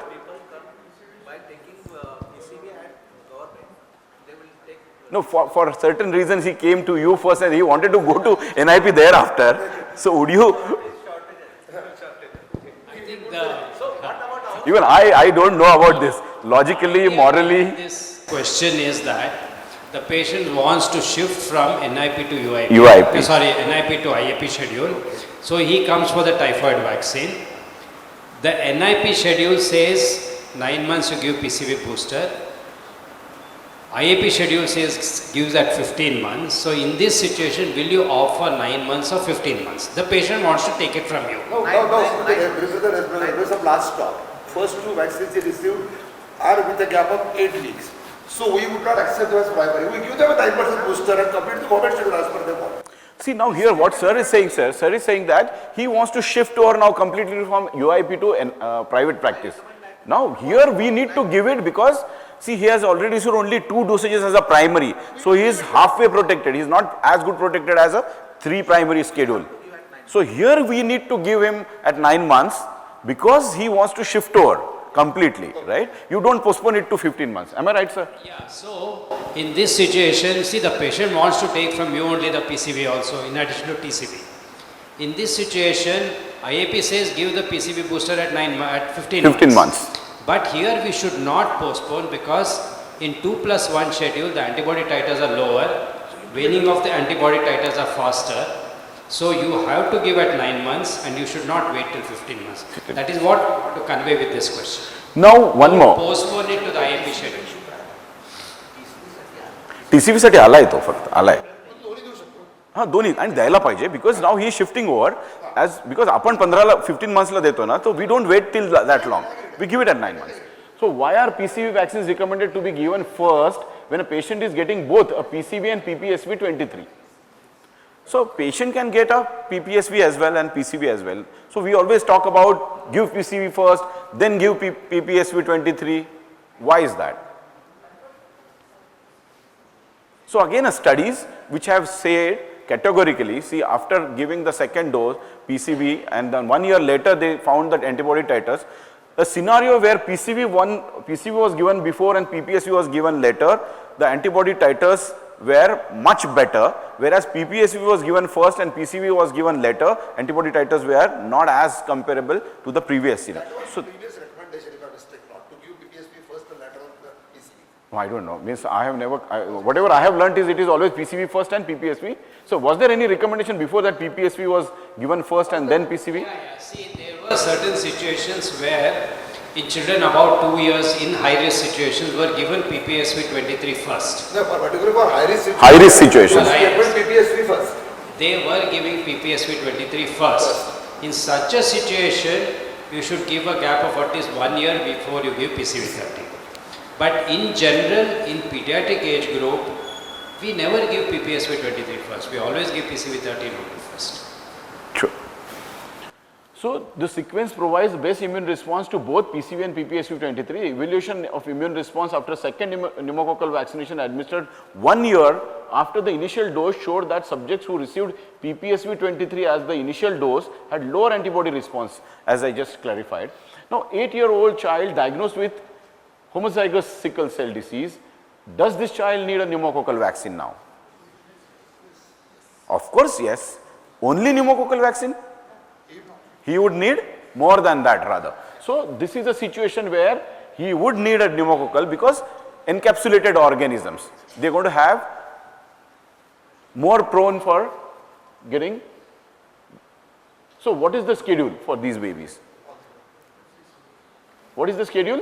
So here, routinely you do a PCV13 vaccination for these kids, and top of it, you would add on PPSV23 after 8 weeks of the last dose of PCV13. Suppose the child comes after 2 years, below 2 years PPSV is anyway we are not giving, above 2 years because it's a polysaccharide vaccine, so we are not giving below 2 years. So after 2 years, when the child comes, 24 to 71 months, you give 4 dosages of PCV13, and thereafter 8 weeks a gap, PPSV23, and then you give second PPSV because this is a high risk situation. There is a high risk situation, there is a very high risk situation. When do we call it high risk situation? Is all those chronic illnesses like where you have a temporary immunocompetency, immunocompromisedness, like chronic renal, chronic respiratory, chronic cardiac. These are temporary kind of.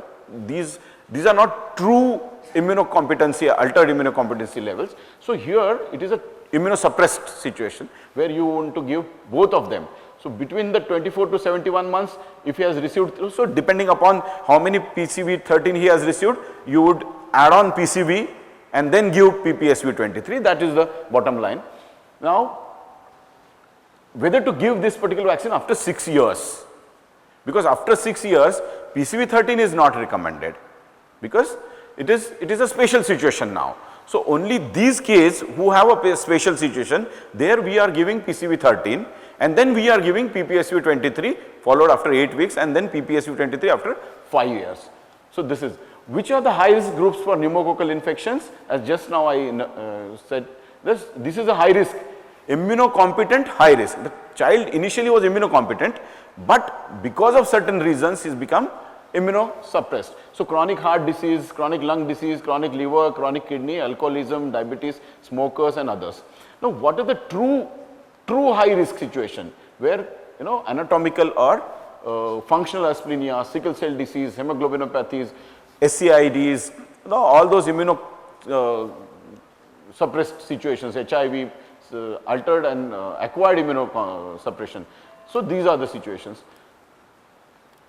So PCV13 is a license for immunocompetent individuals from 6 years to 17 years of age. Now there is Dr. Sharad Agarharkar's trial which came up and which said that this has a wonderful antibody titers if you given after 6 years of age. So between 6 to 17 years, if you give PCV13, it is going to work. Now we use it only for special risk, high risk situations, immunosuppressed.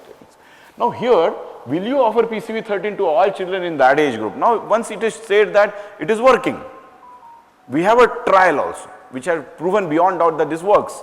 Now why don't we give it to all kids who are beyond 6 years? We should be giving or we should not be? Ideally we should be given, but then it does not work that way. You have epidemiological reasons.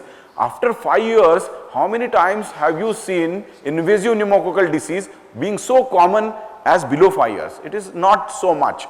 So that is an epidemiological reason now. But whatever marginal benefit it may be given. But that can be spoken one-on-one only after recommendation, not as a recommendation as such. So that's the reason.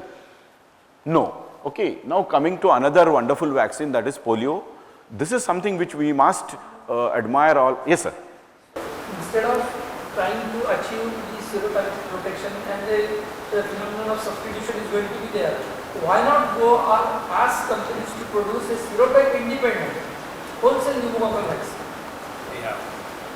I think now a lot of work is being done on pneumococcal protein antigen vaccines, and they are combining 2-3 different vaccines, but unfortunately none of them have gone beyond phase 1 trial. So once it's in phase 1 means we are talking about it coming into clinical usage only after 5 or 6 years, but that is the future area of research. A lot of work is being done on protein antigens. Protein antigens are conserved across all the serotypes, so you won't have to. And see, the other thing is, we began with 7, now 13, now 15, now 20, now there's a 24 valent also, which is conjugate vaccine. See, as you increase the number of serotypes, the immune response to each component starts reducing. See, if you between PCV7 and 30, the immune response to the common serotypes is more with PCV7 compared to PCV. So you just cannot go on increasing the serotype. There is a lot of immune interference also. Protein antigen vaccine would be the answer for Yes, protein antigen vaccine will be the answer. And then what happens when you keep on adding serotypes, you have to add carrier proteins to it. So there is a carrier protein bystander, it affects the other serotypes. That is the reason why it is a challenging situation. You cannot just keep on adding serotypes and have the same efficacy and immunogenicity of those vaccines. That's quite not possible. So coming to another good vaccine, that is polio vaccines. We have seen the marvels of oral polio vaccine. It has done more benefits to our society perhaps than the IPV itself, because IPV definitely has an age, but OPV has almost done entire work. Now it has come only for the icing on the cake. It has its own advantages. Now what are the drawbacks of OPV? Now tell me the drawbacks of OPV. See, this is I say this zero gratitude kind of business. When OPV has actually given you such an age, he has almost eradicated or eliminated this particular disease from our globe, and we still now are trying to find out what are the drawbacks of OPV. But they are there and they are vital. We need to acknowledge that is the reason why IPV is coming into the picture now. So what are those two drawbacks of OPV?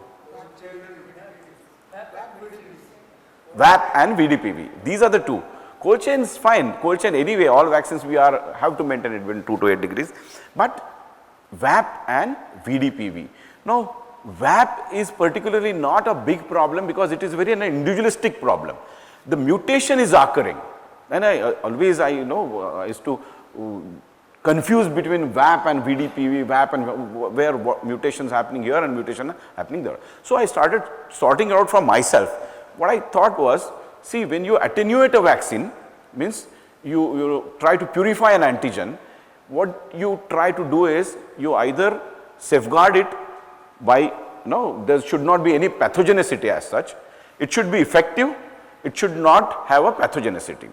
So attenuation is a process where you keep the immunological powers intact, but you take out all those adverse effects of that particular vaccine or the disease that you take away. So that way, when a VAP happens, it is a mutation occurring to that particular child. So the problem remains with that particular child, is not transmitted into the society. But the mutation occurs in another scenario, like an immunocompromised patient, where the problem is the neurovirulence is coming back, the transmissibility is coming back, and it is getting transmitted to others in the society. So VDPV is going to be a big problem rather than VAP.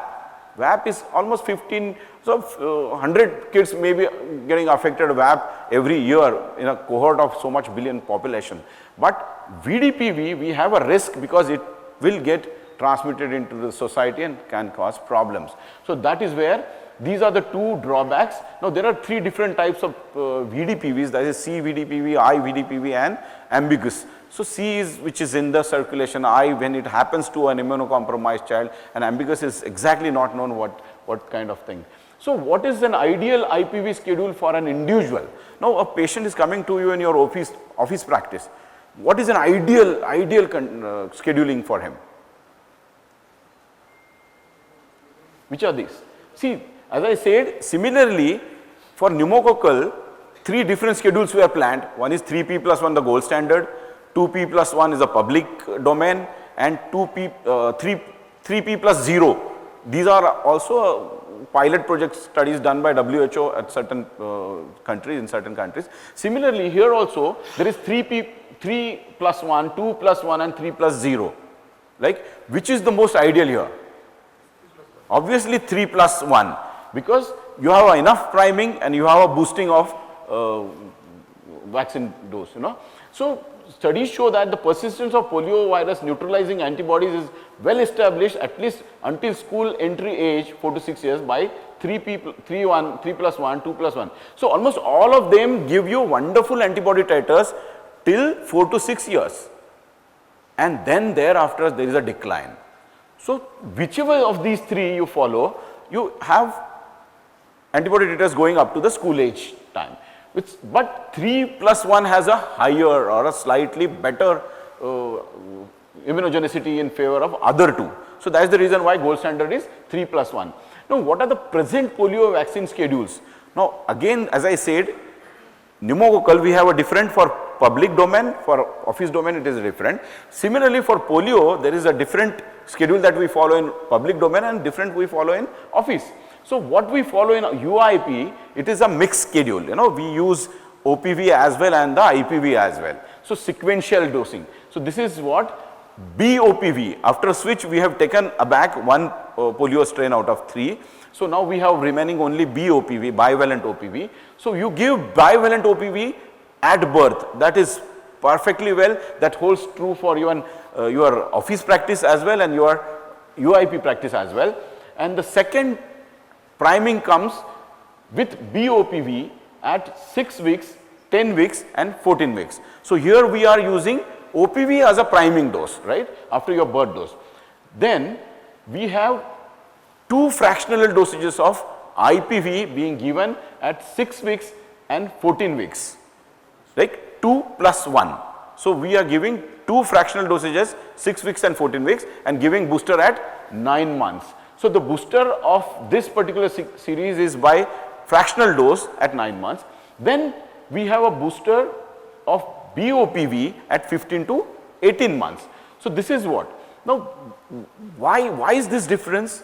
Why are still they using it? Because a programmatic thing, that's one thing. Second is it is more of a risk mitigation kind of a thinking that has come to a government's mind, because see, once we have received, taken a bag, we switched over from TOPV to BOPV. Now we still have a possibility of CVDPV happening about type 2 virus. Suppose sometimes it may so happen that you have an epidemic coming up with type 2 and we have nothing to cover it up. So for that reason we still are trying to give IPV fractional dosages for a risk mitigation thing, like we should be prepared. A basic immunity has to be developed in the population, thereafter we can build up a population immunity immediately if something is coming up. So that is called as a risk mitigation. Now boost immunity to 2 types, 1 and 3 poliovirus. Now coming to the IPV, BOPV at birth, then we give 6, 10, 14 weeks of IPV intramuscular full dose. Then we have a 15 to 18 months first booster. Then now recently we have introduced the second booster at 4 to 6 years. Now why is that? Because we have seen that all the antibody titers went off till early school age, and then thereafter the antibody titers were down. And actually these kids start mingling with each other in the schools where we have a transmissibility to each other. So that's where we need to boost up antibodies for further. So purpose of IPV here is mainly preventive, not risk mitigation. Here it is preventive. So this is what. Now why has ACVIP recommended a second booster at 4 to 6 years? I just answered you that because we want a long term protection even after the school going time. Now an infant has received 2 doses of fractional dose IPV at 6 weeks and 14 weeks and wants to shift to IAP schedule. Same situation here again. Any additional dose of IMIPV recommended. 2 dosages, FIPV, now it's coming to you in your practice, wants 1 more dose. What is your opinion? See here, the trick is 2 dosages of FIPV given at 6 and 14 weeks results in seroconversion rates of 82 to 85%. Okay. An additional dose of IMIPV is expected to increase it further. Naturally, it is going to increase further. Now, additional dose of IMIPV may be offered at least 8 weeks after the last dose of FIV, fractional dose. Additionally, boosters are recommended at 16 to 18 months. So, if it would have been a 96, 97%, I would have said there is no need. But it is still in the range of 82 to 85%. So, we still can boost it little more. So, that thing we can give 1 more dose here, but that is, you cannot count it. You have to give additionally at 4 to 6 years, that 16, 18 months booster you need to continue, and 4 to 6 years you need to continue. Now, an infant has received 3 dosages of fractional dose, 6 weeks, 14 weeks and a booster of 9 months and wants to shift to IP schedule. Now, here should I give it at 15 to 18 months? So, here a comparative study, a 2-dose schedule of IPV at 14 weeks and 36 weeks resulted in SCR of 96, 98 and 85% for serotype 1, 2 and 3 by the intradermal route and 99, 99 and 97 by IM route.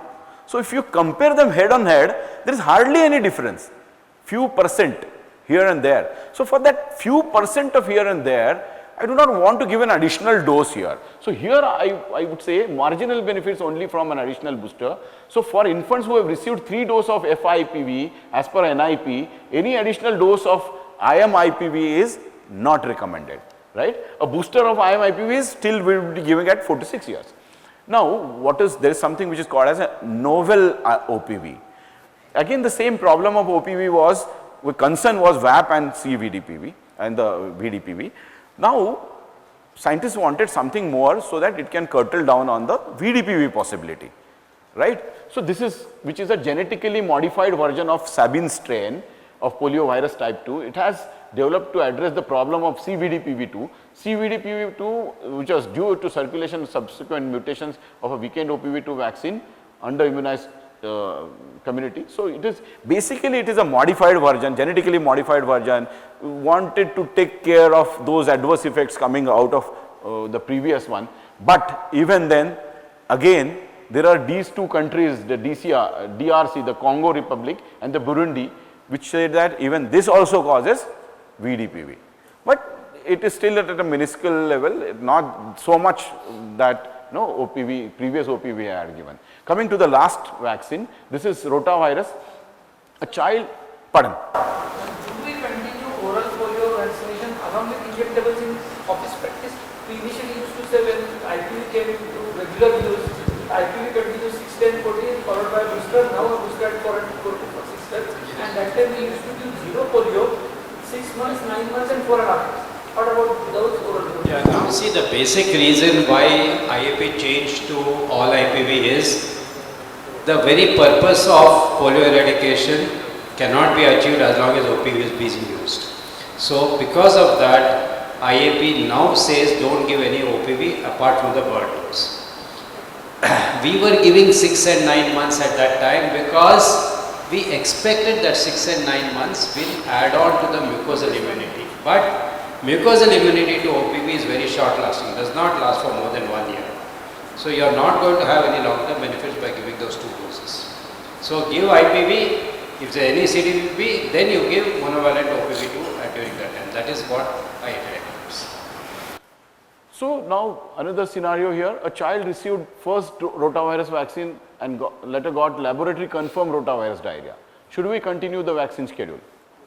1 dose received and had unfortunately rotavirus infection, laboratory confirmed. Now further dosages, should we be giving it? We should be giving it because even if it probably had given a partial immunity by the 1 dose, now further infections we do not want it. So that is the reason, yes we need to. Why? Because the first dose of rotavirus vaccine, this is another scenario. First dose of rotavirus vaccine was inadvertent. See, we know that the first dose of rotavirus vaccine should not go after 14 weeks and 6 days, that means 15 weeks onwards. We are not supposed to give it in office practice, and that is the reason why. But someone inadvertently gave it, first dose. Now the question is, should he be giving the series, the next dose and the next dose? Because first he committed a mistake. Now, should he continue to commit the mistake thereafter? What is your opinion? Should we continue? Ek bar hua. But the scenario is different here. We continue giving it. We continue giving it for reasons, I'll tell you. Now, is there any risk with the second and third? That's the question that should come into our mind. Now, look at this. There's no risk. Why? Because, see, the probability of interception is perhaps much higher after the first dose, that too within first week of time, and then the probability goes down. As in the second dose, the probability would go down further, third would go down further, and the possibility, if nothing has happened in the 1 week or 2 weeks of time, probably nothing is going to happen thereafter. So that is the reason why we continue to give the second and third dose. Now, what are the contraindications for rotavirus vaccine?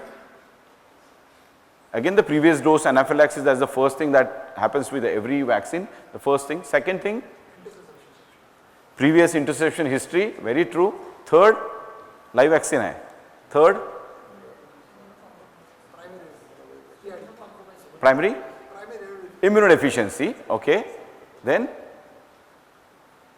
just to remember out of the box, I will tell you, rubber allergy, latex allergy, because all these vaccines come with a rubber cap. You know, you take it out and you allow it to. So latex. So these are few where you almost answered each and everything. There is very less data about the safety of RV vaccines to be given in immunocompromised. Now in NIP, RV vaccines are administered till 1 year of age. Government gives it till 1 year of age and continue the course, the next doses to be completed before 2 years. That's quite a big time frame. And in private practice, office practice, we are not allowed. So, till 1 year of age. Now, can complete it. In this, is this a compromise on safety? Is government doing a compromise on a safety? Let us try to understand, because see, a lot of studies have been done over that, and what has been said actually is to prevent, interception and death. If you compare, 294 deaths would be prevented for not wanting of one interception. This is the probability which was come up. You are giving vaccine, what else you would have is interception. But that's not going to take a life away of a child. But not giving rota and rotavirus causing deaths is going to be alarming. So this is something which probably we need to understand. And second is, there is a big data which has come up. The rate of interception was not increased after first, second and third doses in the first to 7 days risk window and 8 to 21 days of risk window. So practically, statistically, it wasn't really very significant. That's the reason why government has come up. But I do not know why office practice is still, sir, why office practice is still not getting it. I know this data is not. Safety data is only for one brand, Rotavac. See, Rotavac was the first brand introduced. Safety data for Rotacil is going on. And of course, as far as the other two, we will never have any safety data because that is never going to be used in our country. That's the reason why, and IIP doesn't want to depend on vaccines, so we have followed. So lack of data probably, that's the reason that. Now, can I start using NIP schedule in my office practice? Obviously no. Okay, because there is nobody who is going to save you if an interception happens to you. So that is all about these 3 vaccines. I think, yeah. We say in office practice, beyond 14 weeks, rota is not to be started. Yes. Now here we are saying once a dose of rotavirus is given, we must complete the schedule. Otherwise we used to say, the baby has taken rotavirus, has a gap, and then come for rotavirus and is beyond 8 months. We used to say when he has taken 1 dose of rota, complete the schedule. Here, after the 14 weeks... We are not supposed to give a vaccine, that's clear. It is given inadvertently. Somebody has given it inadvertently. Then complete the schedule. The risk of interception is maximum with the first dose and least with the second and third dose. So if the first dose has been given late and nothing has happened, nothing will happen with the second and third. So next is... Thank you, sir. I request Dr. Atul sir and Ganesh Kulkarni sir to felicitate our representative from GSK who has sponsored the academic grant for this Vaccinology CME. I call upon Atul sir, please.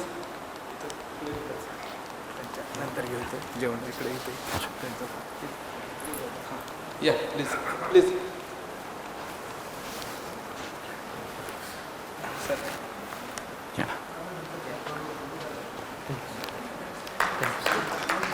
Thank you. We once again thank for granting the academic... No, give them a very big round of applause because they have sort of invested more than almost 50-60 lakhs of rupees on arranging these modules for all of us.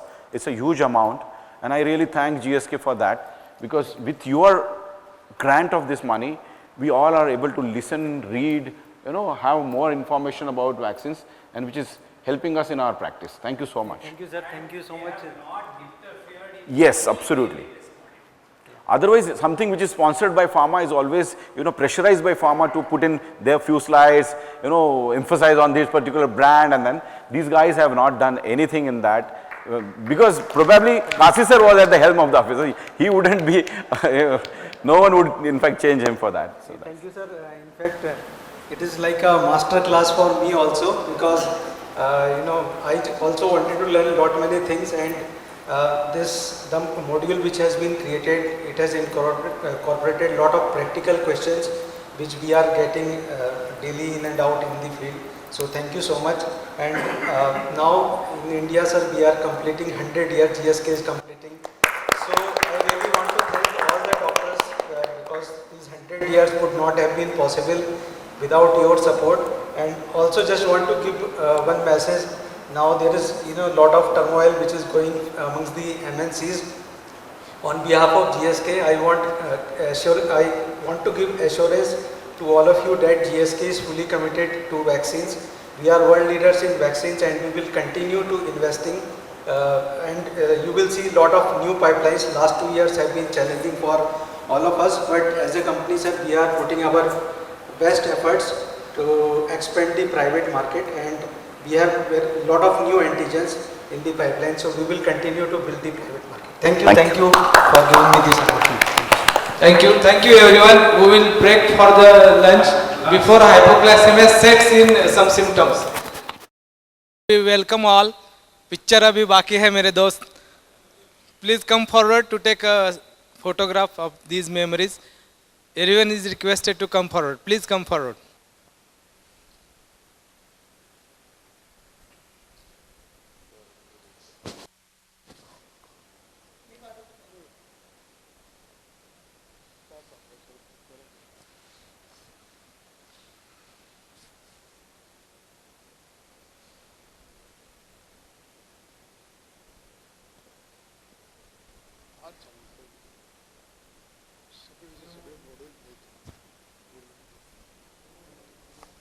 Thank you everyone. Please be seated. So again, there is a difference in a public domain and office practice. Public domain, we are giving MR vaccines, while in office practice, we are giving MMR. There are problems which arise out of these scenarios, different schedule at UIP and different schedule at office practice. But before that, this is the one vaccine which almost created, it was sort of used as a tool for anti-vaxxers, Anti-vaxxers. There was some notorious guy, I would say notorious because he was the one who published a paper in Lancet years before, Wakefield, and he said that the measles component of MMR vaccine is the culprit for autism, and he postulated a theory that because it causes IBD, and through the IBD the toxins reach to the brain, and then they kind of initiate the autism like illnesses. And this was published in Lancet, and which thereafter created a havoc.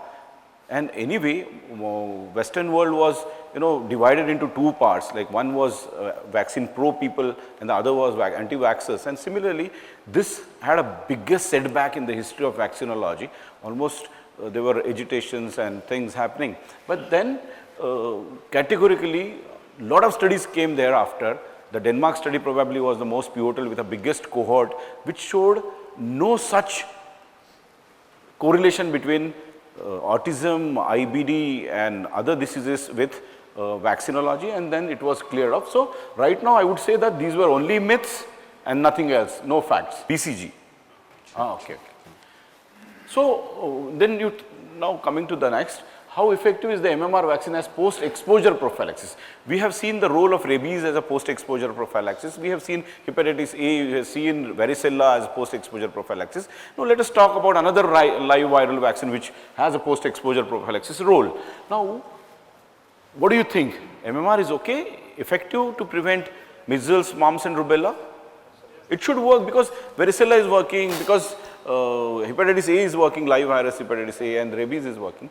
So, but that's not the thing. Only MMR measles component is the one which, if you give MMR as a post-exposure prophylaxis to prevent measles, it has a possibility to prevent measles infection. But rubella and mumps, they are not post-exposure prophylaxis vaccines. Why? Let us see this. Exposure to measles, effectiveness of MMR post-exposure prophylaxis was 83.4%, and effectiveness of immunoglobulins, if you compare instead of vaccine to immunoglobulins, the effectiveness was almost 100%. And we know that the role of immunoglobulin in post-exposure prophylaxis, but it is almost comparable, like 83.4% is a wonderful percentage that it can prevent.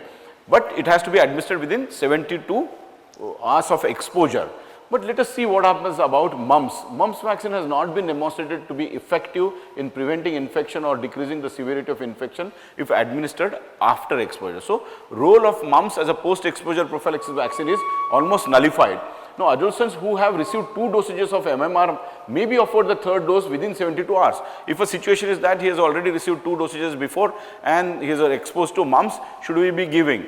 I know it is not going to work, but then you can give it just to build up the antibody titers for further protection, future protection. Similar thing happens with rubella. Live virus rubella vaccine administered after exposure has not been demonstrated to prevent illness. So, no role of post-exposure prophylaxis as far as rubella is concerned.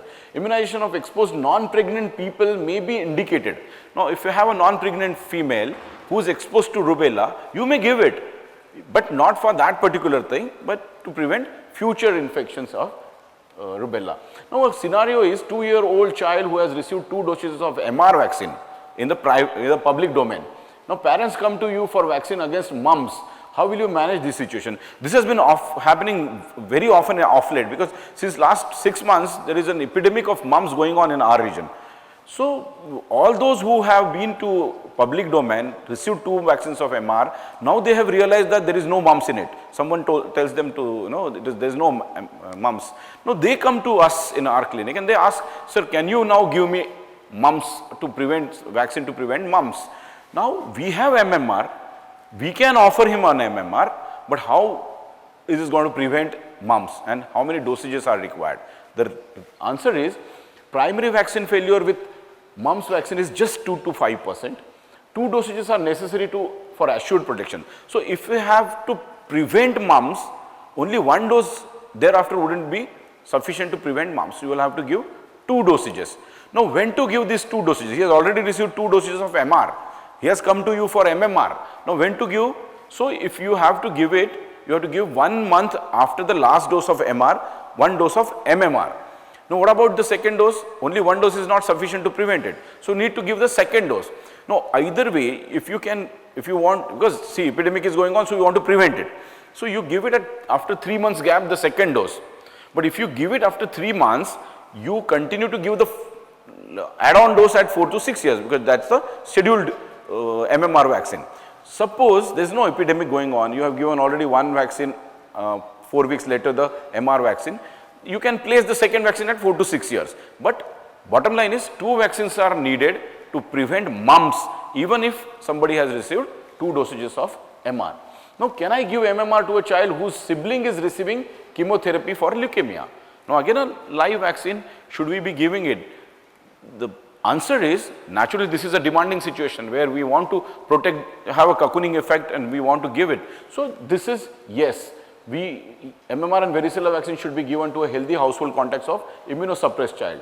Now, coming to the other vaccine, which is influenza, which creates havoc every year. Sometimes you start getting news in the paper that kids are dying because of flu illness. So, this is an important vaccine. Initially, it was for high risks. Then ACYP came up with universal immunization to all of them below 5 years of age. Now, let us see. We know that type 1 and type 2 are said to be notorious one. Type 2 has H1N1, H3N2 components in the vaccine, whereas type B has Victoria and Yamagata. Now, this is what is called as uniform dosing. If you remember, before there was up to 3 years, it was 0.25 ml, and then there was 0.5 ml thereafter. Now, for all practical and programmatic purpose, and despite the antibody titers said that 0.5 ml gives much higher antibodies, which is actually even 0.25 also gave it much more antibodies above the seroprotective levels. But then to form a uniform concept, you cannot have lot of intricacies while giving a vaccine. No too much of thinking about having different brands at different dosages. So, make it a uniform policy. So, that is what now 6 months to 8 years you have to give 0.5 ml, that is 15 microgram First year you always are supposed to give 2 dosages, priming dosages, and thereafter every year you keep on giving 1 dose, right? So after 9 years you are not supposed to give 2 vaccines, the priming will and booster is in the same dose, so only 1 dose every year thereafter. So 2 dosages 4 weeks apart for those receiving the vaccine for the first time. In India, universal recommendation is till 5 years of age. So up to 5 years, billions and billions kids get affected by this particular influenza-like illnesses, and out of them, we know that type B is more, prone for hospitalizing these kids, and that's a huge financial burden. Then influenza itself can have a lot of complications. So that is the reason why ACIP has come up with a universal recommendation for all the kids below 5 years of age, and thereafter only high risk situation. Now, what are the high risk situations for influenza? We have seen chronic illnesses, all sorts of chronic illnesses, and see, this is high risk: chronic cardiac, chronic respiratory, chronic hematological, renal, including the nephrotic syndrome and asthmas, and chronic liver disease, and congenital and acquired immunodeficiencies, children on long-term salicylates. This one has to remember, children who is on long-term salicylates, and laboratory personnel and health care professionals. So these are the people. Such children should continue to receive annual influenza vaccination beyond 5 years of age also. How many of us have really taken influenza vaccine? Now you tell me. You have taken?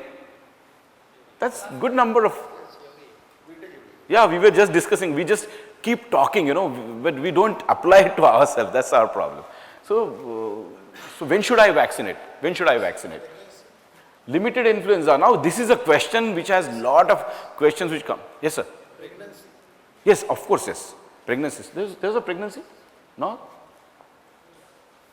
No, basically this is for pediatrics, so that's the reason why. But definitely yes, for pregnancy. When should I vaccinate? SH, NH, rainy season, pre-monsoon, winter season. So many questions, 1 dose, 2 dose, 1 dose taken 10 years before, now second dose. So how many? So let me answer for that. Is basically see, our situation in India is little different, Either the Western world is either it is into a temperate conditions, or the African belt is into the tropical belt. We are somewhere in the middle, we are very close to the equator. Some part of India is into the northern hemisphere, some part of India, no, actually geographically we are into northern hemisphere. But the seasonality of some part of India or most of the part of India is like southern hemisphere. So it is a mixed, confusing kind of situation for us. Northern, the top side of India has a northern seasonality. Rest of India is again a southern hemisphere seasonality. So we have a limited activity of influenza happening throughout the year. The peak do come at the monsoon times. So limited influenza activity is usually seen throughout the year with a clear peaking during a rainy season all over the country. Vaccinate between April to June throughout the country. So if you have to forget everything, you just say that April to June everyone should be vaccinated. Now extreme north, as I said, where the temperate conditions are there, we have a November to February, whereas in Tamil Nadu it is October to December. But more often you should remember that April to June is the bracket into which we need to vaccinate these kids. Which strain now, NH or SH? Because we geographically are placed into northern hemisphere, should we use northern? Or because we have a seasonality of southern hemisphere, should we use a southern hemisphere vaccine? So it has been, we are posted into, placed into a South Asian zone of transmission, which is a lead for SH strains. So that is the reason why we are supposed to use SH strain. But having said that, because we have a mixed things, we are going to get vaccines which are of NH strain types, we are going to get vaccines of SH strain types. So companies are going to bring both of them. So now out of them, which one to choose? SH. But if SH is not available for some reason. So let us see few scenarios where SH is not available. A 6 months infant is due for influenza vaccine in February. The new SH strain will be available by late April. Should the vaccination be postponed till SH strains are available? February has come to you due, and April new vaccine strain is going to come up. So should we wait or give it? We can wait. What is the audience is saying? Huh? But you are mismatching it. But within 3 months, how are you going to give second dose? So the bottom line answer to it is, see, I know ideally we should be giving the new strain which is coming up into April, but that's not the thing, because this is on one side we are saying that this is a high risk zone. These kids are going to have influenza. Influenza not going to wait for 3-4 months.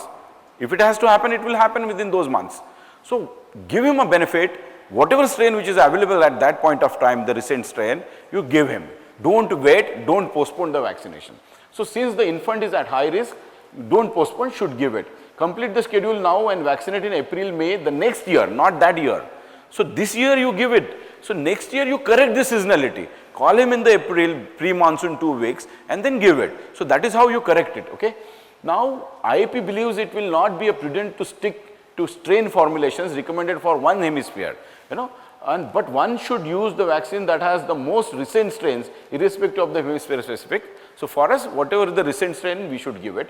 Now a scenario, a 7-month-old child is due for second dose of flu vaccination in April. Next strain would be available in May. Now he has already received 1 dose. Now the second dose, the new strain is going to get available. Now would you like to postpone the second dose? Again the answer is no. Because see, problem is, even if you have given one, it is not going to give you a complete protection, right? You still are going to have a partial protection. So there is no point if you have received one vaccine and exposed to disease within a month of time. So you, whatever strain is available, you give it. Don't postpone it, okay? Now this is a scenario where this child has received 1 dose in 2019 and comes to you in 2023. That's a wonderful question. Below 8 years, 1 or 2. He has received 1 dose in 2019. What we say is 2 doses in 1 year and then subsequent years 1, right? Now here he has received 1 in 2019 and comes to you in 2023. Huh? So you give 2 dosages here or 1 dose?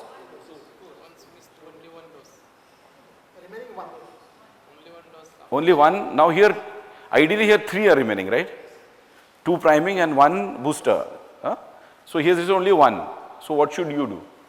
See, so anytime if you have received 1 dose, you have to complete the priming. So you give second dose and then the third dose. So give 2 dosages. Now another scenario, this child has received 2 dosages in 2019 and comes to you in 2023. So he received 2 dosages before. So you give here 1 dose. Okay. Now, he has received 1 dose in 2019, another dose in 2020 and comes to you in 2023. Age is below 8 for all things. Now, what are you going to do? He has received 1 but in different years. He has received 2 but in 2 different years and he has come to you for the 3rd year. Should we validate that gap, long gap of 2 dosages are required? See, the answer is 1 dose. Why now? I'll tell you why. So because any time in life below 8 years, as I'm talking about, is any time in life if you have received 2 doses prior, you just have to give 1 dose. And if he has received 1 dose, you have to give 2 dosages. Whatever the time duration that has gone in between, okay. Now, pardon? Here doesn't matter. Here doesn't matter because the primary doses, suppose 2019 you have given 1 dose, that's a priming dose. 2020 we have given the second dose, that is also called as a priming dose. So 2 dosages, whatever the gap is, you count them as a priming dose and then you give the subsequent year 1 dose only. That's what, no sir? Yeah. That's so 2 doses received any time in the past need not be in the same year. In that case, you give only 1 dose. 1 dose in 2019, right? Yes, it's only 1 dose. No, he has only 1 dose, no? 2 dose time. Doesn't make a difference. Doesn't make a difference. 2 doses 4 weeks. Like, minimum interval is 4 weeks. Maximum interval, sir, that's what you are asking. Minimum interval is 4 weeks. Maximum anything can be. 1 year, 2 years, 3 years. 4 weeks later, second one. Primary is come from 4 weeks. Minimum 4 weeks. It can be 3 years, 4 years, 5 years also. This is again a wonderful study. The name of this study was very attractive, as I said. Mother gift study from Bangladesh. So this was what is the efficacy of influenza vaccine given in pregnancy now. So this is a very helpful vaccination as far as pregnancy is concerned, because it gives you 3 different advantages. One is it prevents influenza illness in the women until 6 months postpartum. So if you give it for next 6 months, the mother is not going to have it. Then it prevents influenza illness in the infant until 6 months of age. So it's going to prevent the influenza in the infant as well, and prevents influenza related hospitalization in their infants. So this is something which is very beneficial. So all pregnancies actually should get influenza vaccine. The importance of Tdap has already been postulated everywhere and they are doing. But for influenza, I think we should emphasize the importance of it. How do I manage influenza vaccines in egg allergic individuals? We know there are few vaccines which are, there has to be a precaution or a contraindication as far as egg allergy is concerned. Like we have measles vaccine, we have yellow fever vaccines, and we have influenza vaccines. But right now the modern varicella cultured vaccines, they are very safe that way. But still, those which have been, prepared in the egg embryonic things, they have a problem. So how do you manage? First scenario is, this is first scenario. If the child can eat lightly cooked eggs without any reaction, give vaccine without any hesitation. Okay. If after eating eggs, the child develops only hives, observe for reaction for 30 minutes after the vaccination. So if he has minor allergic reaction, hives aa gaya hai usko. So wait, what do? Observe for 30 minutes. Give vaccine and observe for 30 minutes, because you have a possibility of something coming up. And then the third one, after eating eggs, the person develops cardiovascular changes, wheezing or vomiting. So severe kind of allergic reaction. Now what is to be done in this scenario? You can still give this vaccine, but only thing is you be there, give this particular vaccine, you be prepared for all eventualities that may come up. So administered in settings with facilities of resuscitation, trained personnel and other things. Now, which vaccine? This is something which comes up in our everyday. The MR comes and tells you, mine is a subunit vaccine. The other one comes and mine is a split virion vaccine. And they have their, advantages and disadvantages telling for each other. Now, what do we mean by split virion? Split virion vaccine is basically, it has double antigens, like, the surface antigens and the internal antigens put together. Whereas subunit vaccines has only surface antigens. But the problem is, when it has a split virion, has a surface antigens and an internal antigens, it is more immunogenic. But then simultaneously it is more reactogenic also. That is the problem. So subunit vaccine, perhaps little less immunogenic than the split virion, but less reactogenic. Now what is to be chosen out of that? The answer is, both are at par, both should be used, nothing to worry. Even if it is reactogenic, it is not that reactogenic that is going to cause a problem. So practically there is not much difference in efficacy. So you give any of the two types of vaccines can be interchangeably given to each other. Thank you so much. Any questions? I heard that this thing, influenza vaccine, they are coming with trivalent vaccine again. Is it true? Trivalent again? Why? Is it that the quadrivalent vaccine is going to be back replaced again with by trivalent vaccine?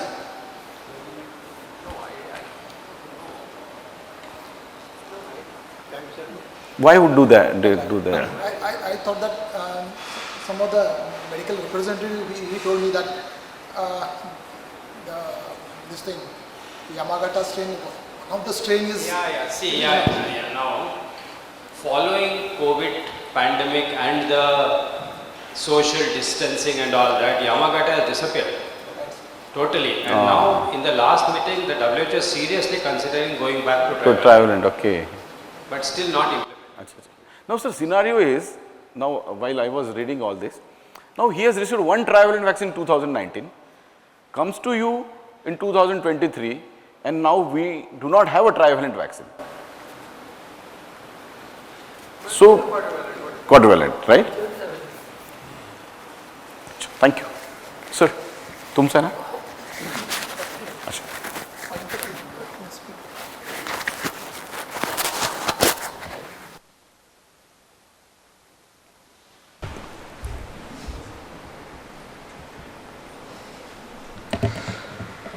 So about the typhoid conjugate vaccine, TCVs. Typhoid was considered as a disease of school-going children. Why should I administer the TCV as early as 6 to 9 months? Here is the data to conclude that this is the data to show that between the age of 0 to 1 years, 89.2% to 89.2 cases per 1 lakh population per year is the incidence has been depicted from Calcutta. And whereas these studies at the same years are not available in many of the situations, and the incidence goes on rising later on also between 2 to 4 years, 5 to 15 years, and then decreases beyond the age of 16 years. And therefore, and this incidence makes us to make it typhoid conjugate vaccine to be made available between the period of 6 to 9 months. Now, because this, they have put it at 0 to 1 years, I think the midline is 6 months, so you may give anywhere between 6 to 9 months a typhoid conjugate vaccine, not the typhoid polysaccharide. Then why is 1 dose of TCV sufficient? Now this slide is showing you clearly that the seroprotective levels, even you can see at the time of 18-25 days, even at the time of 18-25 days, the seroconversion is almost 100%, whereas the geometric mean titers at 2555 days are going just below 13.9. ELISAs did not detect a fall off in either the non-boosted or boosted children, as 92 to 100% of the children retained persisting seroconversion out to 7 years, and therefore we need not give a second booster of typhoid, as has been put in one of the leaflets of typhoid, that they have written that you may consider giving a booster of typhoid vaccine. So ACVIP recommends a single dose of TCV at 6 to 9 months. Now my question to sir is, if the GMTs are showing 13.9 at the 7 years, why not give a booster at 7 years instead of giving it at 3 years? If you see, as of available evidence, ACVP does not recommend a booster dose, because till 7 years, 13.9 and 14.7 is almost similar both in the boosted and unboosted group. And what we require for protection is 2 micrograms. So it is 5 to 6 times, 7 times higher. The only place where there is a statistically significant difference between the boosted and unboosted is at year 3. That is the only time where the titers are statistically significantly higher in the boosted versus the unboosted. Now this is all based on titers. I think as we get more data, I think in 4 countries typhoid conjugate vaccines have ruled out. Malawi, they are going to have a follow-up till 7 years. Now if we get data there that probably immunity is waning, attack rates are increasing with time, then probably ACVP may go for a second dose also. But as of now, there is no need for a second. Even if you go, will be at 3 years of age only. Yeah, if you give a second dose, there is no idea in giving it few months after the vaccine. It's better to give it at 5 years or 7 years. Okay. Then following a natural typhoid fever, is there a need of TCV? If yes, when? It is yes, but it should be when the natural immunity after typhoid illness is suboptimal. TCV can be given any time after successful completion of the treatment and recovery in the convalescent phase. Now the next is, a child develops culture positive typhoid 2 years after the first dose of TCV. Would you offer a second dose? Any answer? Yes. This means that the vaccine take-up was not satisfactory or the inoculum was very high, either of it. So in such a situation, a second dose of TCV may be offered. In such situation, we should also emphasize on wash, means water, sanitation and personal hygiene. A child develops culture positive typhoid 2 years after the second dose of TCV. Would you offer a third dose? Probably here the answer is probably no. There is no scientific data available for more than 2 doses of TCV to be effective. So we should stop at a maximum of 2 doses and emphasize again on wash. So that much about the typhoid. Any questions on typhoid? This typhoid vaccine doesn't protect against paratyphi A and B, and that everybody knows, and we need to have, if at all to protect paratyphoids, we'll have to have a combined vaccine. So how about sickle cell? Typhoid and sickle cell. Typhoid, giving vaccine in a sickle cell, we must give it. Only one dose, or would it require every other year? As such, the seroprotective levels are much higher. If at all, because it's a high risk case, we may, in the one-to-one discussion, we may give a second dose at 3 years. Sickle cell is a high risk because encapsulated organism, and as a though typhoid conjugated vaccine has never been tested in the immunocompromised, a general principle of vaccinology is that in immunocompromised we always give 2 doses as the primary. So probably the same can hold true over there, but there are no standard recommendations.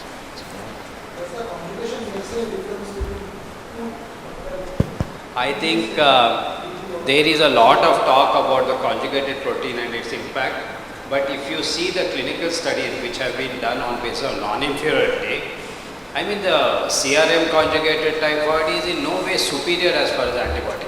Theoretical considerations there, but I think at a practical level it doesn't make any difference. Okay, so then about the HPV vaccines. Can you imagine a vaccine can prevent a cancer in an individual? Apart from that, this HPV, anybody? It is hepatitis B, which has just practically ruled out the hepatic cancers after giving hepatitis B vaccination. The second one is HPV. So let us go in detail to HPVs. The HPV type in vaccine, these are Gardasil 4, Gardasil 9 and Sarovar. The Gardasil 4 is a 4-valent, 6, 11, 16, 18, that is already there in front of you. The adjuvants and the composition and age recommendations are there. As far as the Gardasil 4 is concerned, is the eligible group is between 9 to 45 years, whereas in Gardasil 9, in the males it is 9 to 14 years and females 9 to 26 years, whereas in Sarovar it is 9 to 26 years, whether it is male or female.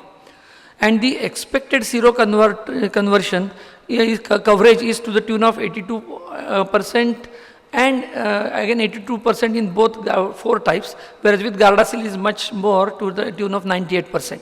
So, and that this can be co-administered with Tdap, influenza and Minactra. Now, what is the schedule for HPV vaccine? 9 to 14, 2 doses between at 0 and 6 months. For the girls, you can use Sarovar, Gardasil 4, Gardasil 9. In the boys, Sarovar and Gardasil 9. Between 15 to 26 years, naturally there are 3 doses, 0, 2 and 6 months. Females, you can use Sarovar, Gardasil 4, Gardasil 9, males Sarovar, and 26 to 45 years, 3 doses at 0 to 6 months, Gardasil 4 only in females. Now, in a 2-dose schedule, the minimum interval between the 2 doses should not be less than 5 months. And in a 3-dose schedule, the minimum interval between the first and second should not be less than 4 weeks. And the minimum interval between the second and third should not be less than 12 weeks. But the interval between the first and third should not be less than 5 months. All immunocompromised, irrespective of the age, should naturally receive 3 doses of the vaccine. Why really the emphasis is between 9 to 14 years and not later? The idea and the purpose behind giving HPV is they should get vaccine before their first sexual debut. And it is very less likely that between 9 to 14 they will be contracting this, and therefore between 9 to 14 years try to protect them with this HPV vaccine. Prophylactic vaccine has to be administered before exposure to, and sexual exposure is less likely in 9 to 14 years of age and can be amalgamated with existing Tdap visits at 10 years, and then immune response is better in the younger age group. Now, do males need HPV vaccine? Any idea? Yes, in the previous days it was Australia which was the first country to approve HPV vaccine in males, but right now it is very well appreciated that males also need an HPV vaccine. Then what are the HPV associated diseases? Cervical cancer 100%, vaginal cancer 70%, vulval 43%, penile cancer to the tune of 50%, anal cancer 88%, and oropharyngals to the tune of 13 to 56%. Now this HPV prevalence in males is to the tune of 26.7%. And when the partner has a cervical cancer, it shoots up to 66.7%.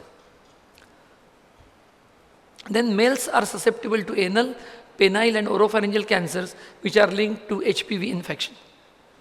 A scenario. A 13-year girl received 1 dose of HPV vaccine at 13 years. She comes for the second dose at 16 years. Should she receive 1 dose or 2 doses or at 4 months interval? Any answer? 1 dose only. A 10-year girl received 1 dose of HPV vaccine on 10th of October and the second dose on 6th of November. Is the second dose a valid dose or an invalid dose? I just told you the gaps and the intervals. It is an invalid dose. Then when will you repeat the invalid dose? Not earlier than 4 months after the early invalid dose and not earlier than 5 months after the first dose, whichever is later. So the gap has to be maintained in any case. Now not earlier, therefore in this concerned case it was not earlier than 10th of March. Now another scenario, a 17-year girl received 1 dose of HPV4 on 4th June, second dose on 5th of August and the third dose on 8th of November 22, which is the invalid dose. Now the third one. Why? Because the 5 months gap is not been. When will you repeat the invalid dose? At least 4 months after the early dose and 5 months after dose 1, whichever is later. So again the gaps have to be maintained. Another, a 10-year-old girl received first dose of HPV4. Can she complete the schedule with HPV9? This was what was being discussed because a lot of serotypes will come into picture and what to do. Yes, she can. A 10-year-old girl completed 2-dose schedule with HPV4 and at 16 years, the mother wants to give her daughter HPV9 for an additional protection. What will you do? 1 additional dose of HPV9? 2 additional doses of HPV9? 3. I think the answer is simple. There is no recommendation for revaccination. There is no recommendation for revaccination with 9-valent HPV for people who have completed a recommended series of another HPV vaccine given at appropriate dose intervals. So at 10 years when she has completed a 2-dose schedule, she need not take this is the recommendation right now.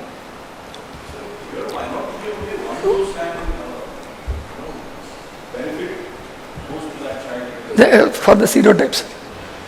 You mean someone who has taken the 2-dose schedule of HPV before? For the monovalent vaccine she is complete. Now, there is no recommendation for additional HPV9 dosing in those who have completed their HPV4 schedule. The ACIP has definitely recommended that. However, there is a study done by MSD where they have studied the response of HPV9 to those who have been given HPV4 and they have done it at intervals 4 months, 8 months, 12 months. So what they have found that the antibody responses to the additional 5 serotypes is excellent.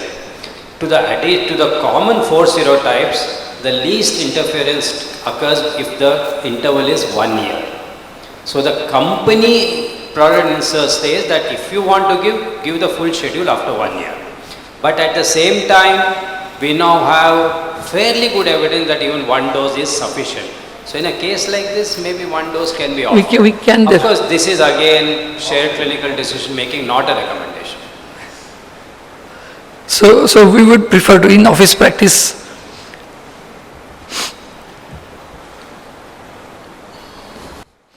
Inadvertently, a pregnant woman was administered 1 dose of HPV vaccine.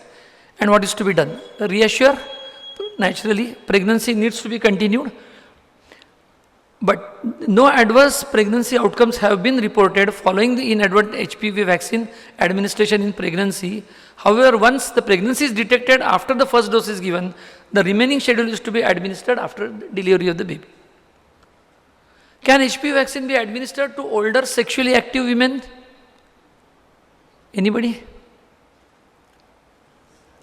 I think yes. So all sexually active women need to take the HPV vaccine, though maybe they are beyond the age of 45 years. Yes. The incidence, why? The incidence reduction with vaccination is documented of any subsequent HPV related disease. For 46.2% reduction is there after vaccination, and of any subsequent high grade disease of the cervix, it is to the tune of 64.9%. And that much about this. I think the slide of HA is misplaced, I think. HA was to be covered by me only. Or let sir talk and then typhoid, the hepatitis A I didn't find here. Maybe after rabies. Maybe after, you continue with rabies. Again I will come back for hepatitis.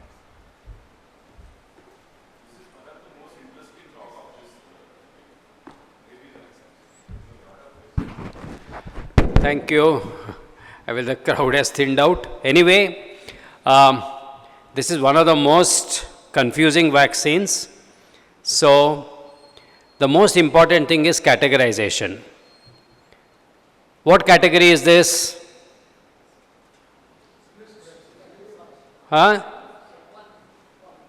1 or 2? There is abrasion without bleeding. So, this is category 1. Sorry, category 2. Abrasion without bleeding. Okay. What is this category? Lick on intact skin is category 1. This everyone will say it is category 3. Because transdermal bites with bleeding. Okay, categorization is very important because that is going to decide your treatment. Now, sometimes there is a little confusion between category 1 and category 2. Is there a break in skin? There is no break in skin. So, for this we apply what is known as a spirit test. You take a spirit and gently rub it over the site of exposure. If there is a tingling, burning sensation, it's category 2. If the patient is feeling nice and cool over there, it is category 1. Okay. So, category 1, wound hygiene, no specific treatment. Category 2, wound hygiene and vaccine. Category 3, rabies monoclonal antibodies or immunoglobulins plus vaccine and of course wound hygiene. And it is very important to know how the wound hygiene is done. See, wound hygiene is extremely important. The first step is, you clean it under running water. You open the tap, keep the exposed area below the tap, continuous water should be falling on the wound and you should be gently rubbing that area with soap. Do that for 15 minutes. After that, dry it and then apply something that can kill the virus, 70% alcohol or even povidone iodine. Washing and application of virucidal antiseptics itself can reduce the risk of rabies by 50%. It is so important. A boy is bitten by a rat at home. Does he need post-exposure prophylaxis? No. So, which bites need post-exposure prophylaxis? All mammalian bites theoretically can cause. Reptile bites, bird bites, no. Only mammalian bites. Domestic small rodents, no. Because these domestic small rodents cannot survive an attack by a rabid dog to come and bite you. So, small rodents, no.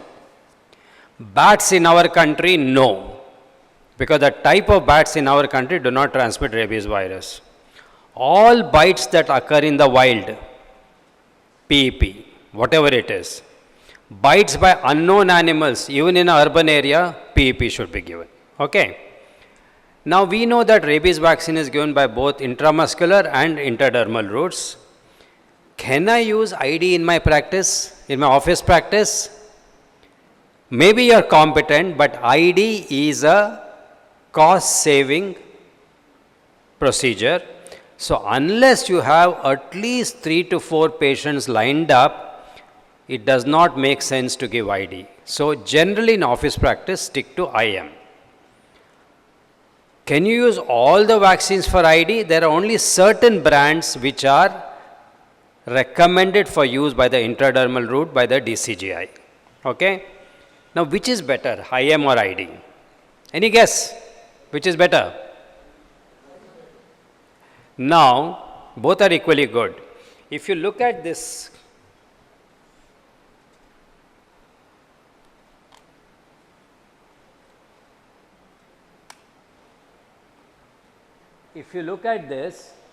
see the solid line is intradermal, the hatched lines are intramuscular. In the first 10 days, intradermal gives higher antibody titers, but after 2 weeks, the intramuscular starts giving better. So both are almost equal. Okay? It's not like IPV where fractional is a little inferior as far as antibody titers are concerned. Okay? ID route should not be used in the immunocompromised or those who are on chloroquine or antimalarial therapies. Now, as far as PEP schedule is concerned, there are always 2 schedules. One is the classical SN schedule, which is also the Government of India and the NCDC schedule, which is 037-14-28. In 2018, the WHO and the IAP recommended the abbreviated schedule of 037 and 1 dose between 14 to 28. So, 5 doses became 4 doses. Even the intradermal, I will not go much into intradermal because it's not meant for us, but intradermal also the number of doses have been reduced from 4 to 3. Now, however, we must remember that the government is still to ratify the WHO guidelines.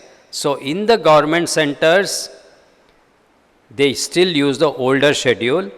As far as you are concerned, I think it is up to you which you want to take. Both are equally good. Now, who should receive rabies vaccine before the bite has occurred? Pre-exposure prophylaxis.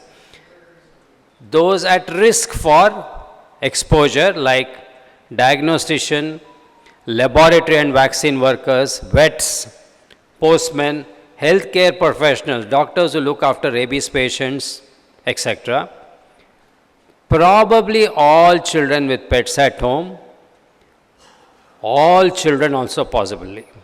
Now, there was a study done in Vietnam in 2014 where they looked at the cost effectiveness of routine immunization with rabies vaccine, and they found that only where the incidence of bites were more than 5% of the population, it is feasible. That was with the intramuscular route. But now with the ID route, it is being thought of that it is probably cost effective to immunize all children to prevent rabies. Because one, the danger of the illness, cost of the therapy, both. I mean, immunoglobulins or monoclonal antibodies are terribly expensive. Remember, less than 5% of category 3 bites in the world receive immunoglobulins. So uncommon. So probably all children, and maybe we may see that coming up later.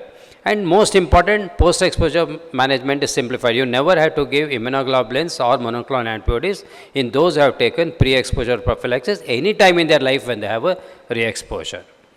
Now, pre-exposure prophylaxis also has 2. The NCDC guideline says gives 3 doses, 0, 7, 21 to 28. The new WHO says only 2 doses, 0 and 7. So again, the choice is yours, both are good. Now, a child who had received a complete PEP 6 months ago has a category 3 exposure today. Full schedule 6 months. After 6 months, category 3. What will you do? Wound hygiene you are going to do. Will you need immunoglobulins? Will you need vaccines? The recommendation is you give 1 site, that is intramuscularly on day 0 and 3. If the exposure has occurred at least 3 months after a completed PEP or pre-exposure prophylaxis. Less than 3 months, apart from wound hygiene, don't do anything. More than 3 months, 2 doses. And this is applicable throughout the lifespan of the individual. Okay. Now, a child received the first dose of Abhairab brand in their hometown.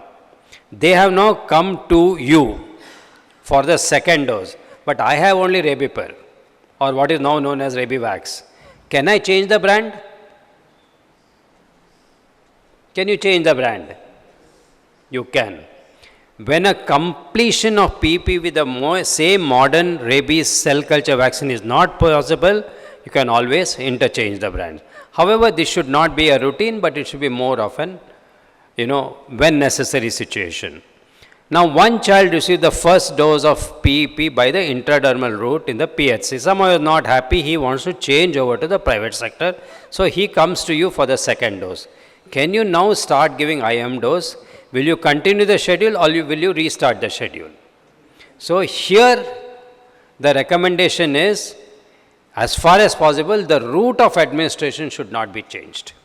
So, there has been no study yet on change of route of vaccine administration. So, in case you change the route, it should be more the exception rather than the rule. So, as far as possible, do not change. Now, that first dose of intradermal will have worked. But now if you change over to IM, it would be preferable to take this first dose of IM as day 0 and then complete the schedule. Okay. Now, following a category 3 exposure about 2 years ago, a child received only 2 doses of PEP on day 0 and 3. He didn't take the full schedule. Now, he has again a category 3 exposure. What should you do? Will those 2 doses have any value? The answer is no, because any incomplete, undocumented vaccination or alteration in the schedule has to be discounted and considered as invalid. So, in this case, complete PEP including immunoglobulins and monoclonal antibodies. Okay. Now, who should receive monoclonal antibodies? All class 3 bites by suspected rabid animals, class 2 bites in the immunocompromised, class 2 bites in the wild, and all bites in the wild should receive immunoglobulins. Now, we are emphasizing more on the use of monoclonal antibodies versus immunoglobulins, for the simple reason that production of immunoglobulin depends upon availability of horses or humans, where you give the vaccine, extra doses, create a lot of antibodies, you then bleed the person, the animal or the person, and then you isolate the immunoglobulins. So, one, supply is not constant, standardization is difficult, and the third is there is always a chance of transmission of some unknown bloodborne diseases.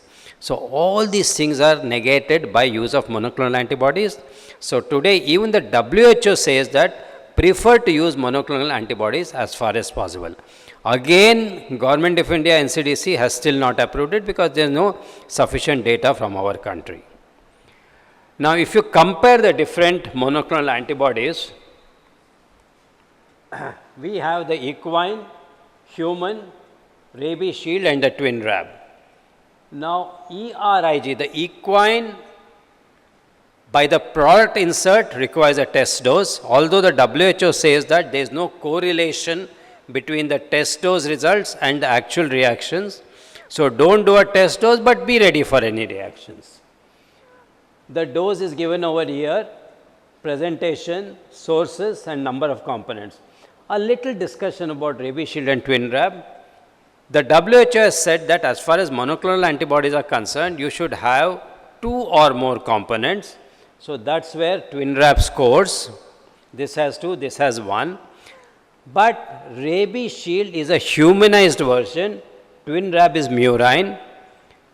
Always same species products are always elicit a better response, and even in comparison, not head to head, rabies shield has provided much higher antibody titers compared to twin rab. So, I think the choice is almost 50-50. One has one advantage, the other one has another advantage. Now, how do you use monoclonal antibodies? No intramuscular. Everything has to be given locally. You have to go around the wound and into the depth of the wound.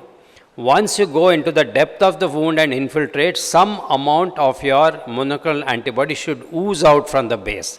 That indicates sufficient infiltration. If you have a large number of wounds, you dilute it with normal saline so that you can infiltrate every site. On the other hand, if the site is very small, like you have say a 1 or 2 centimeter bite on your fingertip, if you give too much, compartment syndrome can occur. So here, whatever is anatomically feasible, you can give even if it is less than the calculated dose. You don't have to give the remaining dose intramuscularly. Okay. Now, generally in a lifetime, you give monoclonal antibodies and immunoglobulin only once. You never have to repeat it again unless you become immunocompromised. And even for late presentations, you can use the immunoglobulins, right? Now, let's take some case scenarios. A 5-year boy had an abrasion with some bleeding. So, category 3, following a bite by a stray dog 3 months back. They were in some village, they didn't do anything. After 3 months, that mother's friend rings up and says, do you know that dog who bit your child? That dog was rabid. It bit many other people and it was stoned to death. That's what they do. The mother is in panic. Now she comes to you. What will you do?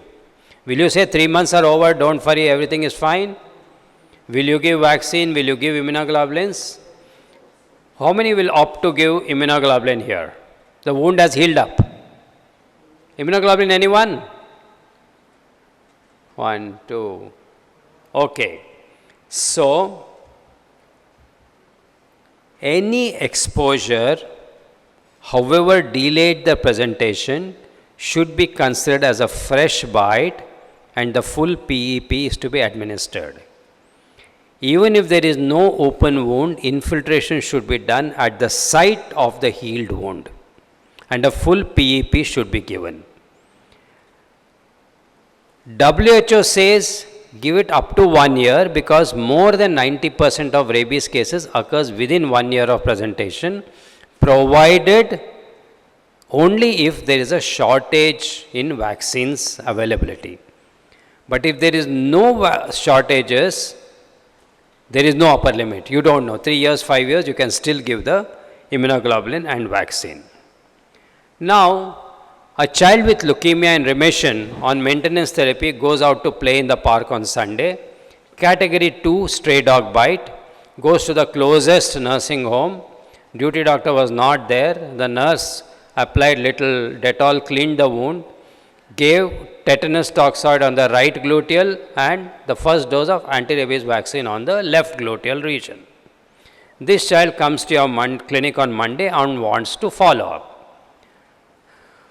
What all wrong has been done here? Okay, so let's take it one by one. This child is immunocompromised, so class 2 is to be considered as class 3. So this child requires monoclonal antibodies or immunoglobulin. Rabies vaccine given subcutaneously or in the gluteal region is invalid. So you have to restart all over.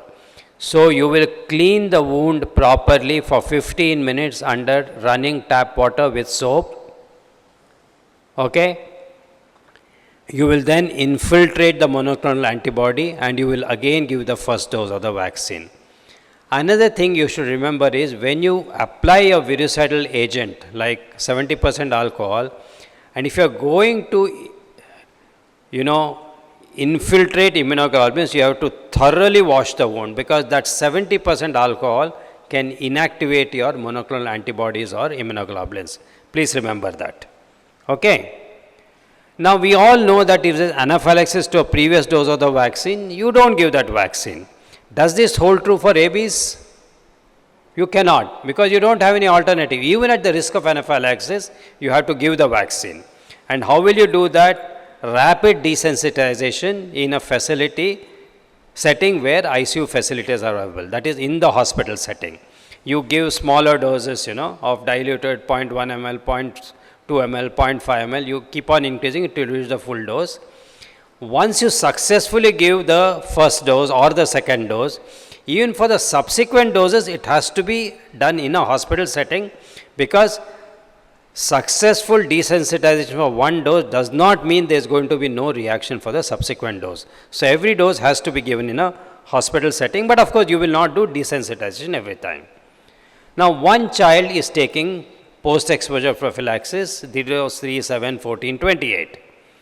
He has taken the dose on 0 and 3, but for the 7-day dose he comes on day 10 instead of coming on day 7. So what is the recommendation over here? The recommendation is as soon as it comes, you give the 4th dose. That means the day 7 dose you are giving on day 10. The recommendation is in all these schedules, the priming is the first 3 doses. The 4th or the 5th dose are boosters. The priming should be completed in 10 days. So as far as possible, do not postpone giving the subsequent doses. But if it is the 4th dose, then try to keep the same gap. So 0, 3, 7. Suppose for the 14 days gap dose, he comes on the 18th day, you give it on the 18th day. Then for the 5th dose, if you are going to give, keep a gap of 2 weeks, you postpone. So first 3 doses, you have to finish within 10 days. The 4th and 5th, which are boosters, try to keep the particular interval between doses. These are the recommendations, right? A child has consumed milk from a cow, which 5 days later died of rabies. What is to be done? Anything to be done? No. Will the cow's milk not have rabies virus, rabid cow? The answer is no, because rabies virus in a rabid animal is present only in the CNS secretions, saliva and testes. Milk doesn't have, no other tissues will have rabies virus, so there is absolutely no risk. Don't do anything. If they have boiled the cow milk and taken it, then absolutely no risk, because rabies virus is a highly labile virus and is destroyed. So that is why a child who drank water from an open container, from which a dog had drank water a few minutes or a few hours ago, you don't have to do anything, because that rabies virus cannot survive in that open water. Within a very short time, that rabies virus is inactivated. Okay. What happens if there is a spray of rabid saliva on your eye? What are you going to do? You can't infiltrate the conjunctiva. So the recommendation is, whatever immunoglobulins you have, you can dilute it and flush the conjunctiva continuously for about 4 to 5 minutes. That is quite sufficient. So conjunctival exposure, flushing. Any conditions where you have to give intramuscular? We said we never give IM immunoglobulin. Only condition where you give is BAT exposure, where exposure has occurred, but the site of the exposure you cannot detect. Rather rare situation, but that's another situation where you can give IM. Otherwise, you never give IM immunoglobulins. Can rabies vaccines fail? Yes. Immunoglobulin not used, not injected well, injected only intramuscularly. Remember, as I said, you have to go around the wound and into the depth of the wound. The next very important, younger the child, strip the child and examine every square inch of the body. And even if there is 1 or 2 small 1-2 millimeter bites which have been missed and not infiltrated, you can have rabies vaccine failure. Poor quality because of improper cold chain. Sometimes bites can occur where directly the nerve is inoculated by the virus. So there is no question of it going and getting attached to the axon. Already the bite has occurred on the axon. In this case, immunoglobulins will not work and rabies vaccine failure can occur. Any deviations in protocol and some unknown, unrecognized immune deficiencies, as a result of which they have failed to respond to the vaccine. So in spite of best efforts, sometimes the rabies failure can occur. Now, can you say that I will just wait for 10 days after the bite? Only if something happens to the dog and cat, I will give the vaccine. This approach is wrong in a highly endemic country like India. Maybe in USA it is okay, but not in our country. Bites by pet dogs, do they need PEP? Yes, no? Yes. Why? Because vaccination of pet dog does not assure protection against rabies. There have been various studies done. If you look at the first study, this was done in Bangalore. Only 50% had protective titers, vaccinated dogs. Chandigarh, in a mixed population of vaccinated and unvaccinated stray dogs, only 1% had protective titers. Chennai study, within 1 year, only 40% were positive, had protective antibodies. So, when you are deciding about the need for PEP, don't consider the vaccination status of the animal. Just take it as a class 3 bite and manage as I had explained earlier. That's it. So, if there are any questions, fine. Otherwise, we can go ahead with the next topic. Thank you. See, this was applicable when we were using a 5-dose PEP. Now we are using a 4-dose PEP. Anyway, you have to give 037. If the dog is fine, don't drop the 14. Give the 4th dose and make it into a complete post-exposure prophylaxis. That would be better. So hepatitis A vaccine, after the success story of hepatitis B vaccine and especially in prevention of the hepatic cancers, hepatitis A is the culprit now for the fulminant hepatic failures. Globally, about 39,000 cases die every year, to the tune that maybe that every 32nd one patient is dying of hepatitis A. And that's is the importance of giving a hepatitis A vaccine. And how will you compare inactivated and live hepatitis A vaccines? This is the comparison here. The strains are different, H2 strain and HM175 strain, and the schedule and the route for inactivated vaccine is 2 doses at 6 to 12 months intervals, intramuscularly more than 12 months of age, whereas in the live it is 1 dose subcutaneously beyond 12 months of age. And the prospective response that has got an implication in the outbreak point of view. The first dose induces protective antibody concentration in 95% of the healthy infants, healthy recipients, and the second dose 99%. And 1 dose in live vaccine gives to the tune of 95%, where the seroconversion rate is 100% with 1 dose within 19 days of the post-vaccination in inactivated vaccine, whereas it takes about 4 weeks, 3 to 4 weeks for 1 dose to have a 100% protection. Why I just told you this is practically important from the outbreak situation point of view. If you want to give hepatitis A vaccine in an outbreak situation of hepatitis A, it is the inactivated which is more preferred because it quickly converts within 19 days. This takes about 4 weeks. The antibody response, higher titers are there with inactivated, whereas lower in live. And then in again, as usual, the immunocompromised situation, the live vaccines cannot be used. Inactivated can be used. And the long-term protection by the statistical data with hepatitis A inactivated is to the tune of up to the age of 50 years, whereas with live it is up to 30 years of age. Now, this is what I just tried to highlight. In the outbreak situation, it is preferred that you should use an inactivated vaccine. I think that much about the hepatitis A. Any questions on hepatitis A? I think there are some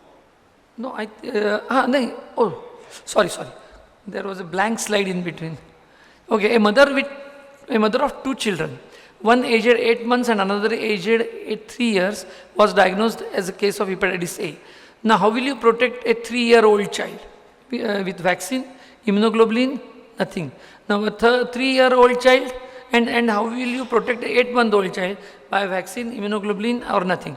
Now, as you know, at 3 years, you can always give a hepatitis A vaccine, whereas in 8 months, you cannot give hepatitis A vaccine below the age of 1 year, so it has to be an immunoglobulin. Vaccine administered within 2 weeks of exposure has an efficacy of 87% in preventing clinical hepatitis A, and in the second scenario, at 8 months, below the age of 1 year, it has to be immunoglobulin. Now, PEP for hepatitis A, 2 weeks or less, age less than 12 months, naturally immunoglobulin only, you cannot give vaccine. And the immunoglobulin is in the dose of 0.1 ml per kg. Then 12 months to 40 years, it is essentially hepatitis A vaccine. And above the age of 40 years, IG immunoglobulin 0.1 ml per kg or hepatitis A vaccine if IgIM is not available. Any age with immunosuppression, CLD or contraindication to the use of hepatitis A vaccine, it is IgIM. Now beyond the exposure, beyond 2 weeks, less than 12 months, no prophylaxis. Beyond 12 months, no prophylaxis, but can consider the vaccine for protection against the ongoing infection. Now 82 to 87% efficacy of PEP with vaccine or IgG in preventing symptomatic hepatitis A infection is the current situation. Now a 15-year-old boy is brought for hepatitis A vaccine as he is shifting to a hostel, no past history of jaundice, not vaccinated, from a middle class family. Now whether direct vaccination or do an anti-hepatitis A IgG antibodies and then decide the vaccination, what would you prefer? In general, the antibody titers are not required to be done. It is very safer to give hepatitis A vaccination straight away. So direct vaccination. Testing for antibody titer generally not required, though ACVIP recommends testing beyond the age of 10 years if the resources permit.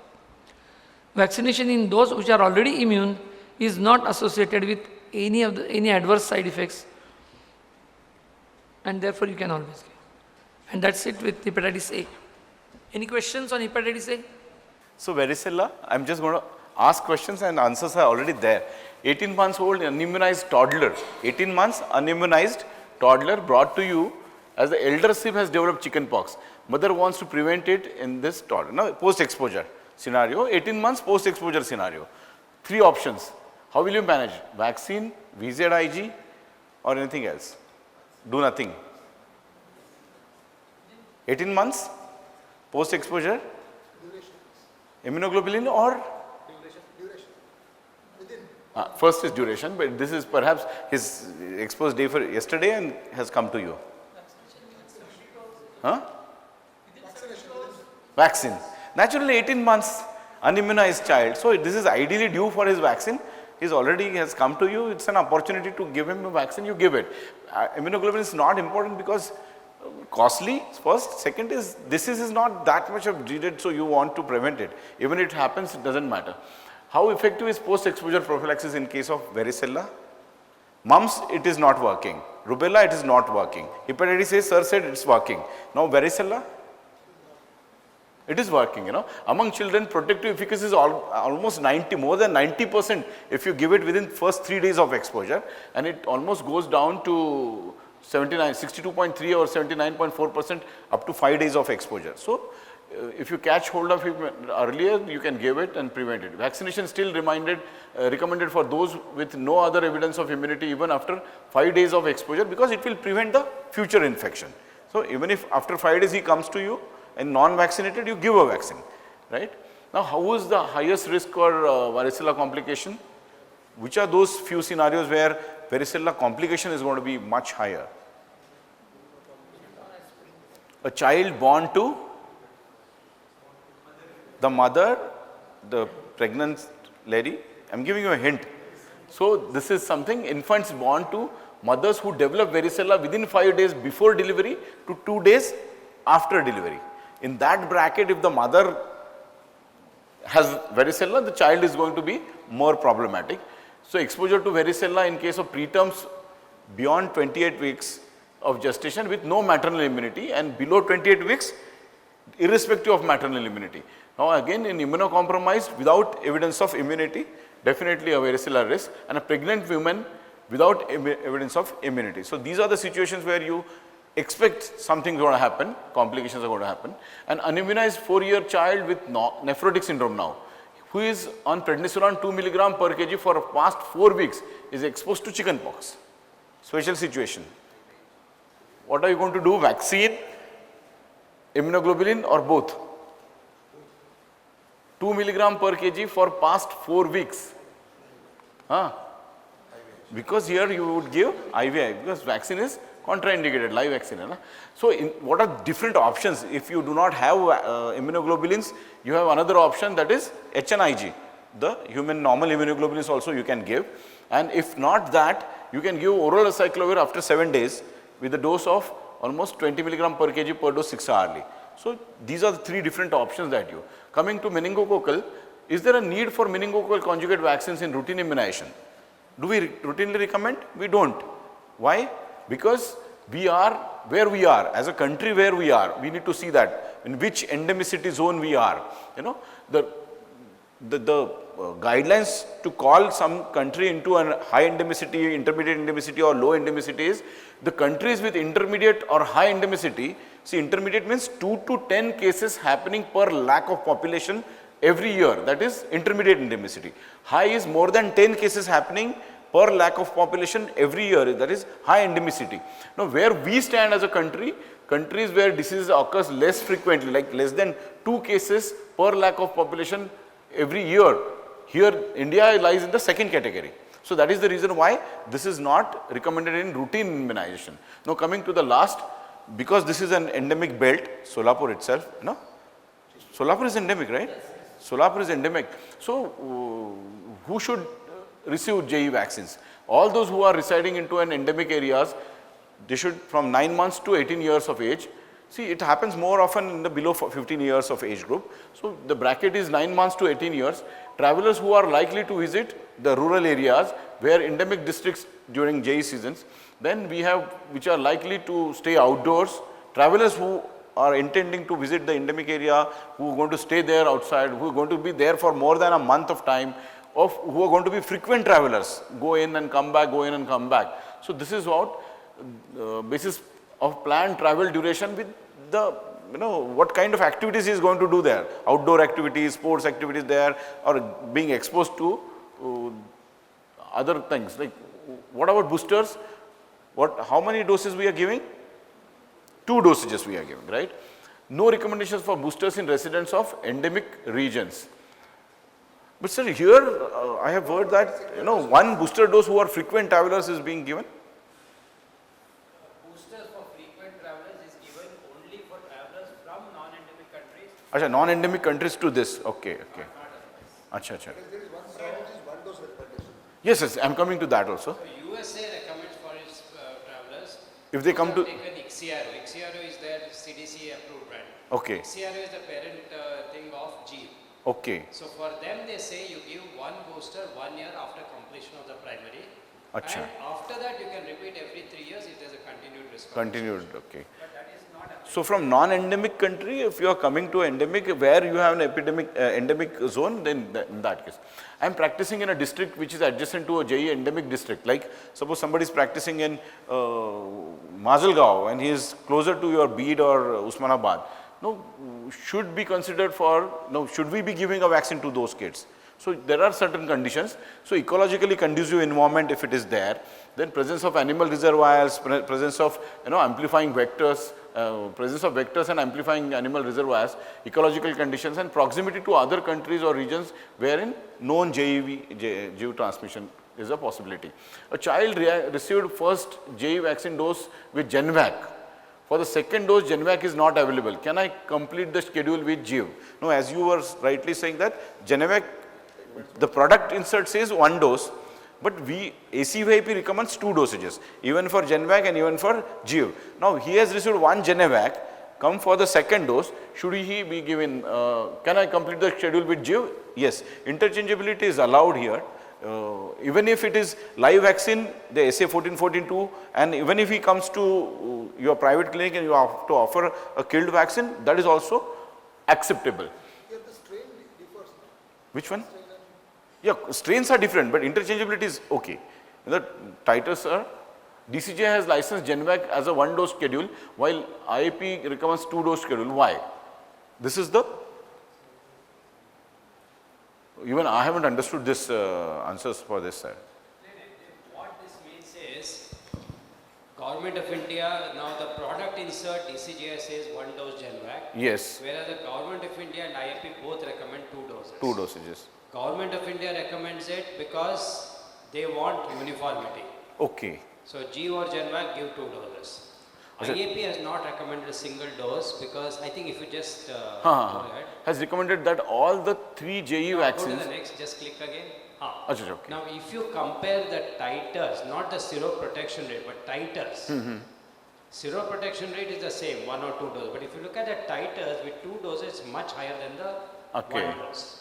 So, if you have higher titers at the beginning, the titers are going to last for a longer period of time. Okay. And since we do not know whether we are going to give boosters at any time, better to have higher antibody titers. So, just to keep it prolonged protection, that's the reason why? Period of time. Okay. So, higher titers are desirable. So, 2 things, like Government of India does not want same vaccine, different schedules. Same vaccine, different schedules. So, that's their reason. Our reason is to give it for prolonged time. So, the last one now, travelers, a family with 2 kids aged 2 years and 7 years are scheduled to undertake Hajj pilgrimage. What are the vaccines requirement? Now, which vaccines to be given to this particular child? Yellow fever now. Hajj, crowded area. There is going to be a lot of crowd. So, wherever Kumbh Mela crowd word comes, one vaccine that comes into the picture is meningococcal and other. Now, Hajj pilgrimage, there is no need to go for a cholera, but here meningococcal vaccine, quadrivalent meningococcal vaccine issued no more than 3 years before, and 3 years and 5 years and no less than 10 days before arrival to Saudi Arabia, and 1 dose of bivalent OPV or IPV at least 4 weeks to 12 months prior to departure. Valid seasonal influenza vaccine is recommended. So, 3 dosages, one is influenza, BOPV and meningococcal. Now, a family with 2 kids aged 5 years and 9 years has planned a trip to Kenya. What are the vaccine requirements? Again, meningococcal, main C here, not quadrivalent, main C. At least 10 days prior to arrival, yellow fever, and check WHO site for the latest list of countries. For him, no? Yes, for Kenya. Kenya, bivalent OPV. Yeah, bivalent is also African countries. For travel purposes, you can give either the conjugate or the polysaccharide vaccine. Because it has a shorter duration of. A family with 2 children has planned a visit to Kumbh Mela. What are the vaccine requirements here now? Again, the cholera. Oral cholera vaccine, 2 dosages, 1.5 ml, orally 2 weeks apart, complete schedule at least 10 days before the travel. Typhoid conjugate vaccine, a dose at least 10 days before the travel. And hepatitis A vaccine, if not administered prior, inactivated influenza vaccine for Kumbh Mela. And should be up to date with MMR and varicella vaccine as well. And this is the vaccine. I think sir would tell us something about this is a new vaccine. I think this herpes zoster vaccine is something which should be of interest to everyone above 50 years. And we had one vaccine called Zostavax, which was a live attenuated, somehow not a very, very efficient vaccine. Protective efficacy was less, rather rapid waning of immunity, not much protection against Pertussis herpetic neuralgia. So we have this Shingrix herpes zoster, which is a recombinant G protein vaccine, which is adjuvanted with the, their proprietary ASO4 system. And it has to be stored between 2 and 8 degrees. And after constitution, administer immediately. Immediately means 30 minutes. Good, you all have not forgotten what I spoke in the morning. Okay. Extremely effective vaccine. The ZO50 was done in adults above the age of 50 years. Efficacy against herpes zoster was 96.2%. ZO70 was those above 70 years, again close to 90%. Combined, if you took both the studies together, efficacy was 91.3%. Against post-herpetic neuralgia, in those between 50 and 70 years, it was 100%. And even up to 80 years, it was 93%. Good efficacy even in those with hematological malignancies, those with immunosuppressed states. And over a 10-year period of follow-up, vaccine efficacy was maintained at 73.2%, which is with pretty narrow confidence interval. So very, very effective up to 10 years of follow-up. All in all, an excellent vaccine. The ACIP, American Committee on Immunization Practices, recommended this vaccine for everyone above 50 years of age. irrespective of prior receipt of varicella or herpes zoster live vaccine, the previous vaccine. This recombinant vaccine is preferred over the live virus vaccine. The interval between the two doses is 2 to 6 months. So 0 followed by 2 to 6 months later. If the interval between the first and second dose is less than 4 weeks, the second dose is invalid and you have to give a third dose at least 2 to 6 months after the early invalid dose. For those who have received already the live vaccine, they can take this recombinant vaccine at least 2 months after the live vaccine.